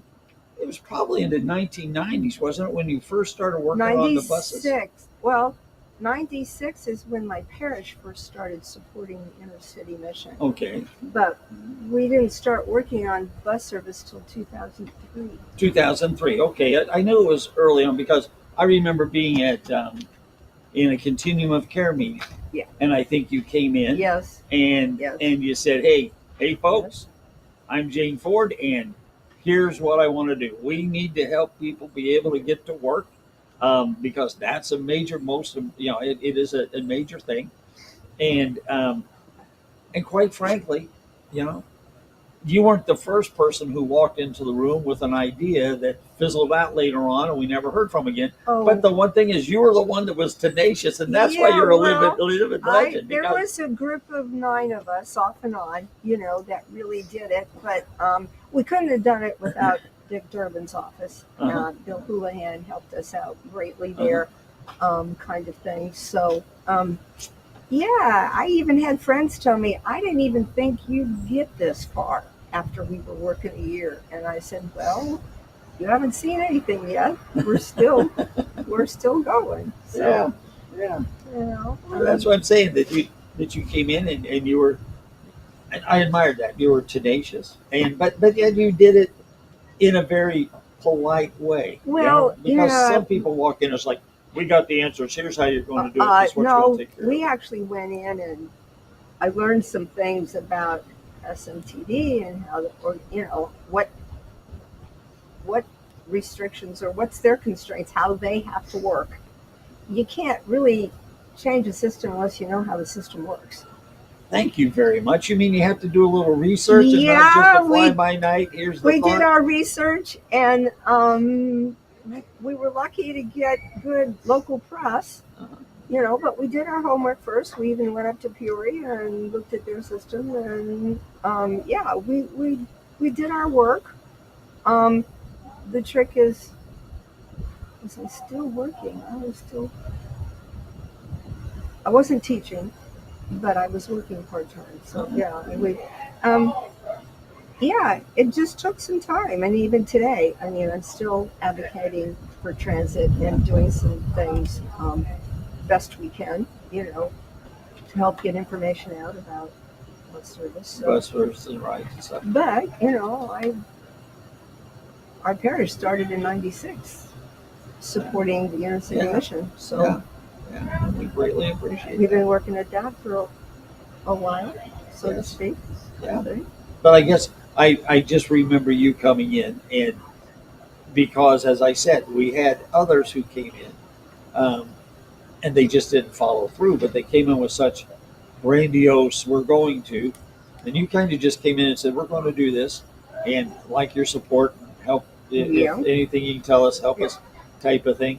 And then you just kept coming back, and you became a part of it, and you helped not only, what else are some of the other projects, and that's why Well, the see, Living Legend all case, it that wasn't with the just continuum, first of all, I also need to say we couldn't have done night bus service without the support of the Springfield Supportive Living. No, the Springfield Center for Independent Living. There you go. For persons with disabilities. They gave us, we even put together that little flyer, and they came up with the saying, life after dark. Yeah. So, And that was good. but back to your question, whatever, I kind of did a sidetrack there. Oh, Other no. things. No, and was transportation your first foray into the public arena? What you would call Because community organizing? Because Yes. it wasn't Yeah. no, I'm a Republican. I thought no, I'm just teasing. No, what what other things have you gotten into? Because that was kind of your first foray into community organizing. The Catholic Diocese did a lay formation program, which I graduated from. I did social concerns as my emphasis. And that's what kind of kick-started you into this. I graduated from that in 93. And then how do I do that? I started the social concerns committee at my parish, Okay. got involved that way. Okay. And then started some things. We did the caregivers program through St. John's. We set that up. We set up bread line. We set up inner city mission. Those were the things that started. I had all that going before night bus service. Yeah. So, and what else have you been working on? Because I mean, that was 03 or whatever with that, and inner city's been back in the 90s. So that's like in 30 some years ago. In 2018, I had a family member die, leave me a ton of money. So I have a fund at the Community Foundation for Land of Lincoln with emphasis on homelessness and quality of life. I've been able to, I worked with another donor at the foundation, and the foundation themselves. I said, I've got this money, kind of know what I want to do, but I'm not going to give just to individual social service agencies. I need you to help me figure out how I can help all of them.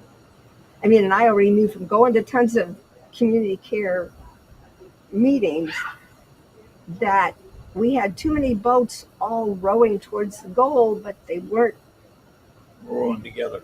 All in the same boat, so to speak. Yeah. So the foundation helped me with, we were able to fund Josh Sabos, myself, the donor. The city funded his salary for the first year, and then the county has taken it over. So that to me was was a really biggie. Yeah. In what I could do, I could make the money I have more effective. Yeah. Because Josh is, as I said from the very beginning, when I knew that was being organized and put together, it's like Josh has that perfect talent and ability to pull people together. Do it with credibility. Correct. And his past experiences as a pastor doesn't hurt any. No, it doesn't at all. So, lately I've been able to help out. They've increasing their street outreach and been able to hire some people and another donor at the foundation that does stuff with homelessness helped get a van, and then recently I gave them some money to see for their street outreach wherever they need it. I'm kind of like, you need this. I mean, I did so many things with them. The community ambassador training, just all kinds of things over the years. Yeah. Wow. Keeps me, facetiously I say, keeps me off the streets and out of the bars. There you go. There, yeah. You know. I'm sure you weren't a big bar lady, Yeah, but maybe you were that was a North Live, problem. That was a yeah. problem. And so is that we've been focusing on the transformational power of Jesus' love. Yeah. So is that the transformational story? It got you out of the bar. Jesus' love got you out of the No, actually, I'm teasing. no. Teasing. Wait, we're going to start a whole rumor. No, you did ask me about, how like a story or something. It goes back to junior high when I was in a storytelling club and we did a dramatic reading of the story of the other wise man. There was a fourth wise man. Henry Van Dyke wrote this book back in the late 1890s. All right. Okay. And the fourth Magi went off to meet his three brethren at a place, and they were all going to go together to Bethlehem. And of course, he sold all his wealth, everything, to three jewels. And of course, unfortunately, he missed the meetup with his friends because he stopped to help someone and it took one of his jewels. And so therefore, he ended up another place where he used a jewel to save a child from Herod killing off all the firstborn, etc. Okay, lives his life following the Holy Family, ends up back at Golgotha with, and there's the earthquake, and he's hit on the head, and he was helping a young woman. A voice, he was like talking to a voice. Whenever did I see you, Lord? Well, we know the scripture saying of whatsoever you did for the least of my brethren, you did to me. Right. Well, that's, I always thought that religion didn't mean anything if you didn't do something to help other people. Yep. And it's a relational thing, and yes, it just is. So that's whatever. Yeah. My mom kept a note from my kindergarten teacher. If somebody fell on the playground, I was the first one there. Oh, that's wonderful. So I mean, That's part of what our foundational scripture at the mission from Matthew 25. Yeah, well, that's part of the things that we emphasize is, when you fed the poor, when you gave them a cup of water, when you did these things, you were doing it unto me. Yep, I know. Because it was at high school, I guess. You're growing up, you're starting to think kind of thing. It's like, well, going to church on Sunday is great, but then I'm going, what the heck are you doing the rest of the week, guys? Yeah, sure. And it was like, wait a minute. I knew enough that, I realized that other religions lived their religion right so much better than Catholics that I saw. So it started at a young age. Yeah, the impression a book made on me, kind of thing. That's amazing. It's and the book that just in some ways just really enhanced my life was Uncle Tom's Cabin. Oh, and that has such a it kind of has a bad name because of kind of the slur of you're an Uncle Tom type of thing. And I've talked to a couple of people and said, well, I wouldn't because I said, have you ever read it? Yeah. I mean, because it transformed the whole nation.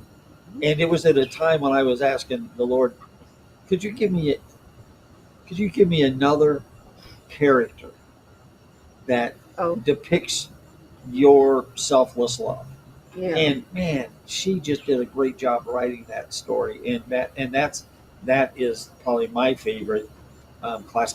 I have only read it twice because it's hard to read. Yeah. It's hard to read, but the way in which the way in which people changed because of his just tenacious gentleness, you know, and I see Christ as being that same type of thing, and I, and that's what impressed me with you back in the 2000s, early 2000s. You had this gentle tenaciousness that is like, this lady's going to be around. She's going to get stuff done. Because you remember back in the day, that's the reason why I wanted you to come to the bench, because we're kind of oldie moldies. We've been around a while. No, I don't use the word old. You don't have to. I'm leaning into mine. I get discounts. I mean, I'm well, excited. I do all that too, but Experience. Experience, not old. All right. Well, yeah, and it's like by this time in my life, I think I do have a little bit of wisdom, and I'm thinking, okay, Lord, I'm here. I finally got to this point, and I'm going, my window of life is kind of shorter here than it used to be, and I got too darn much to do. So you better keep me healthy or something. Exactly. It's like I kind of wish it wouldn't have taken. I said I was a slow learner. That to learn some of these things, to realize that you got to deal with stress, or stress is going to deal with you, and you pay for it later. It's I wish I had, absorbed some of this. That's why when you see young people who have that, who speak in that way, you're amazed, because they haven't had life experiences, but somehow they just connect with people and know what's really important. Especially when you feel like God has put a burden in you to meet a calling somewhere, even if you don't exactly know where that calling is, you just have a fire within you that needs to be directed somewhere. I feel a bit of that. I know, and it's like, I know I need to win the lottery too, because I've got all these things I'd really like to do, but I don't have the money that I have money to help, and I do, which is, when I was teaching school. There's always more that needs to be. Oh, I know. When I was teaching school, I used to daydream about doing philanthropy, and here I am. Yeah. And it's amazing. I don't know how, but life got me there. Honest to goodness, whenever I hear the word philanthropy, your face pops into my mind. Well, but there are tons of people who are doing things. Right. There really are, and that's.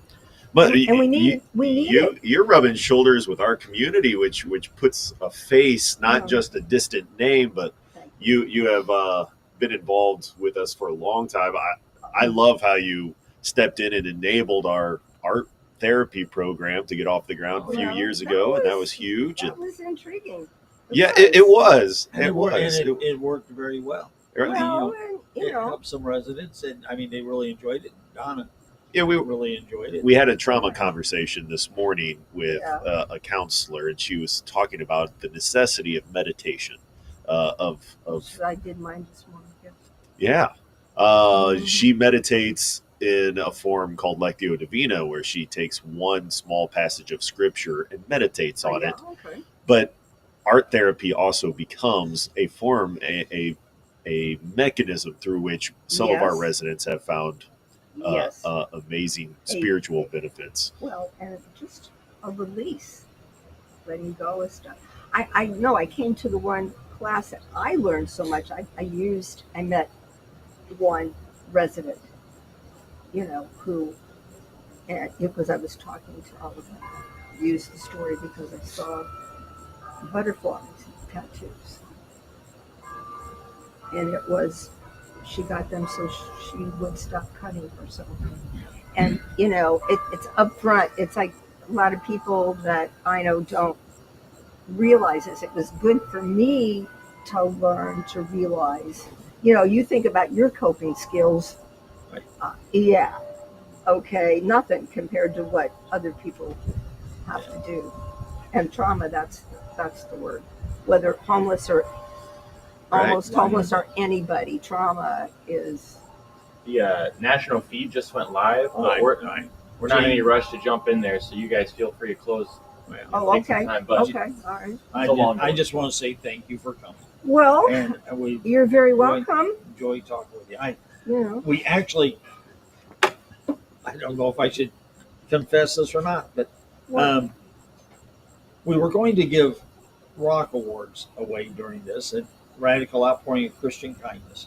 And we wanted to give you one, but our engraver basically got sick and didn't get them done. So down the road, we're going to surprise you with one because you are just, You'll be so surprised when it everybody, I will. we appreciate your tenacity, your spirit, your thank willingness to help this community.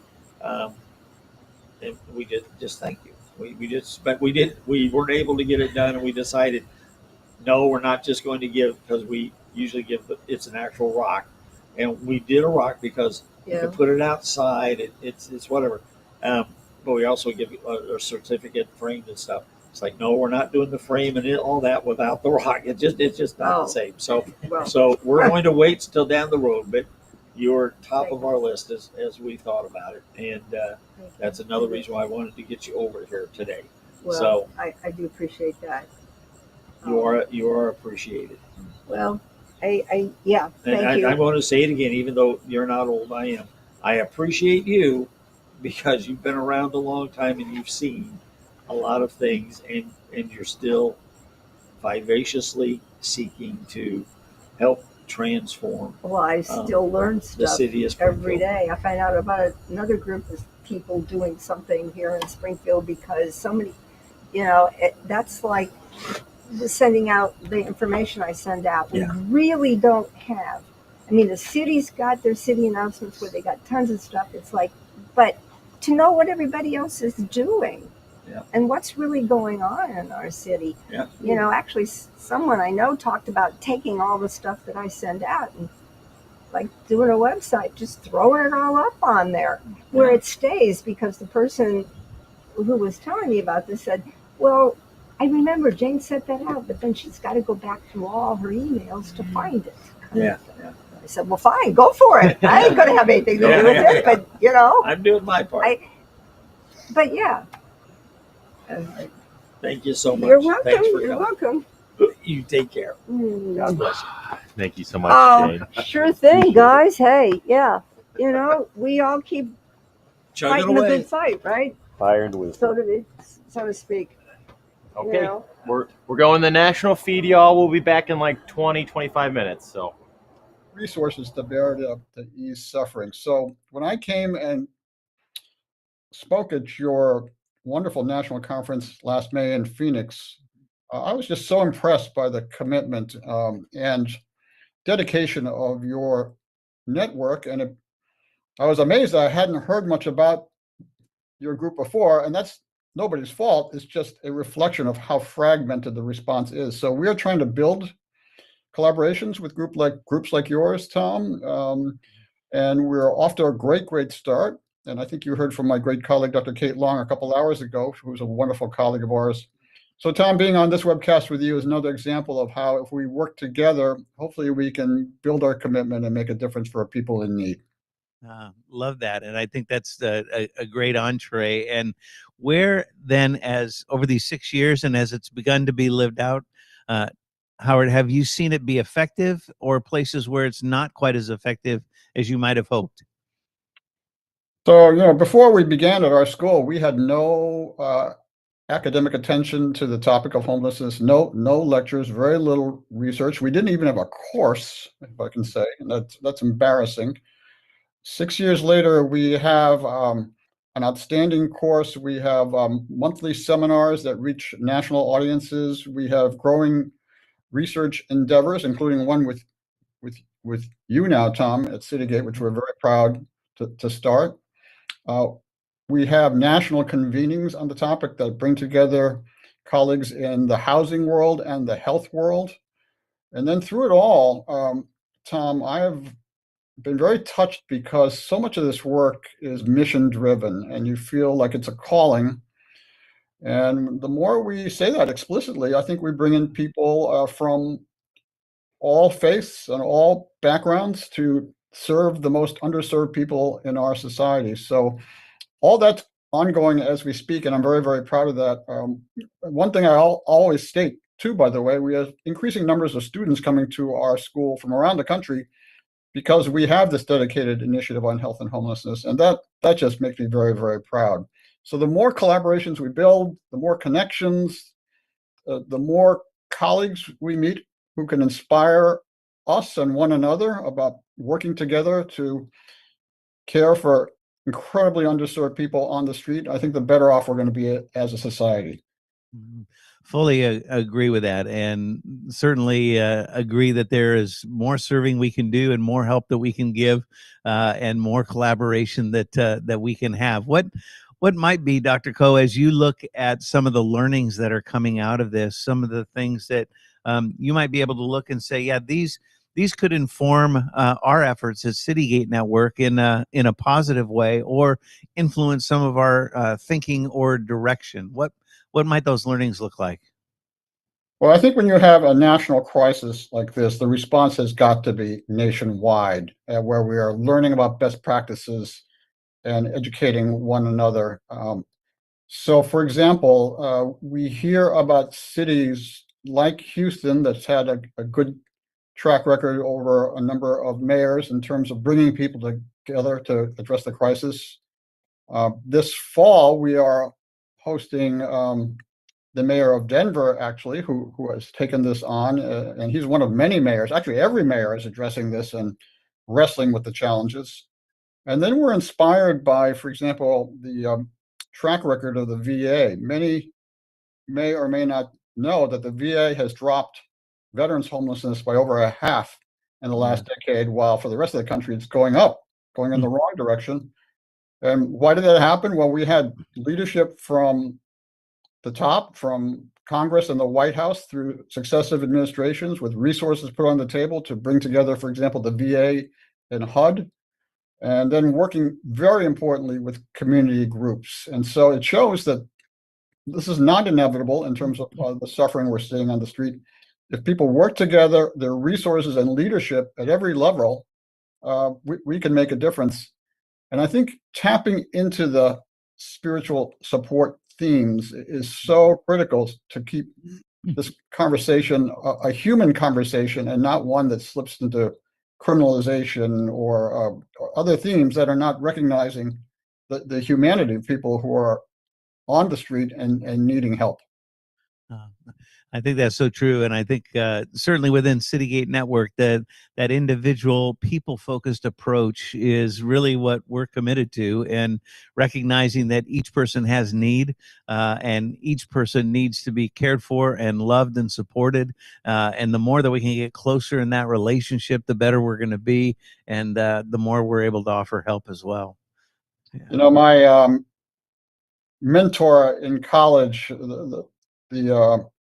the chaplain at Yale, Reverend William Sloane Coffin, used to say, "We should care most for those society counted least and put last." And yes. that is a haunting phrase, and I think applies very much to the conversation we're having right now, Tom.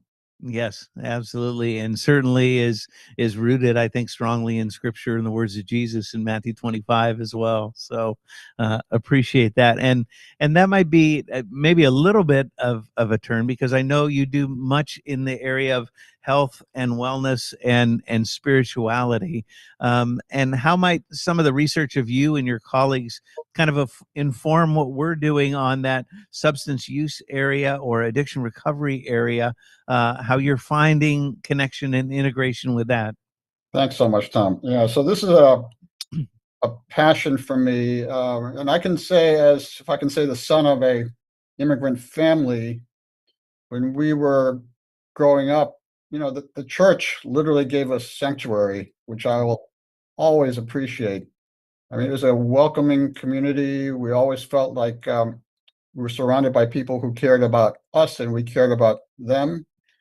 And then I mentioned this chaplain when I went to college, who was an incredible mentor for me. And in many ways, pushed me into a public health career, because he was always talking about the big picture view on health, not just individuals, but populations and countries, and in fact, all of society, if you will. So that really instilled in me a sense of mission in my work. And I started my career as a clinician primarily, which is of course taking care of individuals. I felt called to do public health now about 20 some years ago, as I've already mentioned several times. And it's been a life-changing experience, Tom. So as I teach public health to my students or interact with my colleagues, many of us feel that sense of meaning and purpose, and are driven by experiences often from childhood about how we were raised, about what gives us a sense of meaning and purpose in our lives, often in a religious setting, if I can say. But we usually don't talk about it in an academic setting, because somehow that's something you're not supposed to talk about, which I've never quite understood. I mean, this is the reason we get up in the morning and do what we do and make the life decisions that we make. And so we're trying to encourage that conversation in academic settings, respecting that people have very different views on religion. And if people don't find that of relevance to them, that's their decision, and we respect that. But for those like Citygate, where we lean into that topic and it motivates and strengthens the collaborations that we're trying to build to address crises like homelessness, it's really, really important. You're getting me at a very good moment, because I think I can say this. We're wrapping up a research article, which I hope is going to be published very, very soon, that shows that, and what I'm about to say is obvious to all of you, is that when you look at programs like AA or 12-step programs, those are spiritual programs. They're talking about connection to something bigger than yourself, and themes that are spiritual but not referred to as such. And so I've been struck by that in my work as a state health commissioner and as a U.S. Assistant Secretary, saying this is the spiritual side of health, which is just as important as the physical side of health. And why aren't we talking about that more? So that intersection, Tom, is a motivating one for me in my academic work. And I have the honor of working with some incredibly dedicated and brilliant colleagues at Harvard University on an initiative on health, spirituality, and religion. So that intersects with this work with all of you as well. Love that, and would love to see that article or make it available to our network. That'd be great. Okay, it's got to be accepted first, so okay. Pray for me. we'll wait till it's peer reviewed and then pass it on. Oops, I can't hear you now. Oops, I can't hear you now. Okay. Oh, there you are. There we go. Great. Kind of the last question, Dr. Coe, is around our partnership together as we're looking at doing some research with regard to Citygate Network and moving faith-based and connecting it in greater ways to evidence-based data as well as outcomes that we're engaged in together. And I'm excited for that and looking forward to taking those steps forward. Tell us a little bit about what that might look like from your perspective and how you're feeling about it. Tom, we're very, very excited by this. So as I mentioned already, my wonderful colleagues, Kate Long and Akil Gupta, joined me in presenting to Citygate last May in Phoenix. And we all mentioned that we were just getting to know each other, despite the fact Citygate has had a history that goes back decades, right? And you're an astonishing national organization that's connected and trying to work together, which is never easy. And we in the public health world really had little to no interaction with your group or groups like yours until that fateful meeting. So Dr. Kate Long, who was on your webcast a couple hours ago, and we have started a pilot effort with all of you to just try to get some data together to see how many folks your network is reaching, what kind of spiritual support you're giving in your missions, as well as physical support, which is life-saving. Trying to measure impact on any of this is never easy, but we've got to start. But if we could have at least some descriptive article that is in the published literature at some point in the next year or so, that'd be a wonderful outcome to begin this collaboration together. And I think that's just the beginning. When I was especially in DC, faith-based groups would come to town, and the Department of Health and Human Services would often trot me out to to talk to them. And after a while, I used to open up by saying, "You may think I'm a doctor, but I'm actually a frustrated minister," and everybody would roar, Because I just love people who are motivated by the sense of meaning and purpose and calling, like all of you. So that's why we're here. And Tom, I know that's just a first baby step, but it's long overdue, and we're looking forward to working closely with you and your colleagues, and led by Kate, who is a very wonderful and promising young investigator.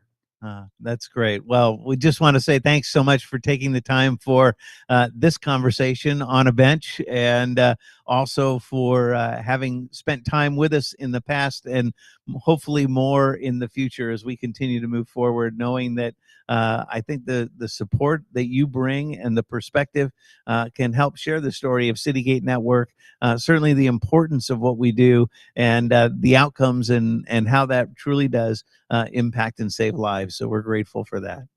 Thank you, Tom. Great honor. Great. Well, blessings. Thanks again. Good to be together, Dr. Coe. All the best. Thank you so much. Yes. Bye-bye.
Can you hear us?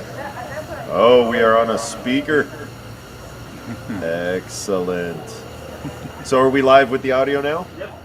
All right. Welcome back, everybody. We just got back from the national feed. If you're just now joining us by chance, we're doing Conversations on a Bench, which is a nationwide initiative through Citygate. We are one local affiliate that is doing it. How many are doing it nationwide, Jake? 70? 70 or over 70 different affiliates around the nation. We're here in the greatest of all affiliates, the Springfield of the USA, Springfield, Illinois. And I'm here with my friend Ryan. Ryan, how are you? I'm doing pretty well, considering. And how late have you stayed up last night? I was up all night, so I've been awake since 7 yesterday morning. Nice. Yes. Well done. You've done better than me. I even got an hour and a half sleep at one point. Yeah. Bye, baby. We had some cute nieces show up here for a second. Oh, she's going to get the camera. You've replaced me and Ryan. They'd probably rather see you. I have no doubt. So, Ryan. Yeah. How are you associated with the Inner City Mission? I came to the Inner City Mission in 2022. Okay. And became a resident. I've been a resident for over 3 years now. Nice. So it feels strange. Mm-hmm. On one end, I can't believe that it's been 3 years. Right. But on the other side of things, I don't even remember what it was like around here without you. So you've been around long enough to be like, this just happened. Our friendship just happened, but also don't remember what it was like before you. So I believe some of the staff used to call me the mission mascot. The mission mascot. Yes. Well, I don't know if that's nice or mean. How have you taken it? I don't know either. I just accept it. All right. Okay. Well, I do know one of my favorite things in the past 3 years of my life is the many, many moments of conversations we've had to have about life and philosophy and God and, of course, Soren Kierkegaard and politics, all that jazz. Everything's on the table. Absolutely. It's been thoroughly enjoyable to get to know you on a serious, heart-to-heart, brotherly friendship, love level. It's been great. Absolutely. I remember last night we were sitting around and the guy was talking about sitting around with Jeff and late into the night. I was like, just did that with Caleb last week. Yes, that is nice. We were up till 1 or 2 the other night. Yeah, talking really late into the night. Yeah. But that was good. It's always come easy with you, and it's always been fun. Yes. You are someone that always gives excellent insights. I always learn something when I'm talking with you, which is always a great thing. Doesn't always say that about me. But I always believe it. I don't always express it, but it's in my heart. Yeah. I do truly believe that about you as well. I learn things, but I don't know. Sometimes I don't always show it. Or believe it. My wife says that as well. I'm working on that. I'm working on making my outward expressions match my inner feelings. It's hard sometimes. So what does the mission mean to you, Ryan? The mission mean to me? I guess we have to start with the fact of where I came from, how I ended up here, which was that I was kind of a wandering musician in my 20s, and then I went to school, but I was always kind of a very itinerant person, floating from here to there. All I really needed was a place to stay and the passion for what I was doing. Yeah. And then I had a son, and that changed things a little bit. Charlie. Yes, my son Charlie, who's 11. Always an entertaining young man. And when I had him, his mother's mental health was not the greatest. Okay. And eventually, even though I fought for him to have equal custody of him, she obtained full custody, but then he was taken away from her by DCFS.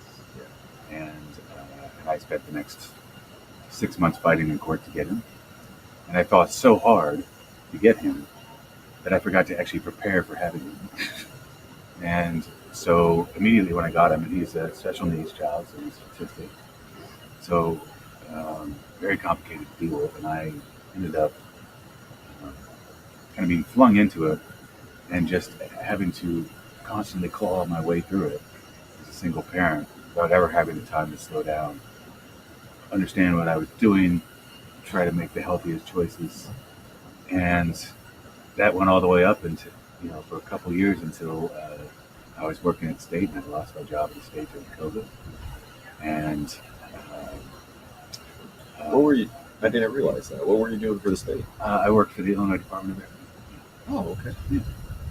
And we ended up in a hotel, and then I got a call from Donna Lomolino here, and she said, "Would you like to come live here?" And Did you call her before, or did she just call you up? She called me straight up from. The only place we knew was to go was Helping Hands, but they don't want a child. Right. So they must have got a hold of her. Yeah, they gave us a hotel voucher for another 3 or 4 nights.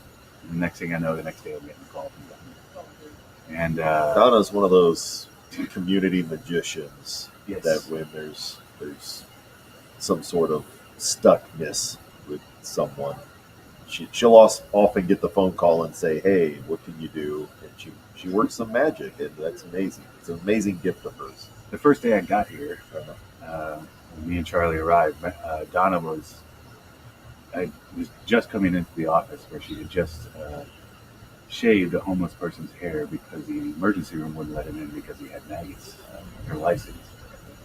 And so she went out there and shaved his so we could go in the emergency room.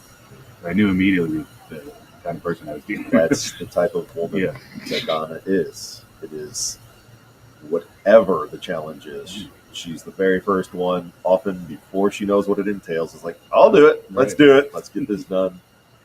It took a month. Once we got here, it took, like you guys had talked about earlier, the kind of safety thing.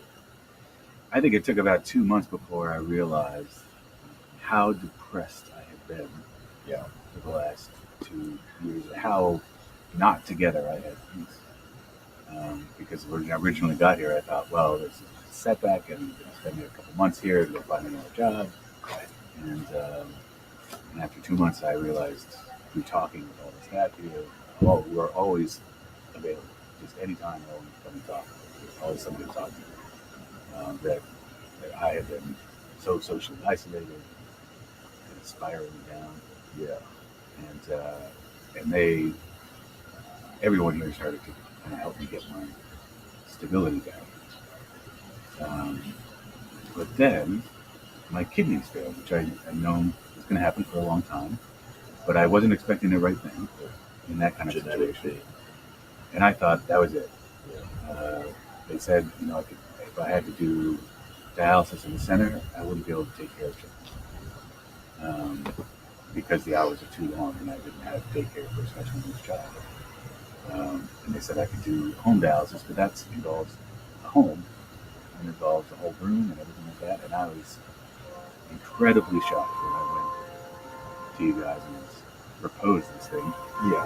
And I was expecting to have a hour-long deep discussion about whether this would really work out or not.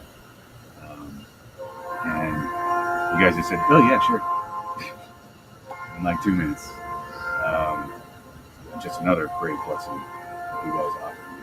And so when I think of the mission means everything to me. I'm going to have you repeat that because I didn't even hear you. Hold on a second. We have a train going by at the moment. I don't know how much that's being picked up. We use some boom mics for our setup given to us by Hope Church, which is an amazing gift. When we use the boom mics, it really picks up the helicopters and the trains. And for any of you who've been watching for 20 straight hours, we get a lot of helicopters and a lot of trains. I didn't realize we got so many helicopters. You don't notice it at all. It's like it happens so often, it just becomes part of the ambiance of your normal living. But when you're on camera and you're paying attention,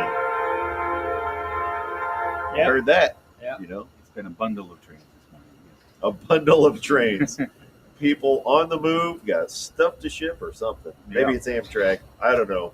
But it's going by right now. Sorry for anyone if you didn't hear any words at any moment from any of our interviews. There's some things we can't help, but it's part of being around the inner city mission. Welcome to the authentic feel of the mission.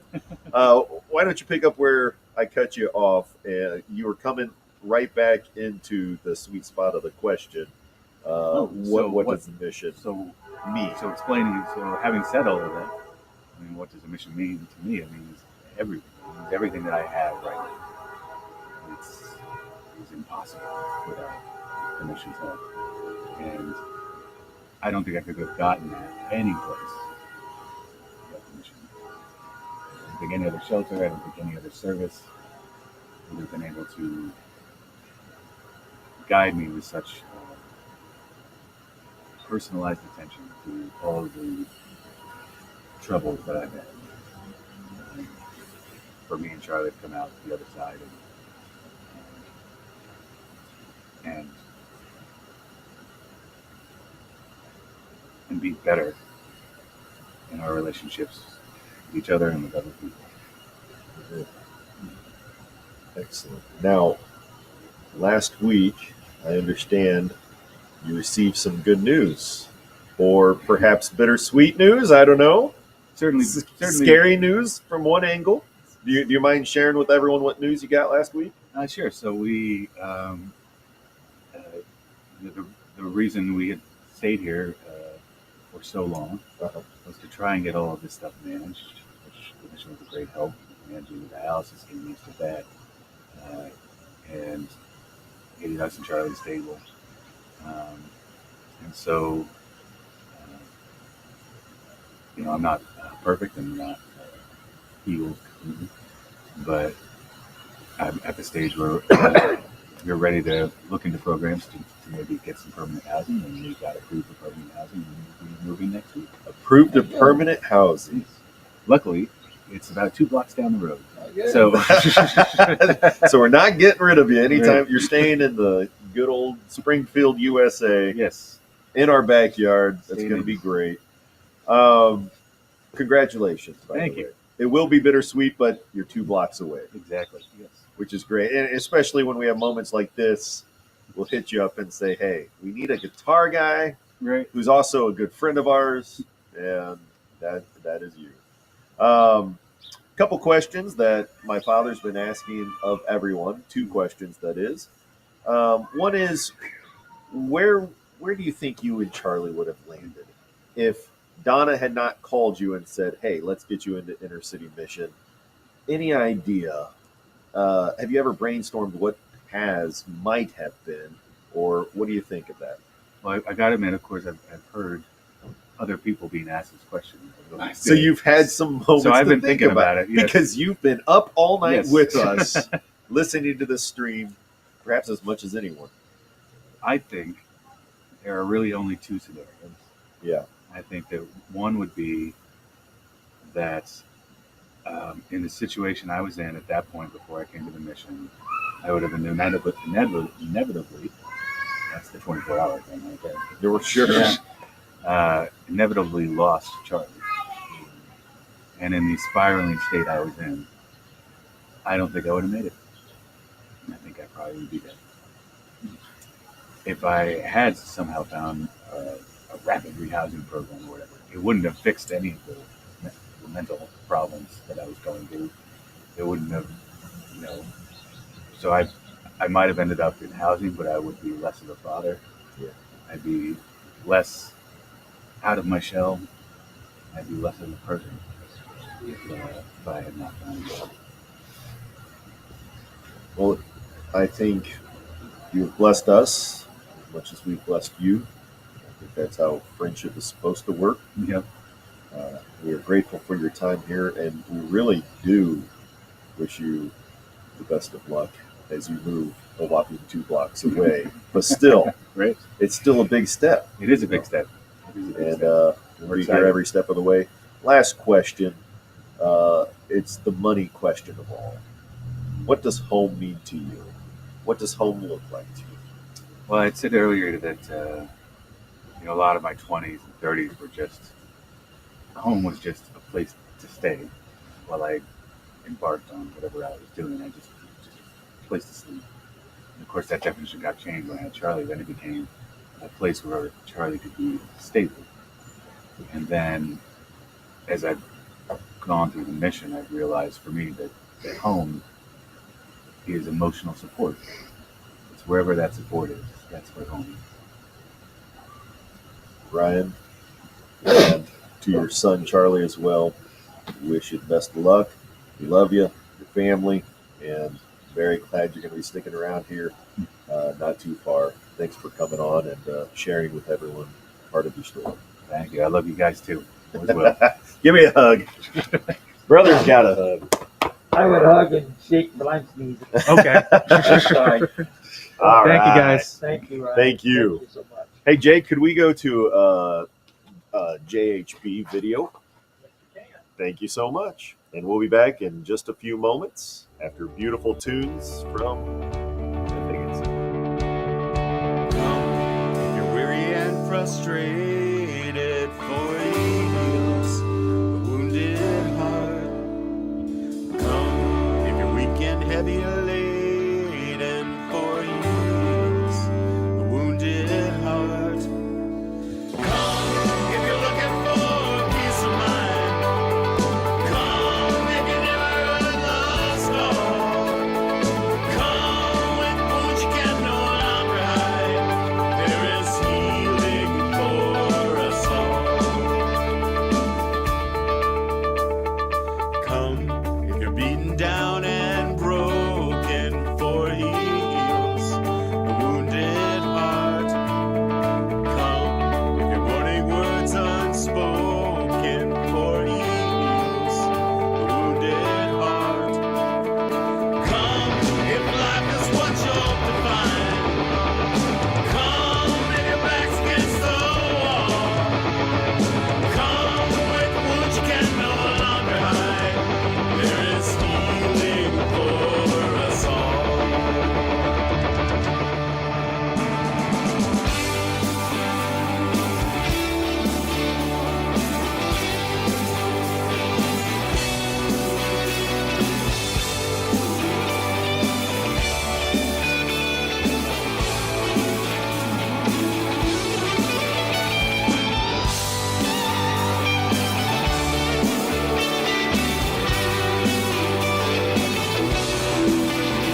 All right, we are back, and we have we get to announce a winner. A winner of the 4 tickets to the Melton concert. Yeah, the Dave Melton Family Singers concert. We are doing a fundraiser, Christmas themed fundraiser, or Christmas concert, which is part of a fundraiser coming up on December 5th.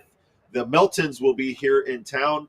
We are going to be hosting that we're not hosting it, but it's at Riverton Christian Church, right? Yep. Right.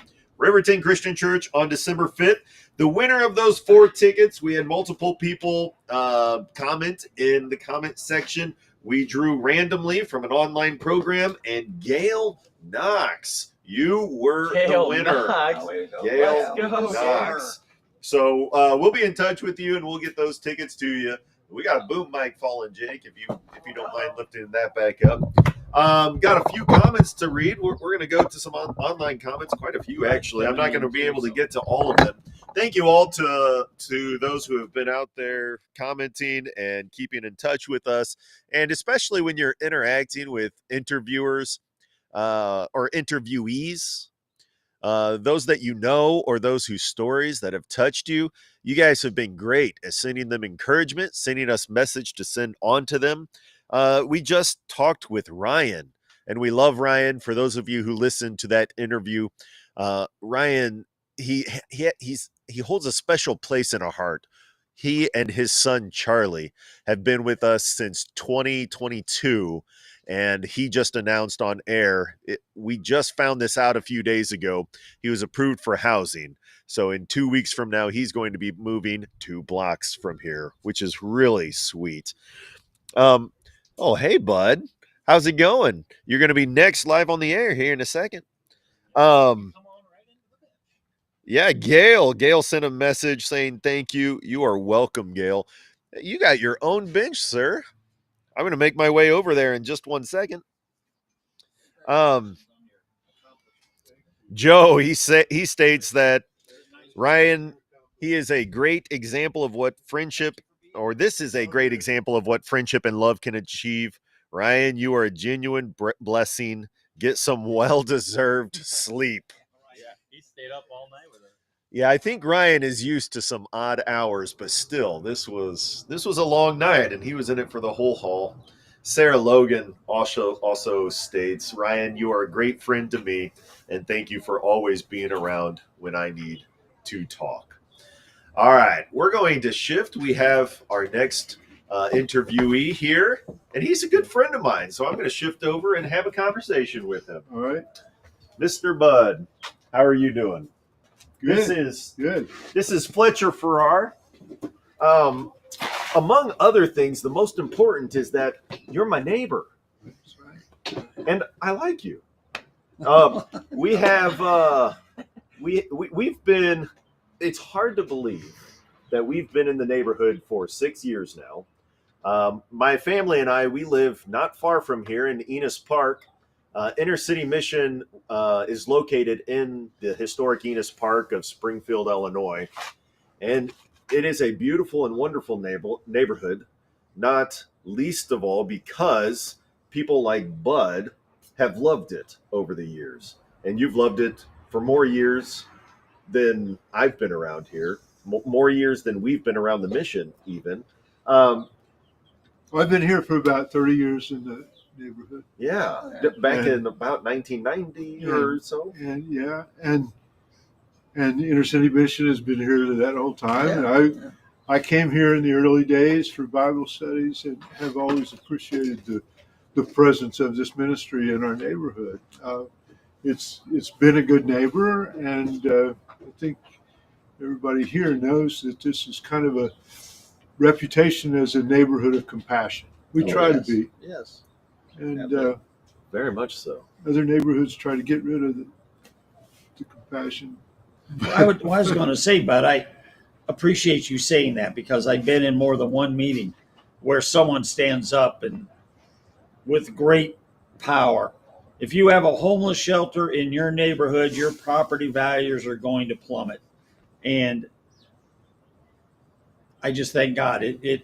it's not been that way here, I don't think. And you guys have welcomed us in. There's never been a problem. And Yeah, as far as I know, we've never had an issue with anyone in the neighborhood. They have welcomed us as neighbors, and it's amazing to me how many of our neighbors don't even realize we are here. They think we are apartments or something else, and they're genuinely surprised to hear that there's a homeless shelter in their own neighborhood. But well, you know how to do it right. You know how to. I mean, I'm sure there's homeless shelters that you wouldn't want living next to you, but I think that if the place respects the neighbors and the neighbors respect the place, well, that's a good arrangement. Yeah. One thing that has become like our golden question with every interview has been, what does home mean to you? We normally end the interview with that question, but I'll just stick it in right here with the notion of. Are you trying to end this now? Oh, no. Thank you, Bud, for your 2 minutes. You, sir, you are allowed to sit and chat with us as long as you want, or as short as you want.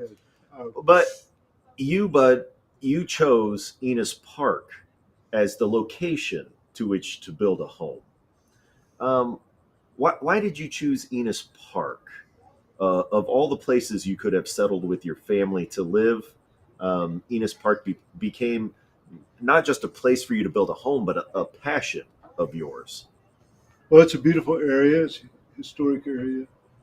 Kind of a joke. You get twice the house for half the price. That attracted me. But I also like historic preservation, so we've been able to restore some of these old houses, and it's always been a neighborhood of immigrants. It's a neighborhood with a lot of diversity, and that's the kind of neighborhood I've always wanted. Also, as a Christian, I've always been told to be among people with needs, and if you live where there aren't any needs, where you don't get to know your neighbors. I used to live in a neighborhood like that, and here we all know each other because we need to work together, preserve the neighborhood, and to help each other. So, I love that. Yeah. I love that. One of our biggest values around here at the mission. In fact, it's something I've kind of jokingly told people, but I also kind of mean it. Mm-hmm. That the only stat that we ever really care about is the number of hours we spend rubbing shoulders with other people. Around here, or in general in homeless work, it's often hard to quantify success.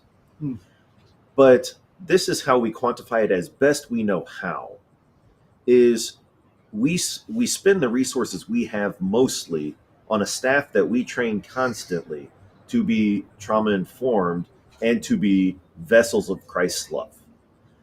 We want to empower as many people as possible to rub shoulders with the community we have here at the mission, and hopefully, and I think we see this as a result, as they rub shoulders with people in their communities, that we are planting seeds of love in the process. So rubbing shoulders becomes this invaluable asset of spreading Christ's love simply through presence. Mm-hmm.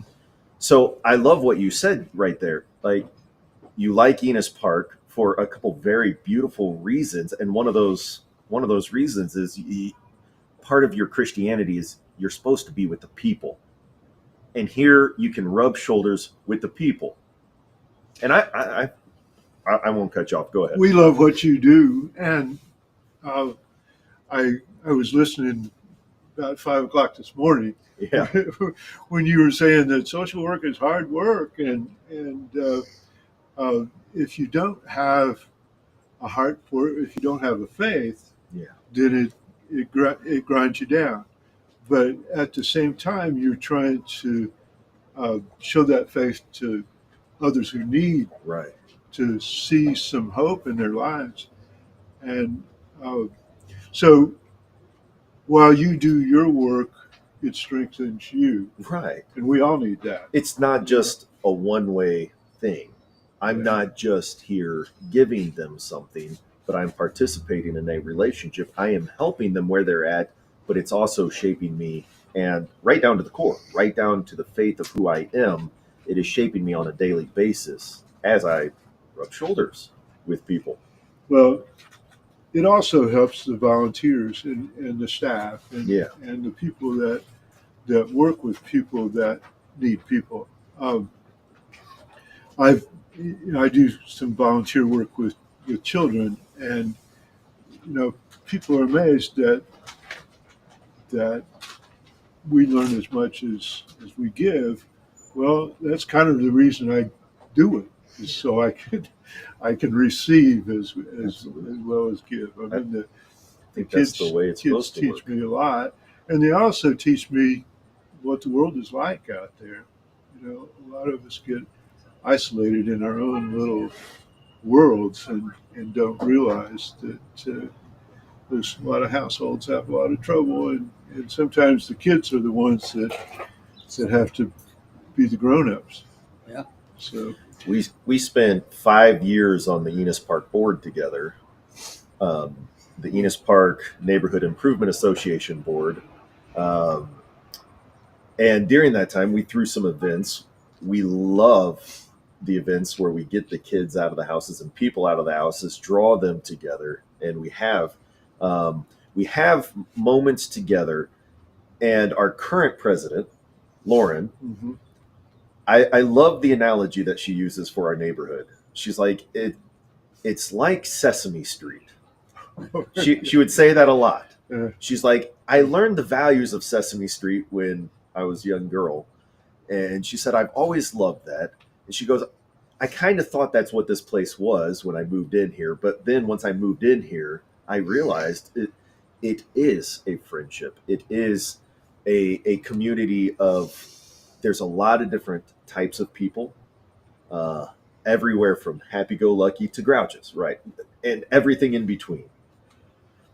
But part of the beauty is in that eclectic opportunity to rub shoulders with immigrants, rub shoulders with everyone from every sort of demographic background, and to see past what we so often in this society focus on, the things that divide us that are external. Mm-hmm. But in a community, in a Sesame Street-like ideal, perhaps, not that any ideal is ever perfect, but we are looking past what divides us on the outside, and we're seeing the dignity of human beings on a daily basis. That's what you get when you rub shoulders with a myriad of different type of people. You realize they were made in the image of God, just as I was, even if they came from this background or have these beliefs or this ideological bent or whatever else. Is trying to find a core neighborliness behind anything that would otherwise divide us and make us significantly different. Well, it's a work in progress. We always have more that we could do. Right. And it's not a perfect neighborhood by any means. There's problems that unite us. But for a long time, 15 or 20 years, I had rental property and rented to low income families, and that was a chore, but it was also a blessing. So I got to know a lot of people, a lot of friends that are still friends, who used to be my tenants, and this was a neighborhood that, for the most part, was tolerant and understanding, but sometimes they knew who to call because I lived here. Right. And landlords need to live close to their tenants. So that's kind of what you do. Everybody knows who to call if there's ever a complaint. But it's been good for me. I learned a lot. Good. I'm still learning a lot. And glad for what you're doing. I think this 24-hour thing, I was I read about it in the Illinois Times this morning that you're going to be sitting on a bench. Well, I'm glad you stopped by earlier. I'm glad we caught you. Yeah, I got on YouTube, and there's my neighbors. I even heard the train in the background. I knew it was. You must have saw me bundled up. I had a winter hat on. It wasn't a Hollywood production. You know, the same train shaking your house. That's right. That's right. Yeah. So it was cold last night. Let me tell you. But what you told our reporter was, Scott, that you can't buy your way out of the homeless problem. Right. You know, I wish you could, but you can't. You got to meet the people, know the people, care for individuals, and grow your faith so you can grow their faith. I just think it's a faith situation. Yeah. And a lot of people that don't go to church have the faith that they need to help, and they want to help, and they don't know how to help a lot. So, well, that's when I first came, and the board wanted to expand, and I basically said I'd love to, but I can't because I don't understand the problem. What I thought was the best practices we've put into place, and it's a revolving door, and we're not seeing any kind of long-term response. And if we can't figure this out, I don't want to put good money and not help people, because I've seen good intentions harm people at times. I mean, really good people trying to do their best thing, but they didn't take enough time on the upfront. So I asked the board, can we make the mission a school where we let the residents teach us who they are? And I don't know how long this is going to take. And it has taken much longer than what I had hoped and anticipated as we've just flowed through the years coming to understand what is homelessness in America really about. And it, like you said, it's a learning process on both sides. I think I've learned far more than what the residents have, but this last 24 hours has been a blessing because we've had residents say, we want to go and tell people thank you. The people who support us, we want to tell them thank you. And that was a surprise for me because I figured this is the lowest point in their life. They just kind of hide, do here, go on, and be good. But no, we didn't set anyone up to say anything. All of this was just, what would you like to say? Yeah. And that was one of the recurring things. And you're still pretty coherent after almost 24 hours. Oh yeah. I didn't go to sleep. He's a marathon man. but I can only do one thing good, and that's talk. So I mean, this is his sweet spot. Sit, talk, and I mean, I wasn't able to eat much, but that's your ministry. But you're also going to the basics and talking about the cause and talking about the reasons behind it and your faith, and that's what people want to hear. I mean, people mostly about homelessness, they want it to go away and they want the problem to go away. But if you say, we need to learn compassion and how to combine compassion with good work and don't want to stop the work. Right. But also include what makes a difference, and that's the heart to heart. Because you have to have the physical aspect. But one of the third element here was to start introducing an expansion of thought on what homelessness is about. And we did not want to make this into a homeless seminar because that was my temptation. Really wanted to make it into a celebration of the transformational love of Jesus. And we're so blessed that Jesus allowed us to maybe be that conduit for that at times. That we'd never be able to do without the folks who support us because we don't take any government funds. And so, that's what this became. And then it also became an outlet for the residents because we had like 27 residents come and speak and talk, and we probably had another 10 that are upset with me because we couldn't fit them in because we didn't want to make it just one comment. We wanted to kind of put in some music and put in some questions, and throughout the late nights, just kind of make it fun and lighthearted type of thing, and just mix it up a little bit.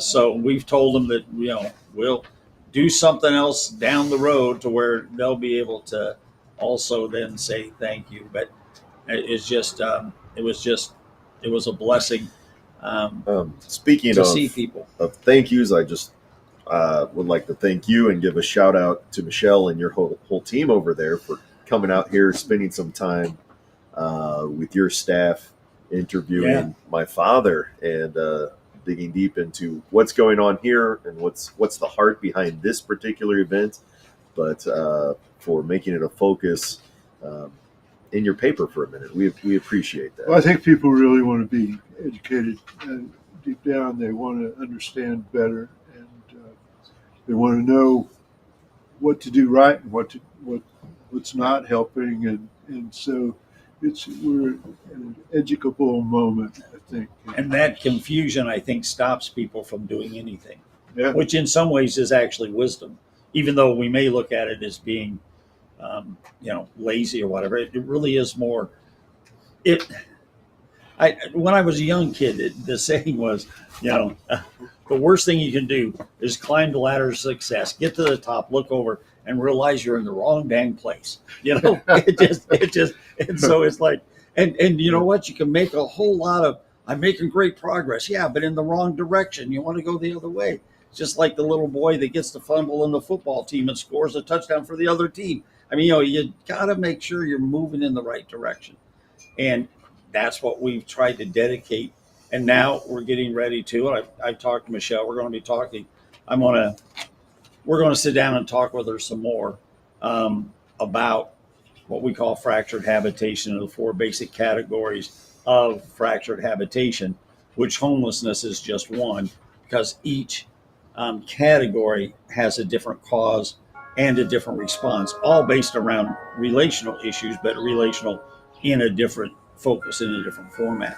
So, and just see, we're hoping to do some more writing and put in your paper, buy some space and put in there, because we wanted to, here's what we're thinking.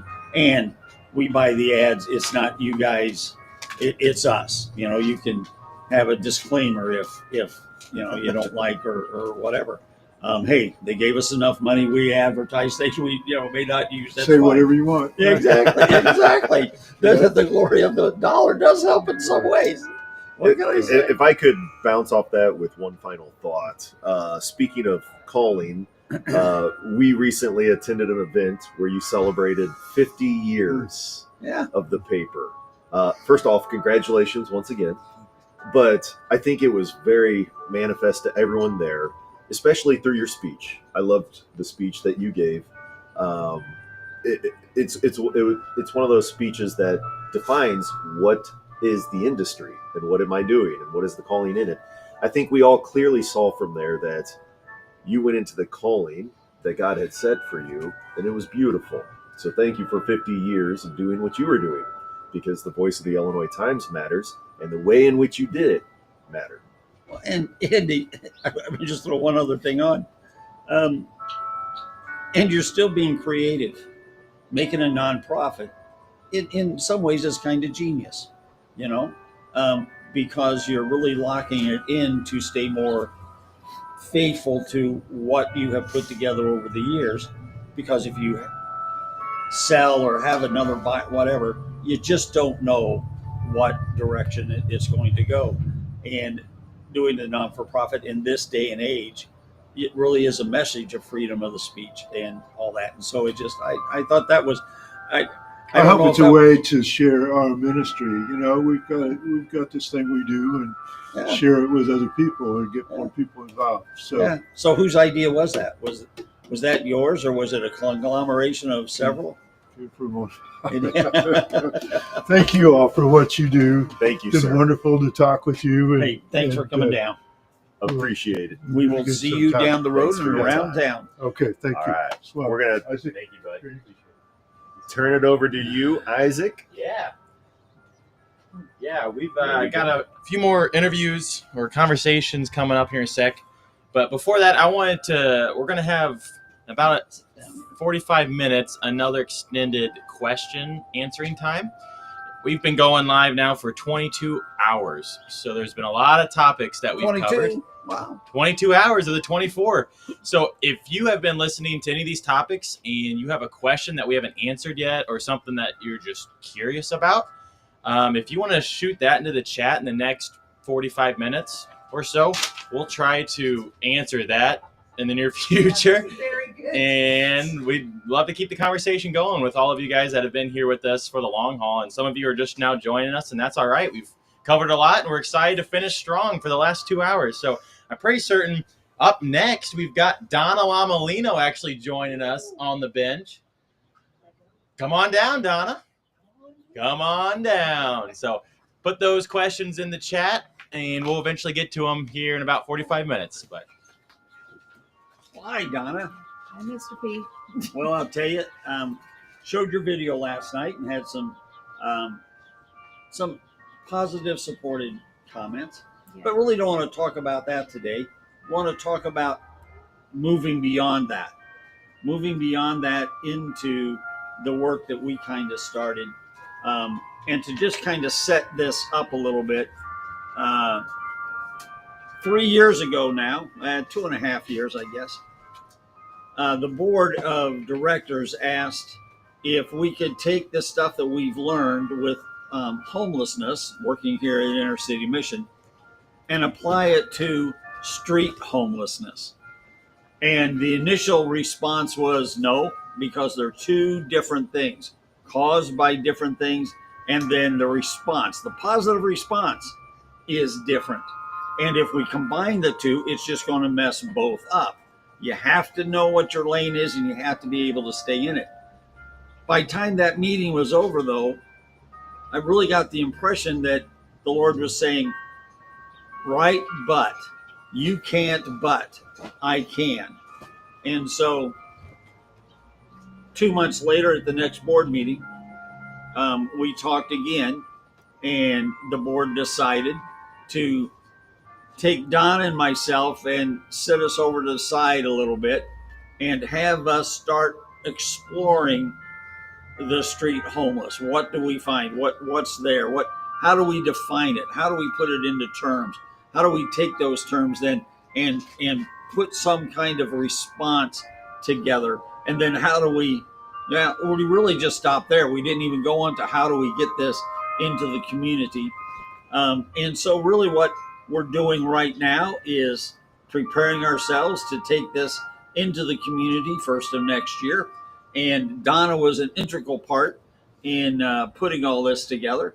And in reality, we probably started thinking about street homeless even a year prior, as Donna started working on, you started working on the street, remember? And yes. So why don't you talk about some of your work on the street with the street homeless, with the encampments, with what you saw here. Then we'll talk a little bit about Madison County, and then we'll talk about here again and move forward. So I had started working at Salvation Army first, and when I was over there, we had several people that were not, they didn't want to come in out of the cold, and we called, I was broken by some of them because they were not taking care of themselves. Yet when we called the police, when we called the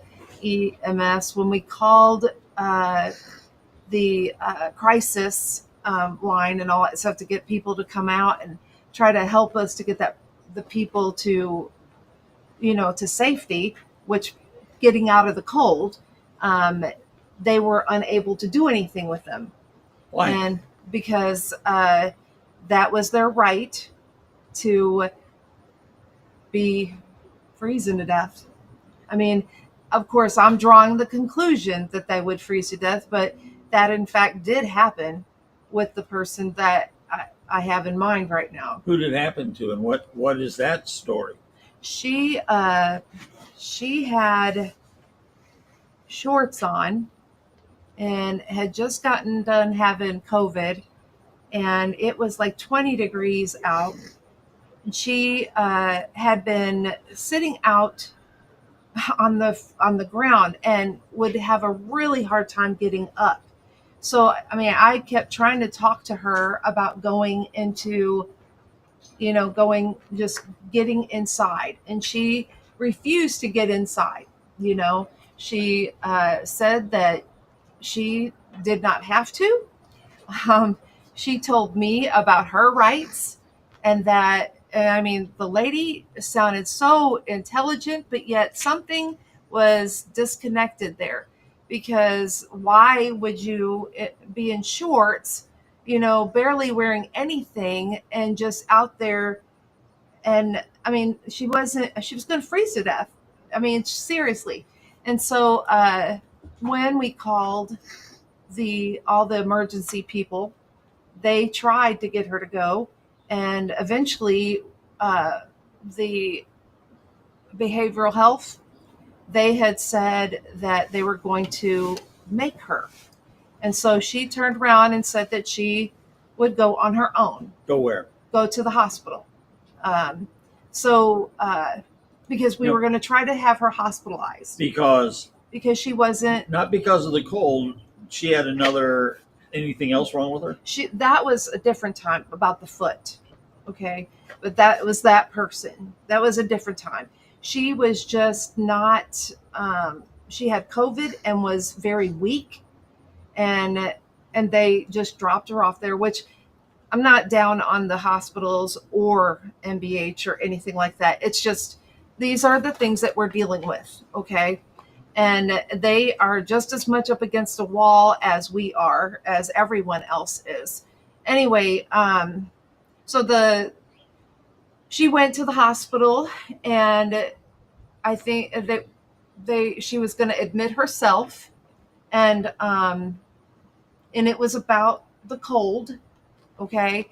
And when she went in, we were just ecstatic, because she was not, going to be outside cold. And what it turned out was that she went ahead and left as soon as the police dropped her off there. Okay. As soon as they left, or the EMTs. As soon as the EMTs dropped her off, she left and went. And she went outside over by some, like, it was close to a motel. There might have been a motel right there, because we've had stuff removed. Anyway, and they found her the next morning at 7:00 in the morning. I got a phone call. They found her unresponsive, and she died freezing to death. And that spurred on this desire to really help them. However, I mean, I've just watched numerous people die, and for different reasons. They didn't have to freeze to death. They could have been just using so much, not making the right decision even in that, because I feel like they go hand in hand, that and anosognosia, which is, when you don't recognize the same psychological illness of like Alzheimer's. Dementia. Yeah. And basically they don't understand. They just don't understand. And then with somebody that has dementia, we put them in a place that's locked, and try to protect them from themselves. We would seek them out if they were outside, and try to find them to get them back in if it was freezing out, or even if they just left, because we'd be concerned about them, right? These people, and I hate to say it like that, please understand, I love my people, okay? Too much, probably. But I believe, I lost track what I was saying. I'm sorry. We've been up all night, so. The people who aren't willing to go in because of anosognosia, you were talking about. Oh yeah, the folks with this illness. They will just let them sit out there. They, as in us. The police or whatever. The police, the mental health, everybody, because the laws in this state and many other states prevent us from helping them because they have a right to, I guess, kill themselves. I mean, that's the way it feels like to me. I'm sure that that's pretty drastic for some to hear, but that's what it comes down to. I mean, that's what it's boiled down to for several people that I've worked with. Anyway, so she spurred on that, and I wrote about her. This person, she just has a very interesting story. She had a hole in her foot, and that's something that's really a big thing, a big problem of those that are homeless. Most do not. They have bad feet. They don't take care of their feet, and she had a hole cleared through her foot, and that was part of the reason why she went to that. I mean, it's so crazy because she was an elderly person. We even called Senior services. Senior service. Well, it's a division of. Yeah, something like that. I can't remember. I'm sorry, y'all. Anyway, and they couldn't do anything either, So we were all just with our hands tied, basically. And so so when she died, I mean, it kind of broke me and several others that I was working with, and it just really lit a fire, and that's when it started. That's when we started, and since then, I've gotten the opportunity to work with several street homeless that have had some very serious mental illnesses going on, and I've just learned how to connect with them. It takes time, it takes a lot of time, and but you can help them be successful. Unfortunately, they usually create a bad name for themselves before that happens because they don't respond to things like you and I would. They feel, I mean, I don't know how they feel. I'm just guessing, basically, but I think that things scare them that don't scare us. I think that they are protecting themselves when they act out in rage. They misunderstand what's going on because I've seen that. They may not have been able to articulate that, but I believe that that was what was going on. I've had several of my people that I have worked with, and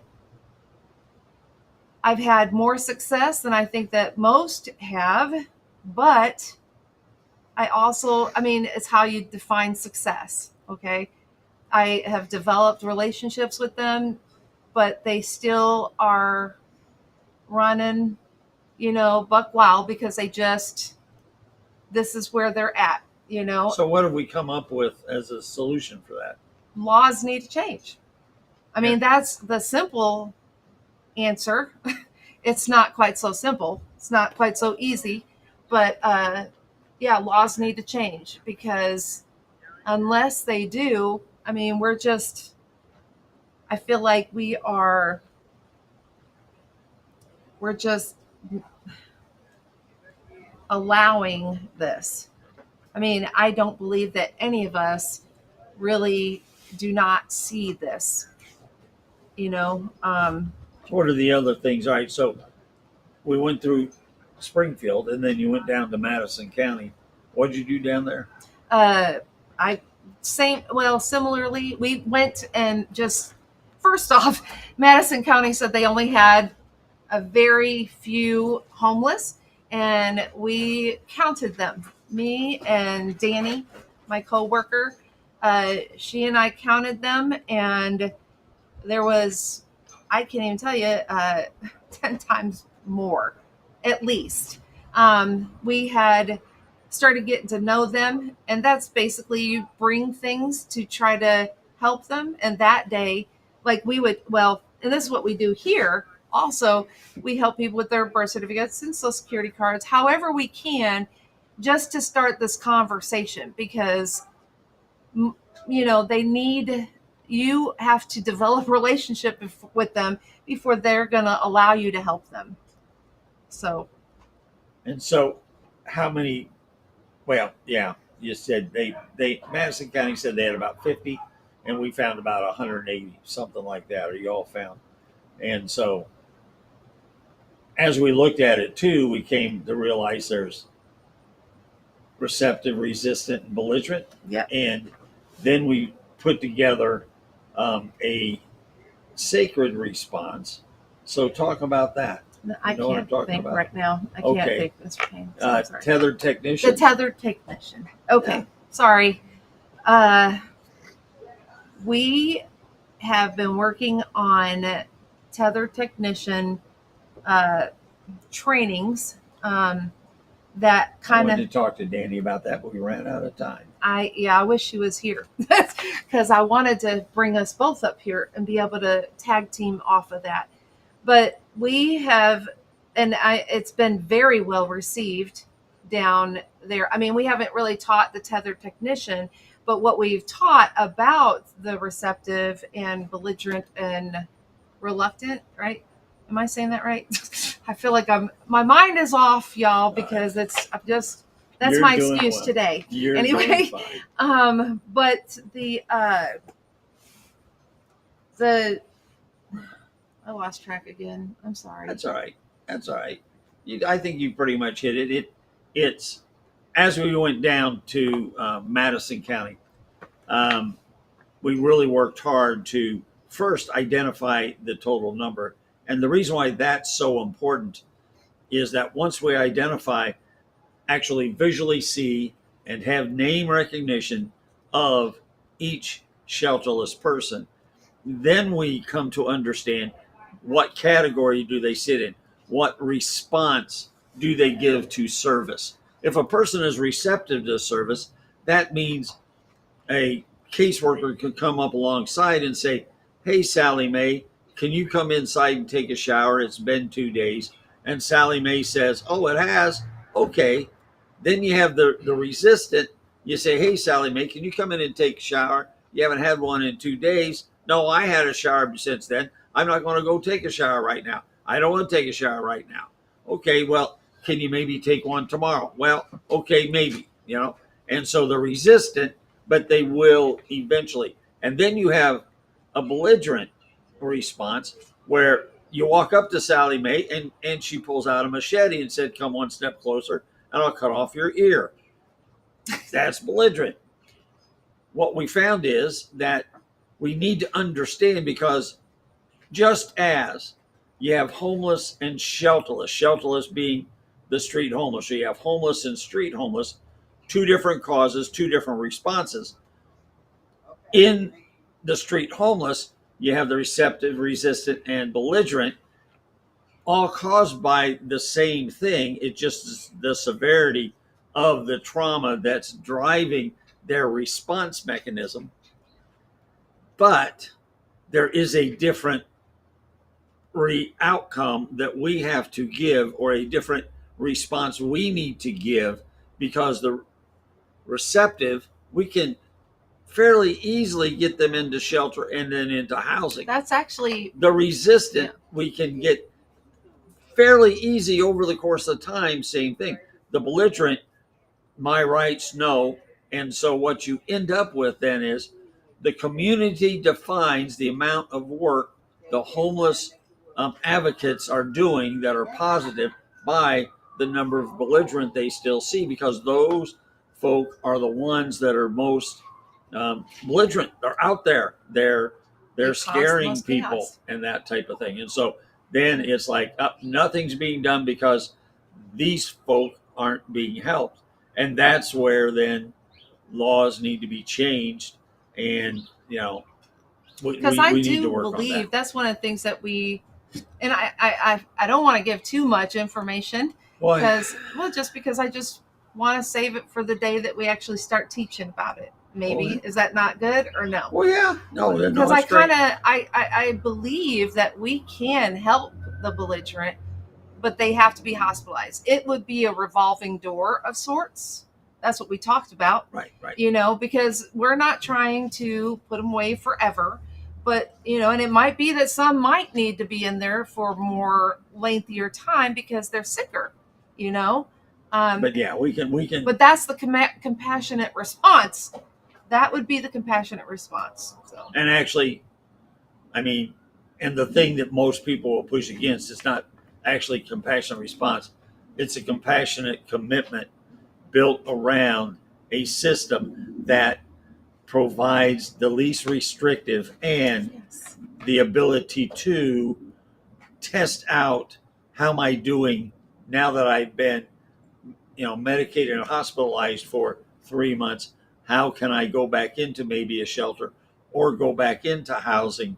And so it's not a one and done. You messed up, now you're always going to be in this facility.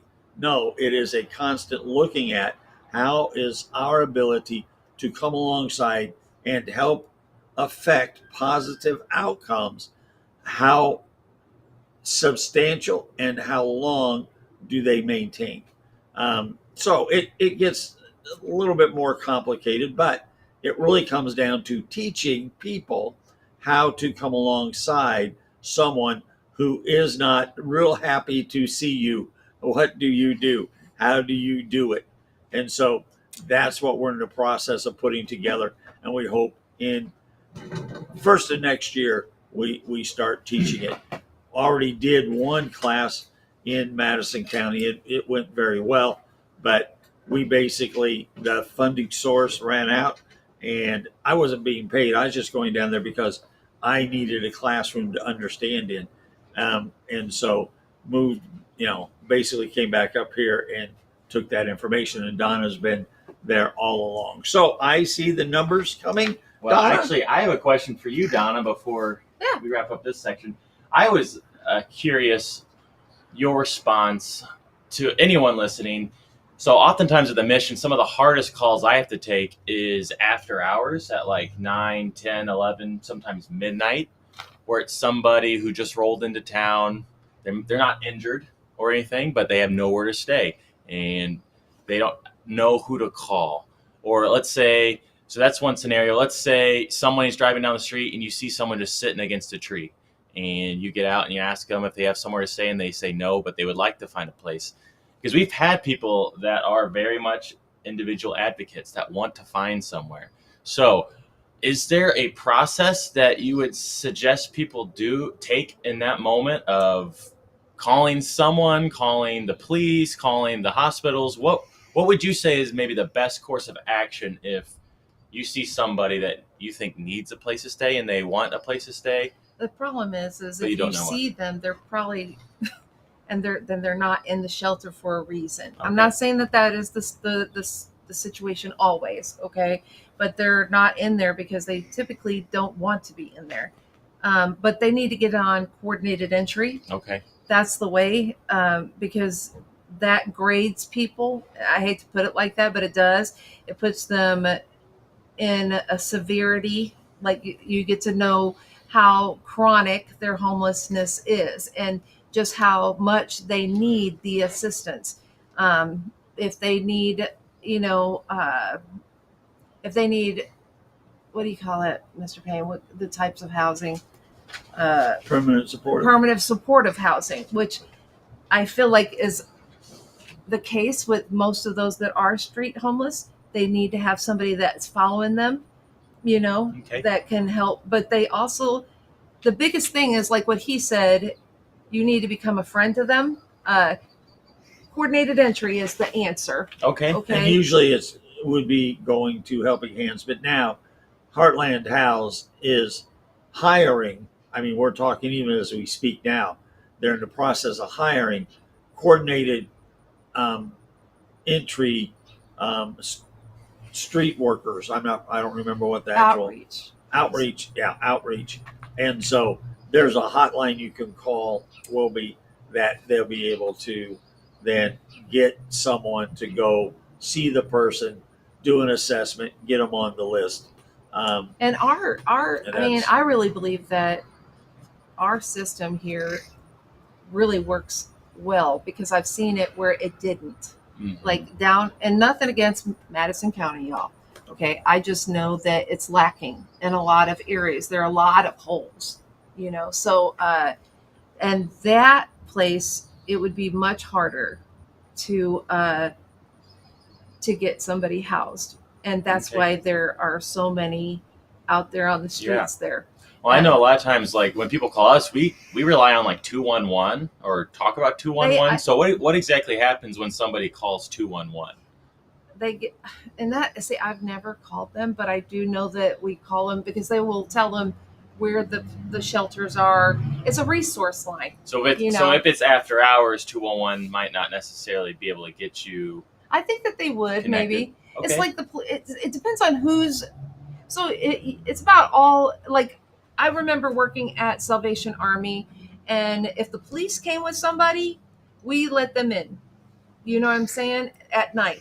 If they came and it was after the time, we let them in. You know what I'm saying?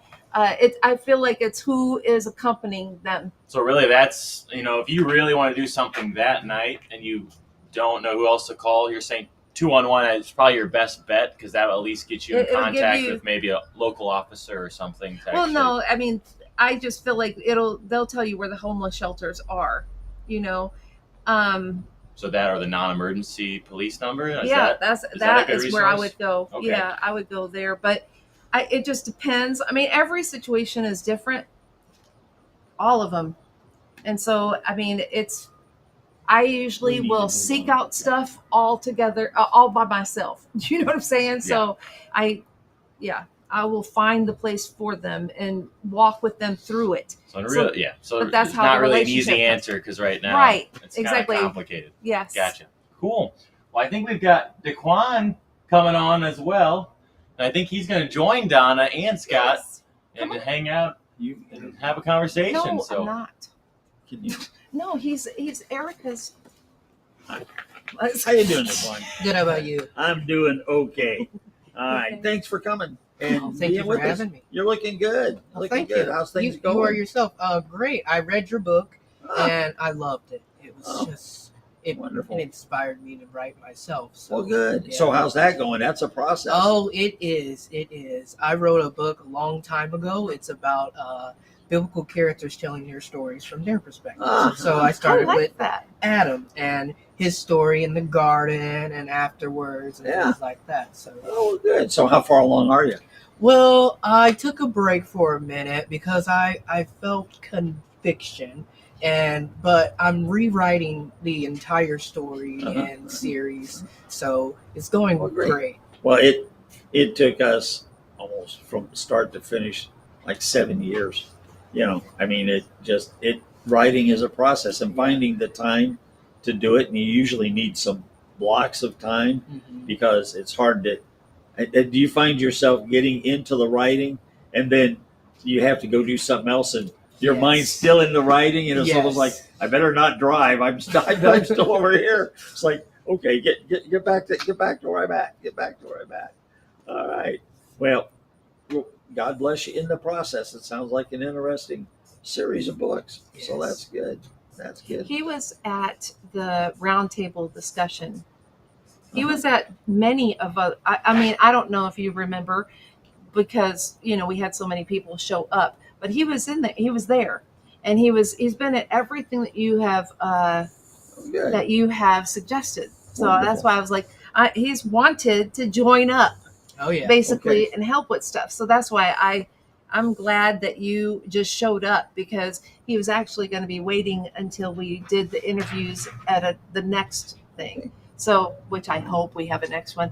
I'm just kind of speaking it out there. Like, I really want us to have a next one, because it's been a very, I just feel like it's been a really good experience. You said you watched it, most every bit of it. Oh yeah, So I watched it since yesterday. So what'd you think about this 24-hour thing? I think it's very What inspired you the most? Hearing people's stories and hearing how different perspectives of homelessness and the causes and things like that. Now, Tell us about your homelessness. Well, my family, we were homeless many, many years ago. Wait, just a second. I just have to He's be got it written. mean to Donna. See, because you were coming up, it's like, Donna, why don't you interview? And she's, oh, no. I don't know if you saw that or not. I was like, okay, but I know I get she's sitting scared here, of that. and I know that I'm going to start talking, and I'm going to get 3 words out, and she's going to interrupt me. He's right. And she's going to take over. And so it's like, I just want to validate the reality that I was right, even though I'm sure I'm wrong. So anyways, so why don't you ask the question again? Yes. I don't even remember what I said now. See what you did? I don't remember. Tell her what. No, you tell her, then let her answer. We're trying to train Donna. This is a project of mine. It's been going on about 9 years. 17. So you can help It's me like- out. No, I gave up on the first. Oh, don't listen to that. Anyway, was it about the homelessness? Yes. Very good. Very good. Very good. So what was your experience? Our experience is that we experienced the love of Christ. And as a child, I've heard people singing and dancing and praising. Jeff, I think he played the guitar. And how old were you? I was a knee high. I think I was 7. And just seeing. No, wait, I need to ask. Was I nice to you? Oh, I didn't even. You didn't even know me. Yeah. Well, that's good. So then, yes, my mother the answer did. is yes. No, just go ahead. I'm just making this about me. I should. And one night I had an encounter with God. I was on a giant swing, and through the clouds, I've talked to Him, and privately, I accepted Him as my Lord and Savior. In 2012, I accepted Him publicly as my Lord and Savior. Got baptized at Third Presbyterian Church. Wow. So, That's right. Wonderful, wonderful. So, since then, what have you been doing? Well, I've been writing, and I worked with the kids in the community. I always felt drawn to them, and they felt drawn to me. And I think that's my calling, to be there for the kids. Right. So, what do you remember being young, knee high to a grasshopper, as they say, whatever that means? What's your impression? What are your feeling about the mission? You started to talk about Jeff and singing, and I rudely interrupted. It's a great place. It's not just a place where you come when you're homeless. I believe that it's like a spiritual rehab place where you can get back on your feet, accept Jesus Christ as your Lord and Savior, and develop a relationship with Him here. Well, good. And even as you leave, you continue that, and then you get inspired by the Holy Spirit to spread the gospel. And so you watched most of the 24-hour. Any specific thing inspire you? And I know, or all the stories. I know you kind of said all the stories. I kind of asked. Not really, because it was a lot. It just sounds like overwhelming. Yeah. All right. So Was that a bad thing? Being no. overwhelming? What were you? What's your hope or your heart's desire to? What would you like to be able to do in helping homeless? Is it the children, or is there something else you're thinking about? Or? Yeah, it's also the children and their families, and helping them in every possible way to get them back on their feet, giving them hope and the truth. And you think you could help do that here at the mission somehow? Or are you kind definitely. of looking for some ideas and direction? At this point, we're still in the process of developing stuff, and we still have a ways to go. But yeah, we'll have to see what the Lord does. You know, I mean, it's like everything that we've done, everything that I've done at the mission and we've done always seems to take so much longer than what you hope. It's like writing a book, always so much longer than what you hope it's going to happen. Yeah, because it's never our will, it's His. Oh yeah, And that's hard to follow. That's right. That's right. So if the mission wasn't here, how do you think that would have affected your life if you didn't come? I wouldn't have that impact with God in that dream, and I really don't know where I'd be or my family would be, because we've grown so much over the years, because we've lost a lot, but because of God we got hope, and we just begin to trust Him with everything. So all right, very good. So if you could talk to our donors, what would you say to them? I would say give what you can, and allow the Holy Spirit to use you to give as you give. All right. Is there anything else you'd like to say? Anything else you'd just like to ask us, or any thoughts, concerns, or wonderings? Just want to say thank you, because there's probably hundreds or thousands of people that have been through these walls and have developed a relationship with Christ, and they're probably out there spreading the gospel. So. Well, you keep in touch and make sure Donna keeps your. Oh, I got him. I got him. We're Facebook friends. Yes. All right. Wonderful. Thank you for stopping by and being with us on the bench. And we'll look forward to getting together. And because we are going to start doing some training next year. So Donna will make sure that you know about it, and we'll see where this thing goes. I mean, you live here in town. Or? We live right down the street. His mom is Erica, and I know that you, but Erica and Christina used to all hang out together. I'm not even sure where I live. I know we are going on 23 hours here. I'm remembering words. 23 hours. Whatever, Mr. And with that, we're actually going to watch our ICM tour video one last time, and that's going to be taking us into the last hour. So we're going to have one more live interview or conversation with a couple past residents, and then we're going to have a video of a past resident interview where we're going to hear her testimony, and then that should take us right towards the end. We'll have some closing remarks, closing thank yous. We're going to have a national feed prayer where all 75 organizations are going to kind of sign off at the same time. But before that, and so last call, if anyone is just burning to ask a question that hasn't yet, we might be able to slip that in there at the very end. But no promises, but you throw it in there and who knows? We'll see if we get to it. So we're going to go to me running around the campus one more time because we all enjoy that so much. And then we'll be back in about 12-ish minutes. So. Hey guys, my name is Emma, and I'm here at Inner City Mission, ready to give you a tour. Are you ready? Let's go. Okay, so like I said, my name is Emma, and I'm here with Isaac, and we are so excited to give you a tour of Inner City Mission. I work as the Director of Resident Services, and Isaac is our partnership guy. So let's see what he has to show us today. Well, what's going on, Emma? Hey, where are we? We are at Inner City Mission, which is a homeless ministry here in Springfield, Illinois. So what does the mission do? Great question. So Inner City Mission, we provide long-term transitional housing and programs for homeless children, their parents, and single women. And really what that looks like is we try to provide a home environment where we can meet all the basic needs that everyone might have and then build a relationship so we can understand their story, why they are at Inner City Mission, and how we can help them find lasting joy, peace, and stability in their lives.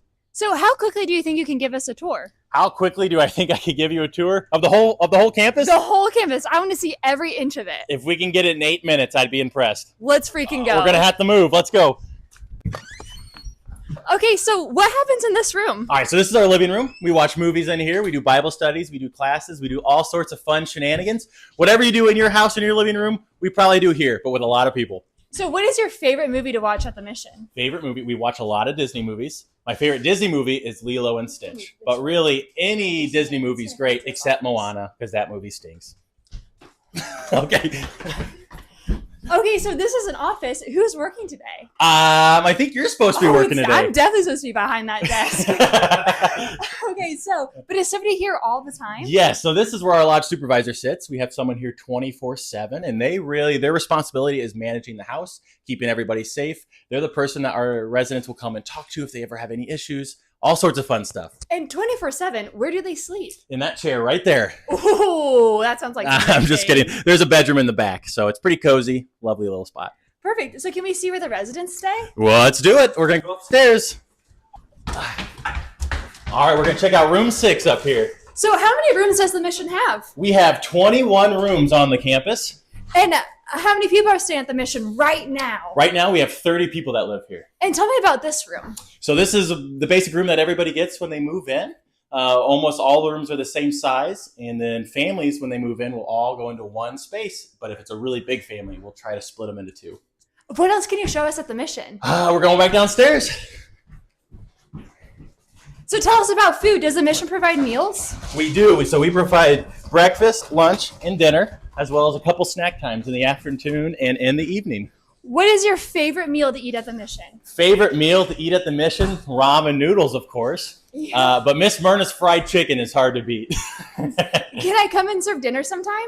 Yes, you can. That's actually a great way for you to get plugged in. So if you have a small group that would want to come and serve, you bring food, you eat with our residents, and just try to have a good time. Awesome. Can I see something else? Sure, let's go down to the pantry.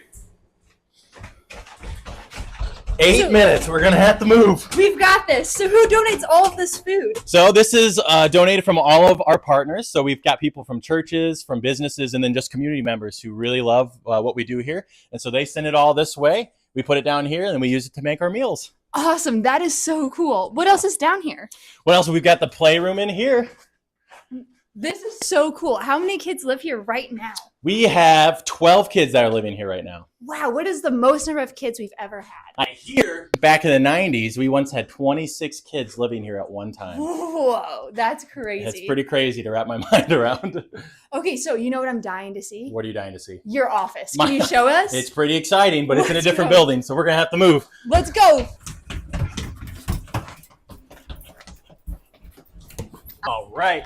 It's right down here, around the bend, and through a front door. Isaac, what's your title? I'm the director of partnerships here, but how many it's a people- ministry, so I wear many hats. So how many people work at the mission? Great question. I think there's 15 of us or so. Yeah, and whose office is whose? This is where our office assistant, Miss Peggy, works. She's awesome. In here, we've got Jacob and Caleb, who's not here right now. Wow. They do different leadership things here. They're pretty Isaac, awesome. Jacob, Caleb, you all look really similar. We do happen to be related. We might be brothers. That's crazy. I don't claim that very often, though.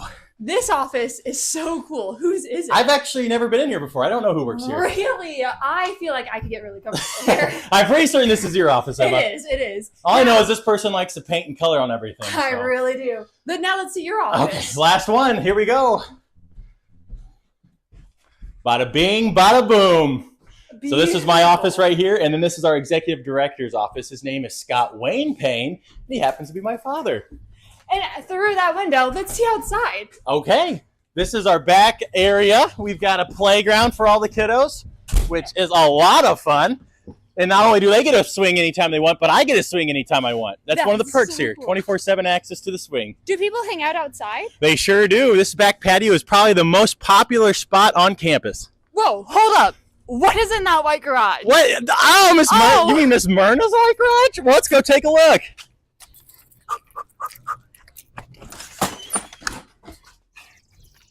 This is Miss Myrna's white garage. This is where all of our clothing donations come in. And so she'll sort them and put them on racks for our residents inside, as well as community members. So she's kind of got an idea of what everybody needs. And so she tries to get people hooked up when they come in here. So what do you do with all the donations? So once it gets put here, we'll try to make sure that everyone has all the clothes that they want. And then anything that we can't use, we partner with other organizations in town so that they can also use those clothes. But what about frozen food donations? Where do those go? Do you just want to go in the deep freeze? I think you do. Okay, let's do it. This is our glorious deep freeze. What kind of meat do you have in here today? Snow's falling. I know we've got like 3 or 4 cows that were donated, so we've got all the beef in the world. Is it cold in there? It's all right. I mean, it's kind of like air conditioning. Yeah. So. You want to go somewhere a little bit warmer? Let's do it. Okay, let's do the paper shed. Why not? A paper shed? What kind of paper products are held in here? You know, about 60% toilet paper, and then a whole bunch of clean supplies, toiletries, napkins, paper plates, everything that you think we would need to keep a shelter running. This is where we keep it all. How much toilet paper do you go through in a year? Well, we've got like 10 bathrooms on campus. We probably go through about a roll a day. So let's say 3,650 rolls a year. Wow, I see a basketball court. Think you can make a shot? Sure. All of this basketball I know is bouncy. All right, I've only made this shot one time in my life. Are you ready? I'm ready. Off the brick wall, into the hoop.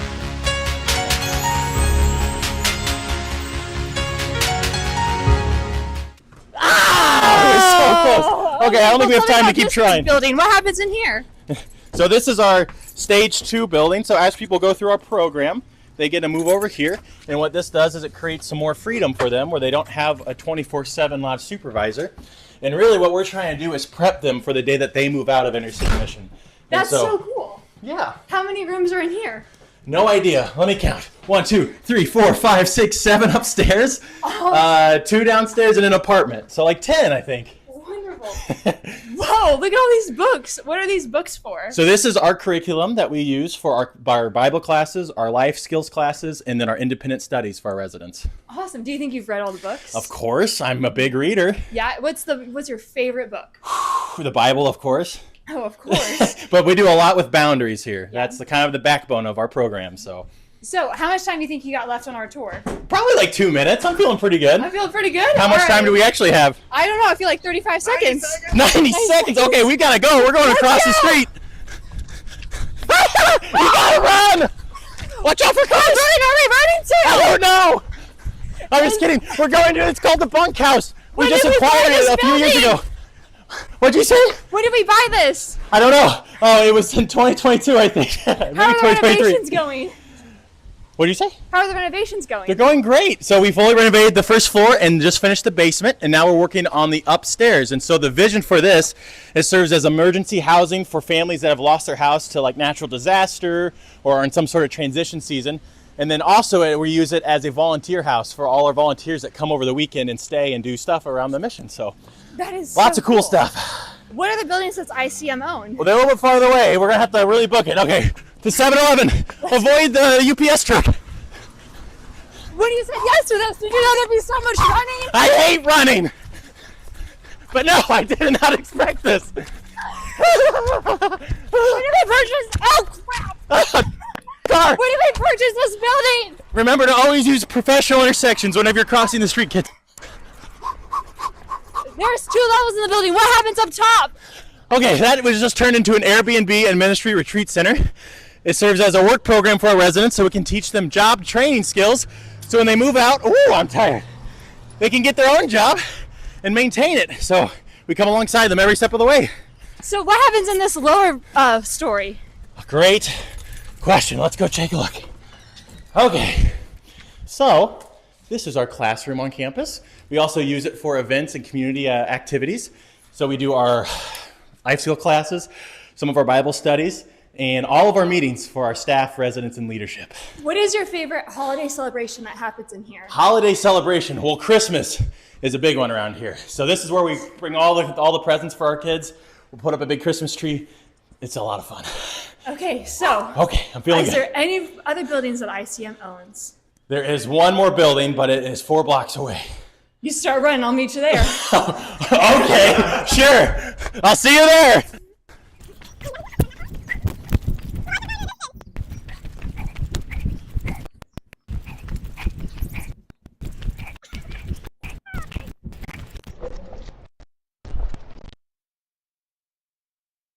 Few moments later. Okay, so where are we? Wow, I gotta work out. Okay, we are at our 9th Street building that we purchased a couple years back. Right now we rent it to a local business, but we bought it with ideas of future expansion. So we're currently trying to figure out what exactly is the best way to utilize this property, but we're super excited because of its location. Woo! Okay, and my final question before we can go get some water. Okay, I'm What ready. is your favorite part about working at the mission? Oh man, favorite part. Definitely the life transformation. I love just seeing how God gets a hold of people and completely changes who they are. And he takes all of us who are broken, and he turns us into something beautiful. And we get to see that every day, not just with our residents, but with our staff, with our volunteers. And so it really helps simplify what the love of Jesus is all about. And so I get to see that every day, and it's truly amazing. Awesome. Thank you so much, and thanks for joining us on our tour. Thank you, guys. Woo!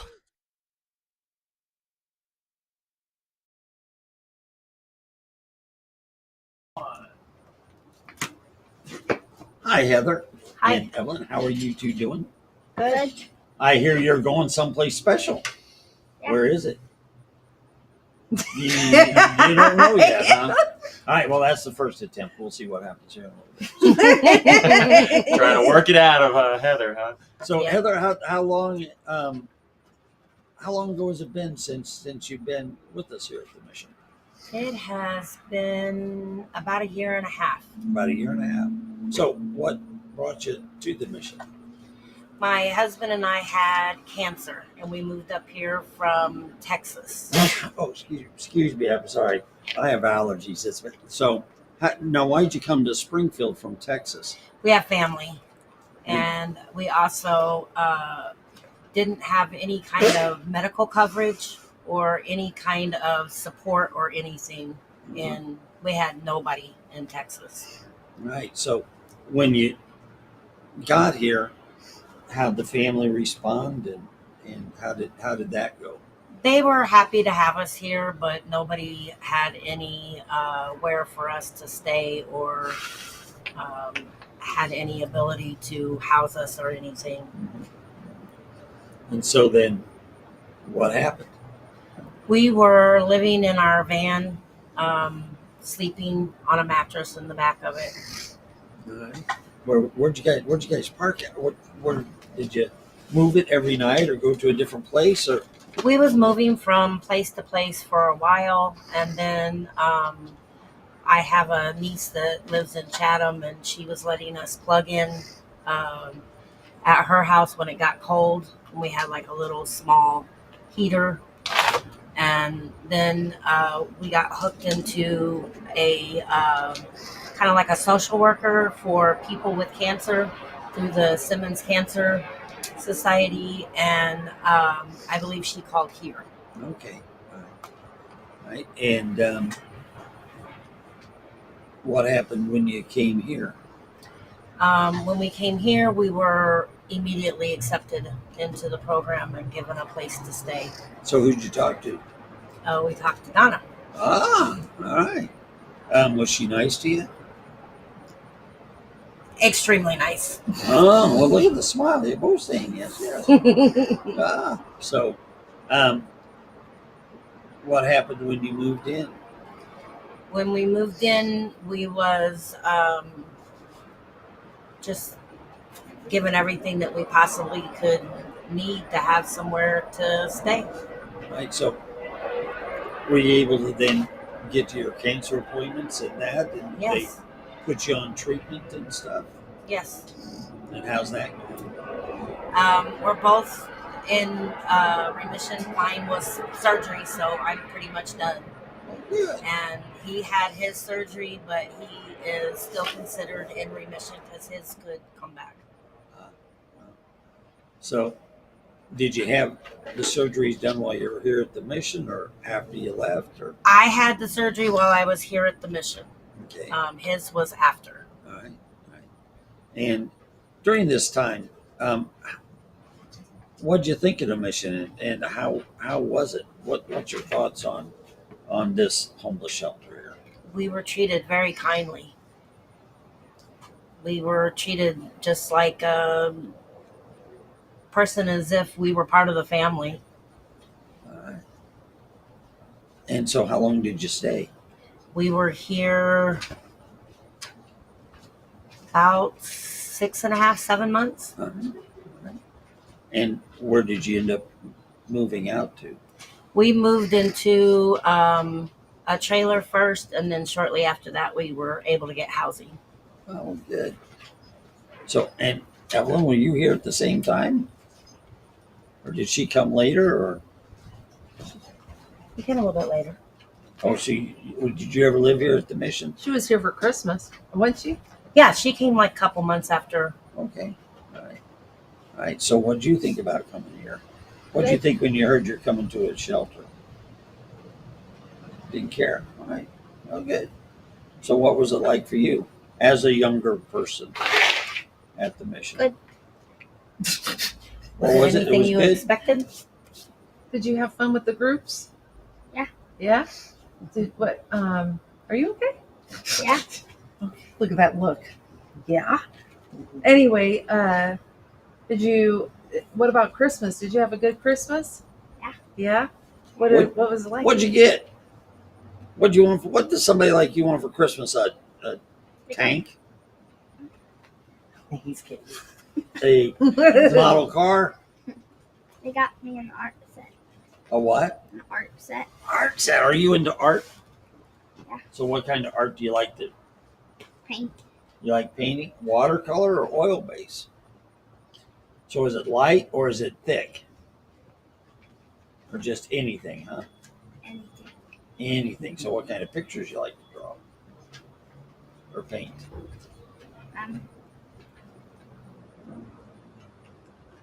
Anything. Anything.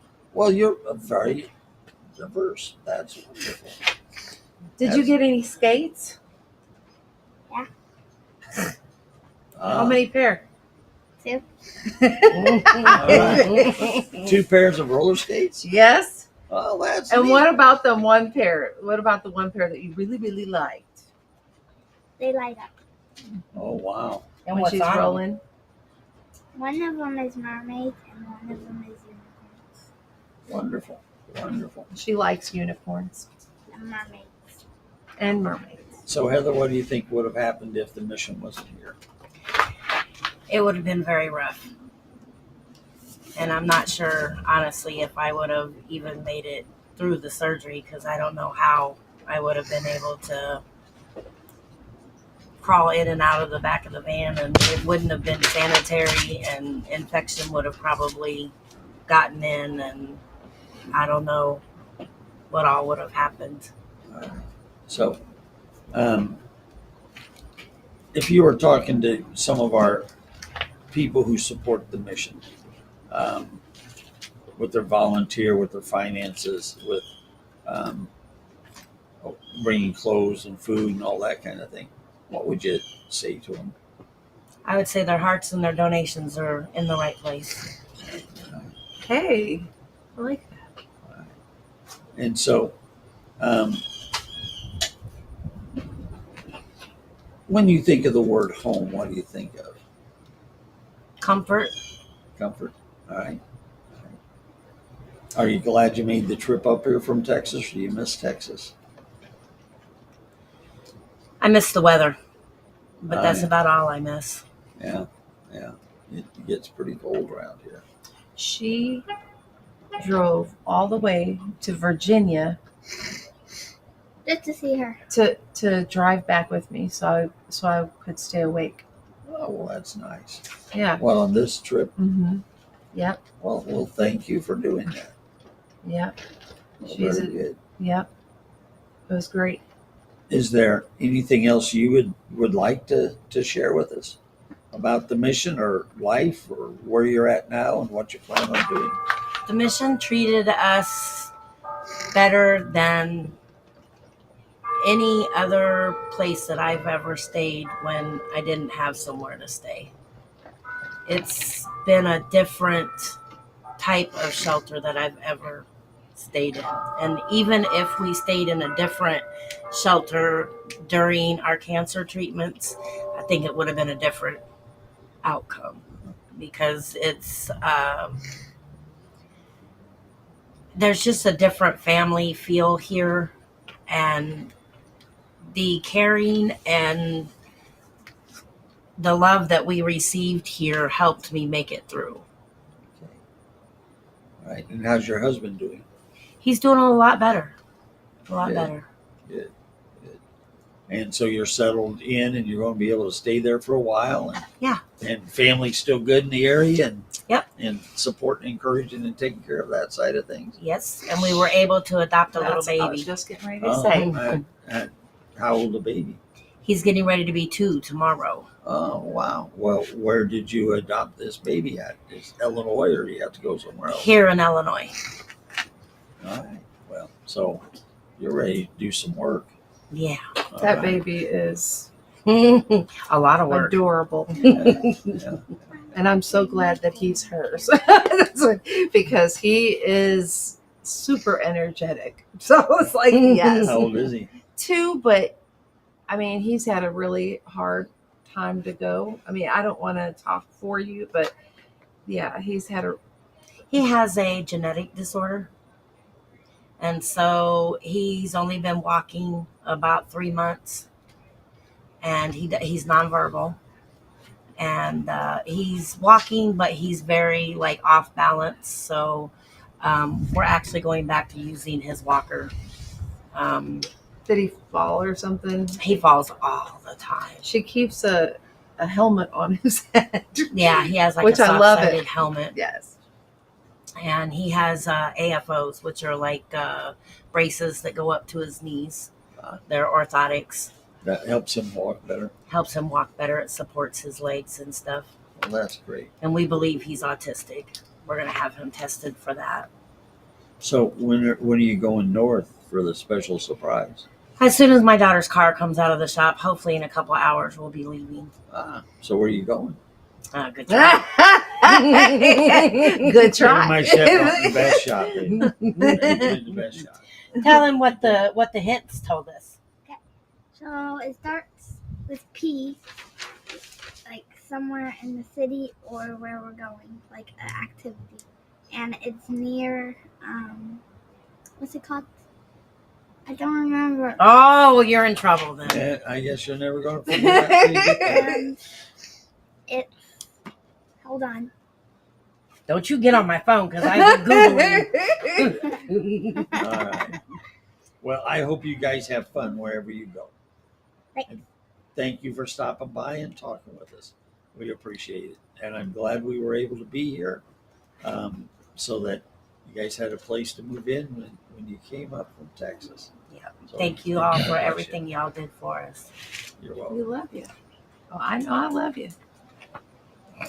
All right. I don't know about. Well, we have to move on to the next That's thing. right. We're Thank you getting ready guys to so be much for done. coming. Yes, thank you for. And we're going to be going. We're going to be showing Laverne's story. It's a short video, but I think she's our last technical conversation or testimony that's happening today. And then after that, we're going to answer some questions. Maybe give out a goodie bag if anyone's still feeling crazy out there. And then we're going to do some thank yous and a closing prayer. So stay tuned while we throw up Laverne's testimony. I came here to Inner City Mission about 9 years ago. I became homeless because of a drug problem with crack.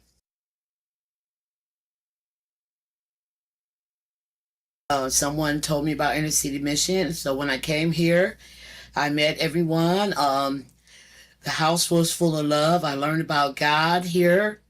I learned about having a relationship with God. I became baptized when I was here in April of 01. I was here a year and a half, and I got clean for a year and a half that I was here, and I moved on. I started buying a home and got back out on the streets in the real world and got back on drugs. I held down a job the whole time I was on drugs, but I still was unfunctional as far as a functioning clean person. I wasn't. I was out on my own for 4 years. I ended up losing my house to foreclosure. I was really on drugs really bad. My second time I came here, I was worse than my first time. I knew I needed to come to Inner City Mission because this is where I found God at. I came here and they had a whole new program started, which is Shattered to Shalom. It's a great program for me. It helped me to learn a lot about me, about myself. It helped me to understand why some of the classes helped me to understand why I was being treated the way I was treated in my home life.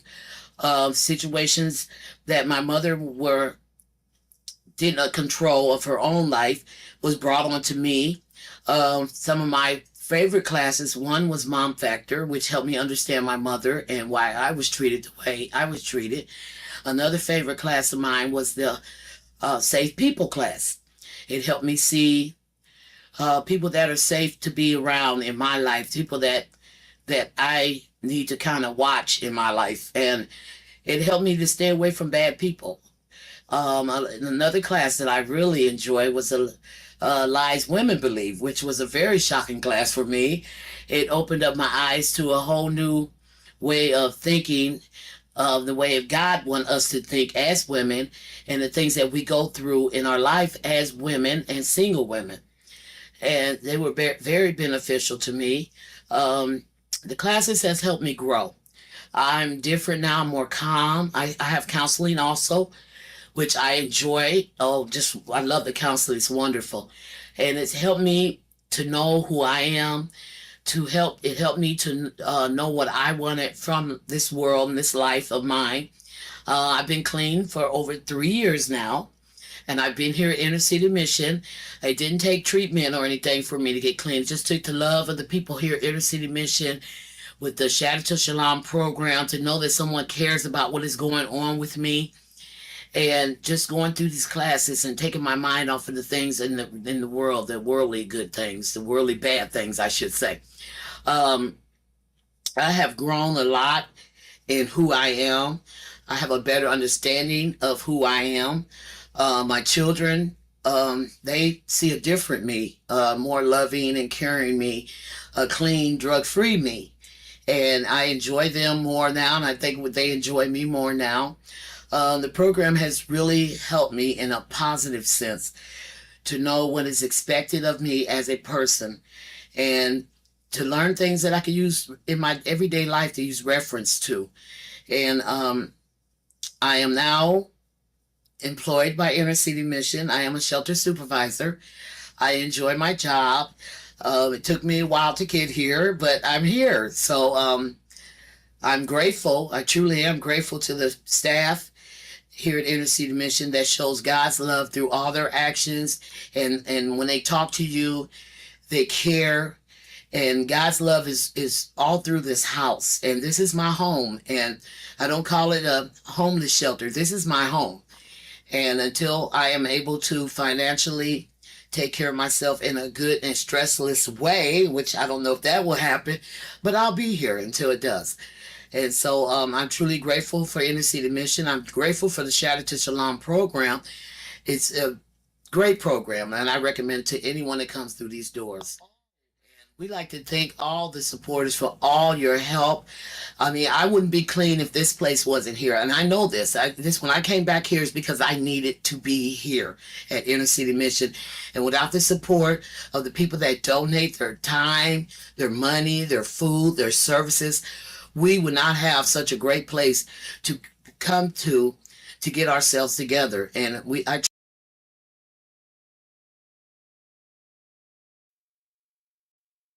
I came here to Inner City Mission in my everyday life to use reference to.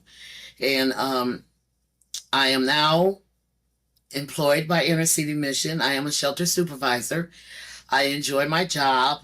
It took me a while to get here, but I'm here. So I'm grateful. I truly am grateful to the staff here at Inner City Mission that shows God's love through all their actions. And when they talk to you, they care. And God's love is all through this house. And this is my home. And I don't call it a homeless shelter. This is my home. And until I am able to financially take care of myself in a good and stressless way, which I don't know if that will happen, but I'll be here until it does. And so I'm truly grateful for Inner City Mission. I'm grateful for the Shatter to Shalom program. It's a great program, and I recommend it to anyone that comes through these doors. We'd like to thank all the supporters for all your help. I mean, I wouldn't be clean if this place wasn't here. And I know this. When I came back here is because I needed to be here at Inner City Mission. And without the support of the people that donate their time, their money, their food, their services, we would not have such a great place to come to get ourselves together. And I truly do appreciate Inner City Mission and the people and the staff.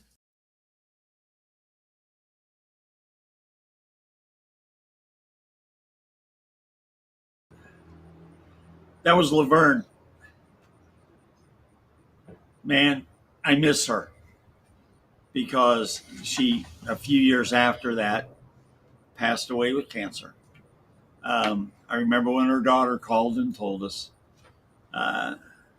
Laverne told you a story of her coming to the mission. She told you a story of brokenness and drug use. She told you a story of coming to Inner City Mission and finding stability and getting off of drugs. She told you a story of an offer to buy a house. She told you a story of her leaving the mission to go live in that house. She told you a story of losing that house. She told you a story of drug addiction again. And then she told you a story of coming back to the mission and finding renewal for the second time around. I say it that way because, and I don't know if it's because I'm tired, but it makes me want to cry at times. Because when Laverne received the call to say you can borrow money, God bless good intentions, but at times it's frustrating when you have good intentions because we want to help people in poverty to be able to buy a house. And so you change the rules on how you can loan. And you basically celebrate the fact that literally tens of thousands of people were able to get loans that couldn't have got loans before. And I don't know about all those other tens of thousands because I didn't know them. I didn't watch them overcome their drug addiction. I didn't celebrate with them when they were clean. And I didn't have to watch them fall back into drug addiction and come back to the mission broken because the government decided it would look good if we give people money that couldn't pay it back. I had talked to Laverne about not taking the money. I had bankers back in the late 90s. This is 1990s. That's how far back I go. Had bankers back in the 1990s call me up and say, hey, you run a homeless shelter, send any of your homeless people down here. We'll get them a loan because there's all kinds of money because we want to make sure that everybody gets a house. Laverne, I did not tell Laverne about it. She found out someplace else because I told that guy on the phone, actually the 3 different guys that called, we're not interested. Well, how can you not tell your people so thinking, don't you want them to get a house? Absolutely, I want them to get a house. But I don't want your supposed good intentions that you may be getting a cut off of if they get a loan. And the government changed all the rules so that loans can be given out. So that in basically a whole industry could be built up on false pretenses and then collapse in 2007? It's amazing to me when things happen in our nation and we don't have the ability to remember what had just happened less than 10 years prior. We don't trace back the reasons and the causes. Truth is outcomes over time. It's not just good intentions that we want to do so that we feel better or that we can make a little money and everybody's happy. Because the bottom line is, Laverne being talked into taking out a loan ended up causing her to get back into drug addiction and almost costing her life at that point in time, and probably shortened her life later on because of the excess drugs she pumped into her system. And yes, I'm a little emotional about this because I'll tell you what, when you've been in this for so long and you see how people at times manipulate those who and give them things and celebrate it as if this is the right thing. It's just like me celebrating Lou finding a job without me finding out she was a drug addict and she couldn't handle the tips. I should have told Lou, no, don't go get it. But I thought, oh, hey, everybody will think it's great because look how fast we helped her get out of homelessness.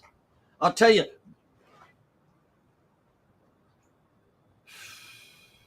we have to be honest with ourselves. And if we can't and others around us aren't going to be, we have to be the guardians and the watch gate.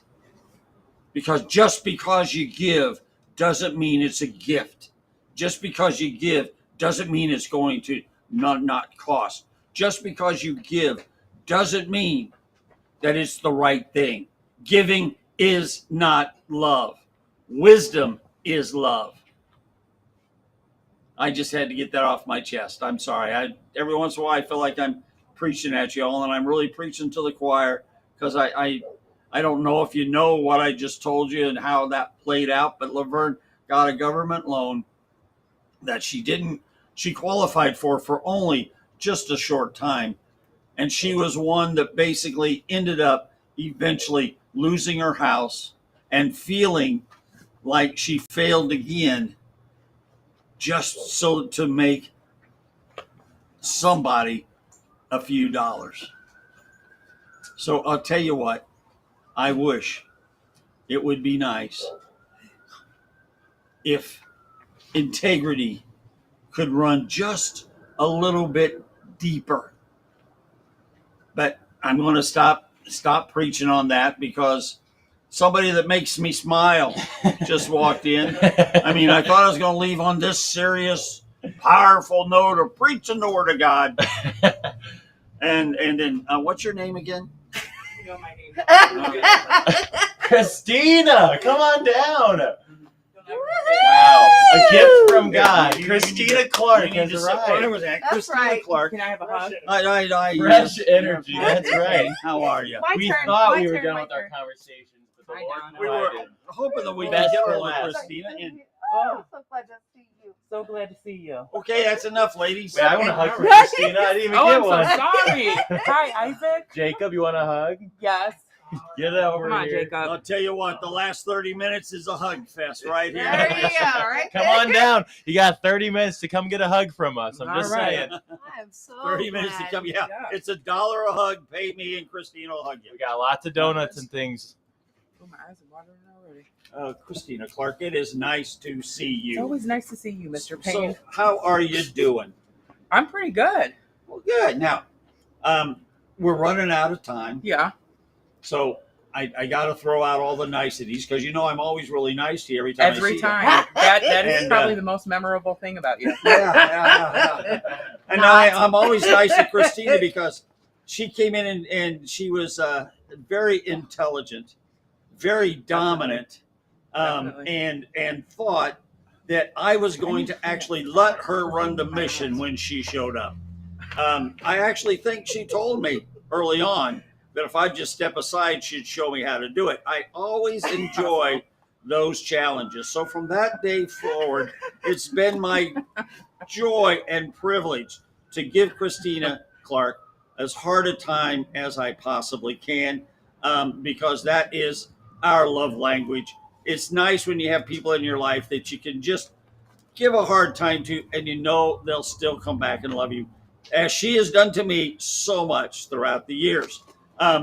I think she should be nicer to me because I am older and more fragile, but she doesn't care. She doesn't care. I'm older and fragile now too. It's like elder abuse. But anyways. So what brought you to the mission in the first place? So I grew up in Chicago, lived there for I think 26 years. Did they have the National Guard up there then? Oh, sorry. Not sorry, ICE, too early, not ICE too either. early. No, we didn't No, have go any ahead. of that. Okay, go ahead. I mean, that was pre all this stuff that's going on. Right. I was born and raised there. Family of 10. I'm the baby. So 6 brothers in front of me, 3 girls. And one day I was driving in the car with the love of my life, right? Well, all young girls think that we have that. He was not. Okay. Yeah, all right. We don't have time for all the details. He was not. But long story short, we were dropping off his cousin in the projects in Chicago in the Icky, so it's on the south side.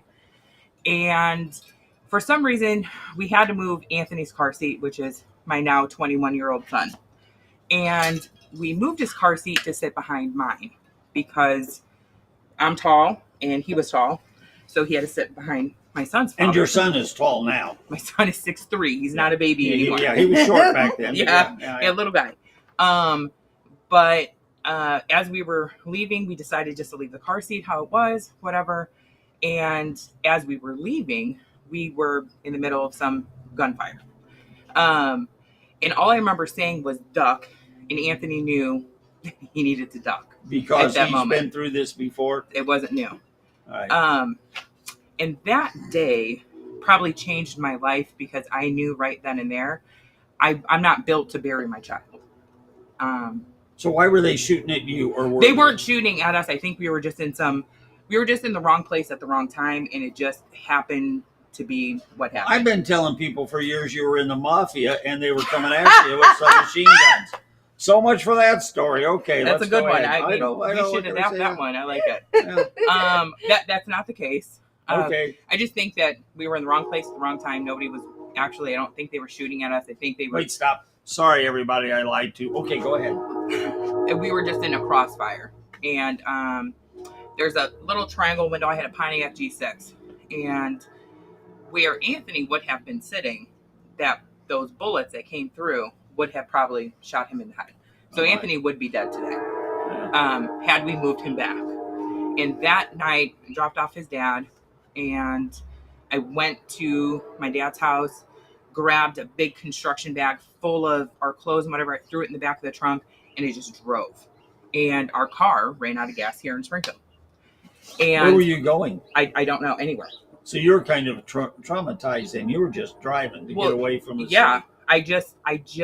I knew that I had seen a lot of people. I'd been to a lot of funerals. I'd seen Anthony's dad shot 4 times. I'd seen some other people murdered. I'd seen a lot of different things living there, and I knew that I was not built to bury my child. Yeah. I knew that there was just no way. And I also knew that the life that I was leading was going to take me in a different road that I didn't want to be in. Okay. So I just drove. I ran out of gas here, stopped, and we got a hotel. I think I had enough money for about a week. And then, we had nowhere to go. Car started acting funny. So probably the bullet holes, maybe. Yeah, well, I was thinking car. It's the bad oil. No oil. Is that what they? No, that actually I remember because Siobhan's brother came and looked at my car, and the transmission was completely cracked in half, and that car was brand new when I bought it. That's what I'm saying. 8 miles. But we were saying. Well, Yeah. I thought you said that. Well, never mind. I won't say that.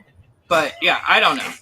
Wait, let Donna tell you your life story. So let Donna make. Donna's good with that. Yeah, I know she is. God bless her. Yeah. So anyway, I was looking for different shelters and whatever for us to come to, and then we some lady said, yeah, well, I'll give you inner city mission, but good luck, because that place is really hard to get in. Called, Candace answered the phone, and she said, well, get here by 5, I got a room. And I'm like, oh, okay, well, that was a lot easier than I thought. Yeah. First week here, I got kicked out. Why'd you get kicked out and by who? Well, because there was a lady that lived here, and she lived next to me, and she didn't like that my son would go in and out of the room, and it bothered her. And did I kick you out? You actually did not. I think it was Becky. Oh, I think it was Becky Payne. Right. Becky Payne kicked me out.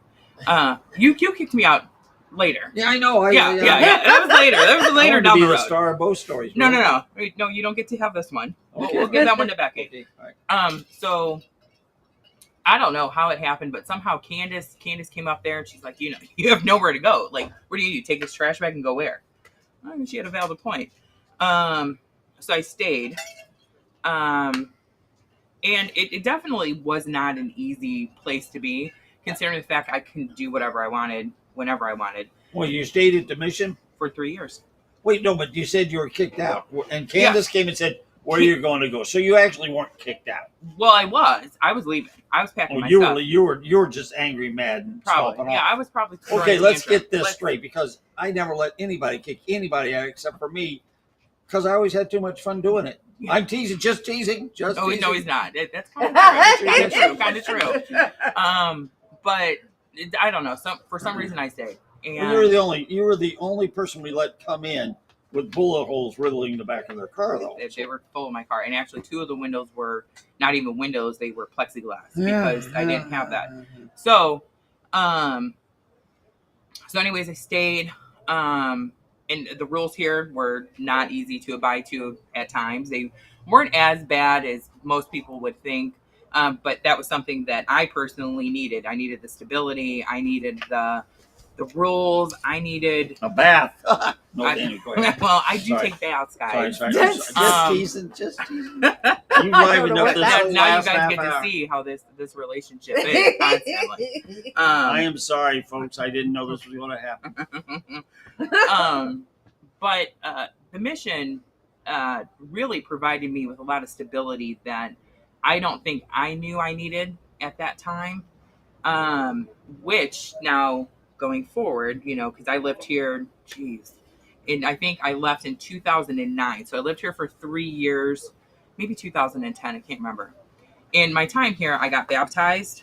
I did an Emmaus walk. I got my GED because of this man right here.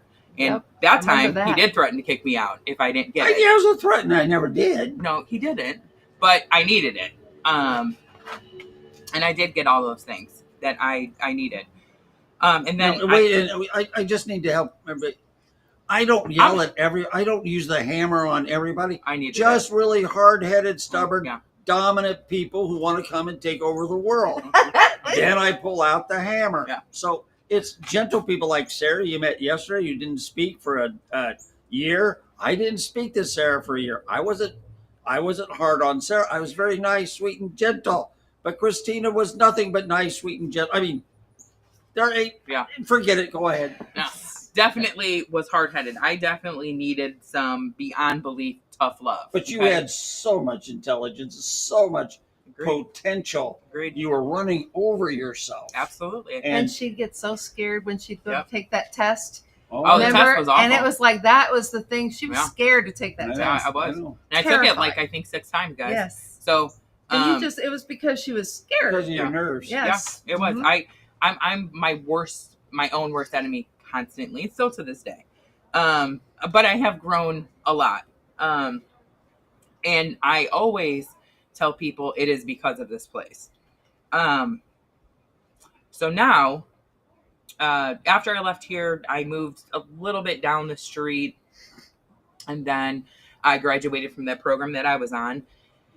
And now I work at Lowe's, and I'm an assistant store manager. I've worked my way from a sales floor associate all the way to assistant store manager. She knocked off 3 people on the way up. It's one of those silent stories at Lowe's they don't tell everybody. Use the hammer. Yeah, they might be. But I also just bought my first home last year. So we've just been in our house for a little over a year now. Wow. Yeah. So this place, and also I work at a job that I'm fortunate enough where I work for a place that allows us to give back to the community constantly, which I'm incredibly thankful for. And the place that I always think of is this place. Well, we're thankful too, because when you saw the picture in the Airbnb video, the appliances and that washer and dryer that you didn't see, but all of that was donated by Lowe's. The flooring, and the drywall flooring, and Christina was. So I'm not going to say anything else honorary to her for 3 minutes to honor what she helped us do, because it was wonderful. It really was. Yeah. And then enjoy your 3 minutes. Thank you. I will. And then we were also fortunate enough, because Christmases, I'm sure there's been about 1 million people talked about them. Christmases here are beyond belief amazing. It's just something that you never personally experience. Your kids are loved on a level that you can't even comprehend. And I was able to get our entire management team together, and we donated to Miguel, correct? Right. And we loved on his family, and that was awesome. He was a master craftsman and did not have tools. And Lowe's came through and gave him just about every type of tool that I've cut myself on at least twice throughout my life. So it was a wonderful journey down memory lane, but Miguel knows how to use them. And he was so overwhelmed. You guys did a great job. Yeah. So that was nice to be able to give back. But I'm just very blessed and fortunate that I had somebody like Mr. Payne to put the hammer on me, because that is what I needed. Remember, this is being taped. It's okay. All right. I'll say it again if you want. No, that's all right. But you have it on tape, so it's proof. I know how to rewind. Oh, good. But this place is just, God, there's so many great things about this place. It's just, there's so many great things to talk about too.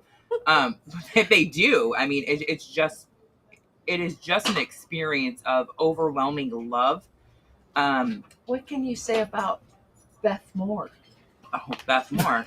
Like, I love Beth Moore. You lie. I do love. No, I didn't like. Well, no. Joyce Myers. Was it Joyce Myers? No, it was somebody else. It was Beth Moore. No, I love Beth Moore. Which one was it? No, I can't remember now. But it definitely wasn't She either had a one of them. squeaky voice. That's what you told me every time. Maybe I didn't like her voice, but her studies are good. Yeah. Yes, her Maybe studies it's her are voice. excellent. It was her voice. You did And she's not. done. She went to a voice therapist, so she's better now. Is she? Yeah. Are you being serious? Are you Yeah, I serious? am. Oh. Oh wow. Yeah, maybe that's what It's it was. lower. Because we all went and saw Beth Moore. Yeah. And she has a or she did, I guess, have a horrible. I'm not saying voice. anything. I'm a Christian. I'm not going to be critical. I just love it. Yeah. But yeah, I there's just so many great things about this place, and without the donations and the support of the community and all of the wonderful churches that come here and do what they do for this place, it wouldn't be here. And I think a lot of people don't really understand the magnitude of it's just not a shelter, and they really not going to do this. They really Wait. Give me my Kleenex. No, hand them They're here. sponsored by Puff. Sponsored by Kleenex. Only their puffs. Kleenex, if you're out there, we will up your sales if you just support Inner City Mission, because we have so many people that cry here at the mission. So Kleenex, please support us as we show puffs. Right, there you go. Did you show them? I got one. I'm Okay, good. that's fine. I promised myself I'm not going to do this today. But they really change a lot of people's lives here, and I'm just incredibly blessed to be at the point that I am in my life, and to have all the wonderful things I have, and I pay a lot of homage to the mission. The Lord is blessed.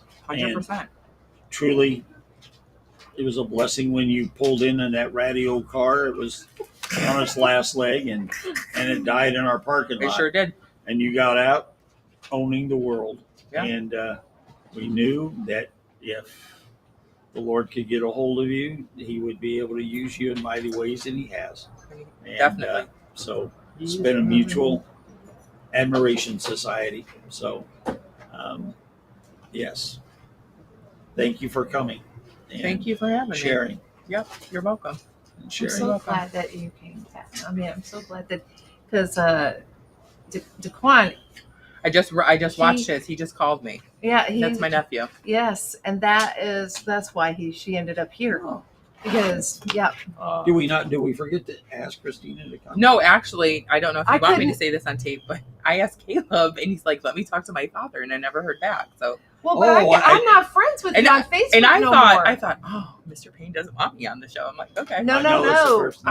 He wanted you, and I tried to find you, but I'm not your friend no more. Yeah, well, you probably did that. I don't think so. And yes, I as don't we think fade so. out and the 24 hours come to an end, we can listen to Christine and Donna Well, we talk still about who's the most friendly. We have 2 questions to ask Christina. Oh, great. We There have you some go. questions. We've been asking everybody these 2 questions. So the first one is, when you hear the word home, what do you think of? Oh, I put my answer on the chat already. All right. I did. I'm sure we saw it, but that was 23 and a half hours of Oh, sleep no. ago. This was just recently. I'll pull it up. But it was good. Oh, what I you like had to a hear. paragraph? That's what I like to Okay. hear. All right. Oh, well, let's turn this down. You don't want to hear that. To me, home it's a quiet space within your soul where peace lives, even when the world feels loud.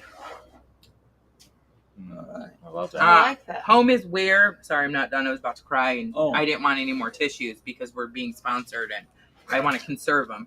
Home is where your spirit rests in alignment with love, purpose, and driven presence. It's not built with walls or a roof, but with faith, gratitude, and connection to something greater than yourself.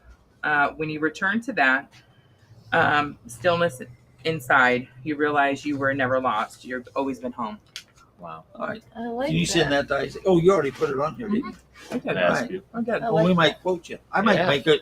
Me too. I might make a card out of it and make some money. I mean, that's the point. She That's does all right. make cards. And then the last one, Christina, if you I could still say have one one. thing to all the people that have kept our doors open every day for Yeah. the last 42 years, what would you like to say? Definitely. Thank you. Thank you. I don't even think that's the right word. I don't know if there's a better word for thank you. But if there is, I'm sure Mr. Payne can find it in the dictionary somewhere for me. I don't know how to spell. Well, I only have a GED, so I'm not working with much, you know. Thank you, because that works for us. But yeah, that's what I got. Sweet. Okay. All right. Thank you so much for coming, Christina. Did you just stand up and let's hug again? Oh yeah, we can do another hug session. Can you go back to work? Yeah. What do I do? Anyone out there, you've got 22 minutes to come get a live hug from Scott Payne and the rest of the crew. So we're expecting a fleet of vehicles to come flying up in the next 22 minutes. Wait. Oh, I'm sorry. Sarah, I'm right. Oh, I'm sorry. I do have one question in the chat that I know people are just dying to hear. It's from a guy named Asaki Pene. He has the question, and I think there's an over-under going, Dad, for this one for your answer. But what is the longest continuous shift you guys have worked as a lodge supervisor at Inner City Mission? Now, the over-under that they put in there was 72 hours. Most people said over. Nunes said 120 hours. I don't know who else said. How many hours are in a week? 24 times 7. That's 150 something. Did you do a whole week, Mr. P? Over or most in a row. Hours in a row. If you give me an over-under, you got to give me a number. 72 is what the over-under was. All right. Most people said over. Okay, over 100. Over 120. 110. 116. 116 hours straight. Wow. Yeah, everybody was going on vacation and people got sick. Thanks for live hugs. Yeah, we heard there were free hugs from Mr. Payne. Free hugs for Mr. Payne. Our first taker. I was charging money. 21 minutes. I said what a free hug for Mr. Payne. Come on down. 21 minutes.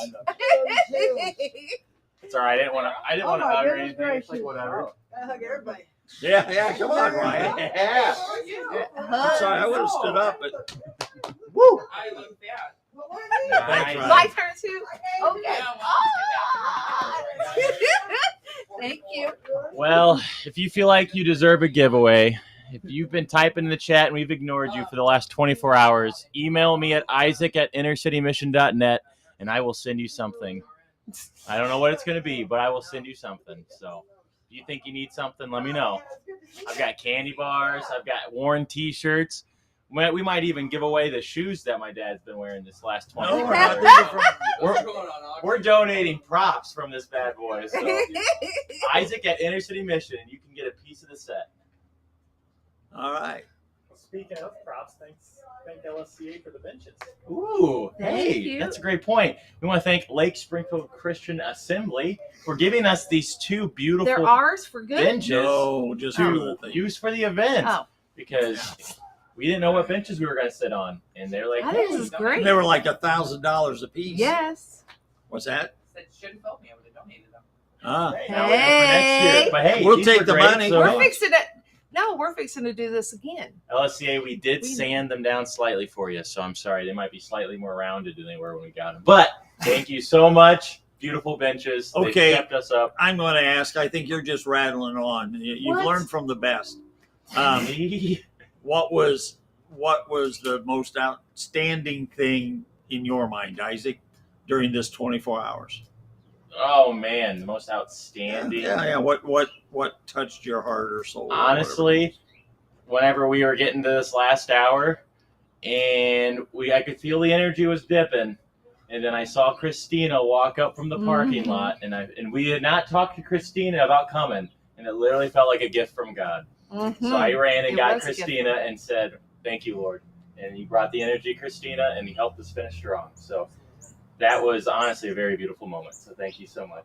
What about you, Donna?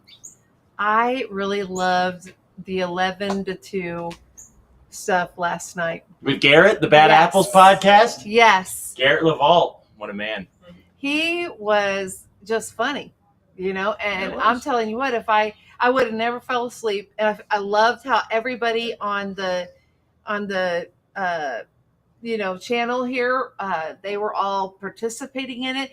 We were just having a good old time. That was great. We're doing over-unders on pounds of cheese eaten by Americans, potatoes my dad ate last Burger week. King. There's all sorts of questions. And my favorite, too, was Christina showing up.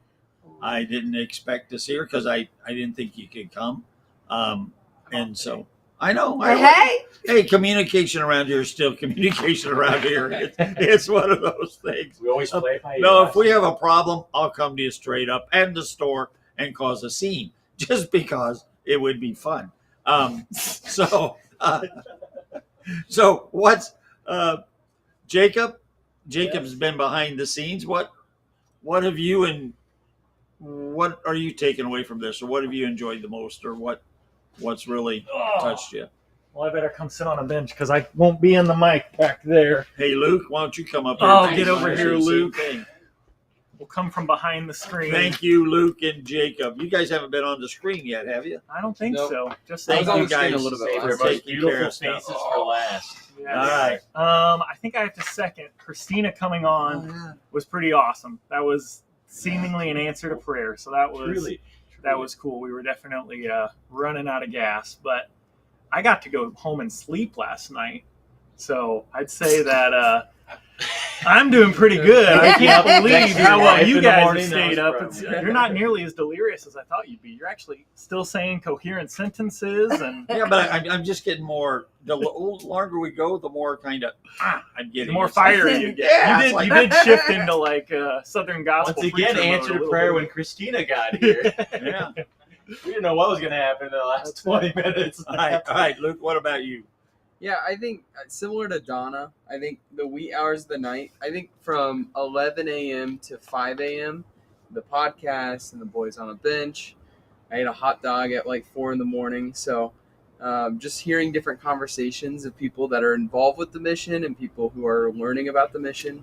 It's just wonderful to be able to sit around the fire and talk about what God is doing and what he is continuing to do at the mission. So I really enjoyed those conversations in the late night, and I enjoyed the chatters. We had lots of people interacting with us, which was fun. Lots of chatters. Yes, for sure. Chit chatters. And the thing I think I appreciate the most are the people who showed up in the middle of the night, like Garrett and like Jacob and like Jim Folsom, coming all the way up from Madison County.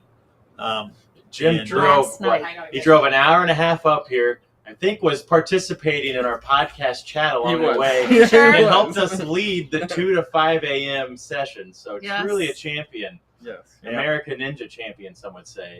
Yep. And Ryan, I appreciate him coming and singing. And Joe Link always brings his own special. I like Joe.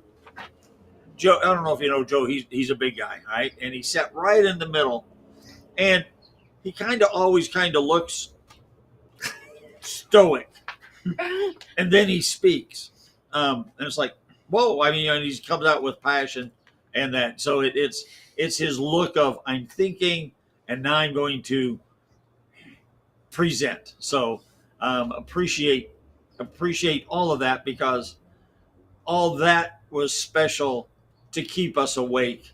I appreciate Isaac has done a great job keeping things going. And Donna, you've done a great job in the back room, and want to thank Libby for. And then, came and sprayed last night. Wow. Matt Heyman. Matt Heyman and his wife. Appreciate him just thinking about that. And he brought us Krispy Kreme donuts. Oh, this did morning. that is? Yes. Oh, yeah. And yes, there's some in there. No, that's take some home. And Mike, thank you for Mick, because actually Isaac said at the time he felt like that was a very significant conversation, because he has street crud on shelterlessness, whereas we haven't been out there nearly as much, and he's been doing it for over 10 years. So that was a good invite. Thank you. That was a solid thing. And thank you, Mike, for being around in all the meetings that you've come to and helped us out as we put this together. So you're kind of like our quiet co-producer type of thing. So we appreciate it. Appreciate it very much. All right. I'm Jacob did all the technology for us. Made this thing Yes. happen out here. Yeah. We would, You two are the we have movie no stars idea here. where to start. Serious. Isaac, why don't you pick up the one camera and just kind of show people the tech board, if you can do it. And then Caleb, I mean, he's got a voice for radio, a face for radio. Yes, he does. He is. He was giving us smooth like butter. Maybe you all. can't. Maybe you can't. I can't. It's wired in. Never mind. Maybe We can maybe. Yeah. And Caleb really make some posts stepped up and Caleb took helped over a ton. doing the interviewing every once in a while, and engaging the chat, pulling his podcast skills out of his back I think for pocket. all of us amateurs, I don't know what it looks like. I'm going to be watching it over the next few days, but it just seemed like it kind of flowed. You know, it didn't seem too clunky. It just seemed like we just kind of flowed in and out. We'll see what it looks like, but it was good. So, Okay.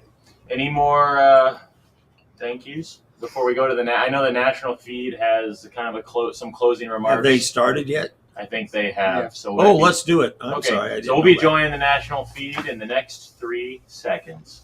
So I really believe in these men and women and the leadership that they're providing. I'm guessing you do as well, or else you wouldn't have been watching this conversation all across the. In fact, if you don't mind, kind of we're getting near the end. There's still time for you to like and share, because when you like and share, it actually draws other people's attention to this. And I'd love for them to hear, and I hope you'd love for them to hear the good work of the City Gate Network. Just take a moment and like and share. It's one way that you can actually participate.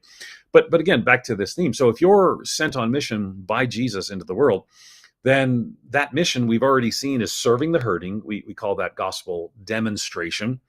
It's saving the lost. We call that gospel proclamation. So that's part of your responsibility as a Christian, right? So you're looking for opportunities for gospel demonstration, doing good in the name of Jesus. They might see our good works and give glory to our Father who's in heaven. We can do that in, through, and beyond our church. We can do that through partnering with City Gate Network Missions. We can also do that through giving. I mean, generosity is a beautiful picture of that as well. So Jesus came, right? We're joining him on mission. But I want you to hear, if there's one thing I want you to take away in my just concluding remarks, and we'll hear again from Tom in just a moment, but I want you to hear that Jesus has sent his people on mission. And there are a few places that are as clearly articulated in the pages of Scripture as things that like City Gate Network Missions do, right? And there are others, but this is a beautiful picture. So, but again, and the thing that brings me confidence is City Gate Network for decades upon decades upon decades have one mission with two big expressions to that mission: gospel proclamation and gospel demonstration and gospel proclamation. And those shouldn't be separate things. Those are together under one mission. So my exhortation to you is simple. First, thank you to our CEOs and those conversations on the bench. Thank you to the leadership of the City Gate Network, the leadership of all these missions as well. Thank you for showing and sharing the love of Jesus, right? If it's gospel proclamation and demonstration, it's showing and sharing the love of Jesus. Well, what a joy it is to partner and just to share. Thank you to the City Gate Network, and thank you for those of you who've been listening. Again, like and share so we get the word out, and may the name and fame of Jesus be more widely known because of your ongoing work at the City Gate Network. We appreciate you.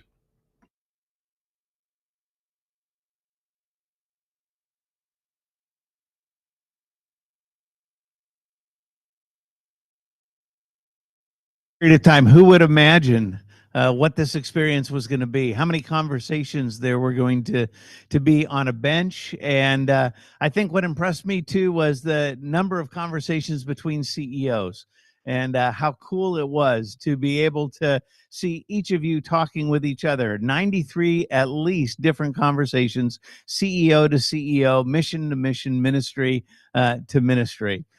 Thank you so much for your willingness to kind of take a flyer on something that we didn't know exactly what was going to be the result. But as we stand at the end of this 24-hour period of time, we really know that it's had an impact. Hearing from you, a significant impact as you've been able to raise awareness with regard to homelessness and addiction recovery and mental health, as you've been able to share and show the love of Christ in very tangible ways and how significant that is. As we bring to conclusion this time, I just want to say thank you. Thank you especially to Matt and behind me, the Fresno mission team, for being incredible hosts for us during this event. We could not have done it without their leadership, without their support, and without their help. So thank you so very much, Matt and Fresno mission team. Want to say thanks too to the Citygate Network team, and who many of you slogged through all 24 hours providing Zoom rooms and making sure that we had videos and conversations as we needed them on the national feed, and being able to help in navigating with Louder and providing you the resources that you needed to have an effective conversation on the bench experience. To you CEOs, we just love and appreciate you. Thanks for being willing to do something that many of you didn't know what you were saying yes to. Probably your development people did, but you didn't. And thanks so much for sitting on those benches, having those conversations, and sharing your heart, getting a glimpse at really your leadership that was humble and caring and willing to really put into put into action what it is that you do as a leader at your mission. And then tech crew and leaders, thank you. We know that this is tech intensive and incredibly challenging. And thank you for all the work in the months leading up to this, for all of the anxiety that you bore in the midst of it, and how significant it was to be able to stand here now at the end of our time and really give glory to God for an incredible event. We also want to say thanks to the mission staff and so many of you that helped do everything from put up tents to place benches to make sure that coffee was filled up to just enjoying the time of being part of the team. And we're grateful for all of those mission staffs. And then we want to say thanks to our guests. Many of whom really are not faith-based in what they do or why they do it. But you had the opportunity on a bench to be able to share your heart of why you're engaged, and many of you partner with a Citygate Network ministry, a local mission that is committed to help bring hope and healing to the people in your city or in your town or in your community. As we close out, I just want to share from 1 John chapter 3. And we read these words. It says, this is how we've come to understand and experience love. Christ sacrificed his life for us. This is why we ought to live sacrificially for others and not just be out for ourselves. If you see some brother or sister in need and have the means to do something about it, but turn a cold shoulder and do nothing, what happens to God's love?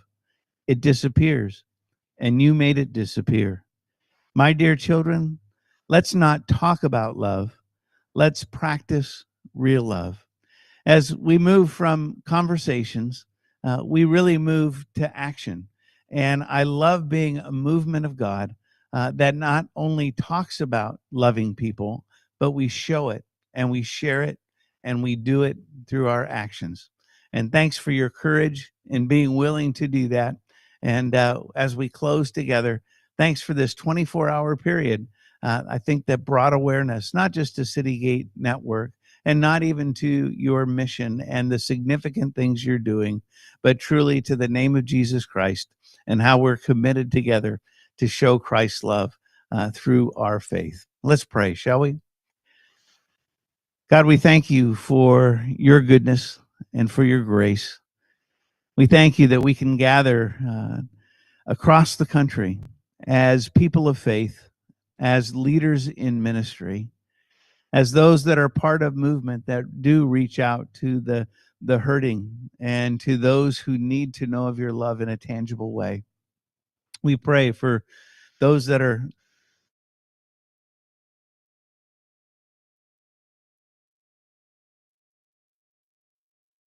those that are part of our programs that are working through addiction recovery. God, we know that healing can come through the name of Jesus Christ and the power of the gospel, that we join together as a movement of faith-filled leaders who are committed to really bring to an end the suffering that we see in the people that we serve. And so thank you for this opportunity to be able to declare our faith in you, our love for others, and our desire to bring honor and glory to God in all we do. And so bless the conversations that were had, the seeds that were sown. We pray that they would come to fruition. We pray that there would be next steps that would be honoring to you, and that they would really bring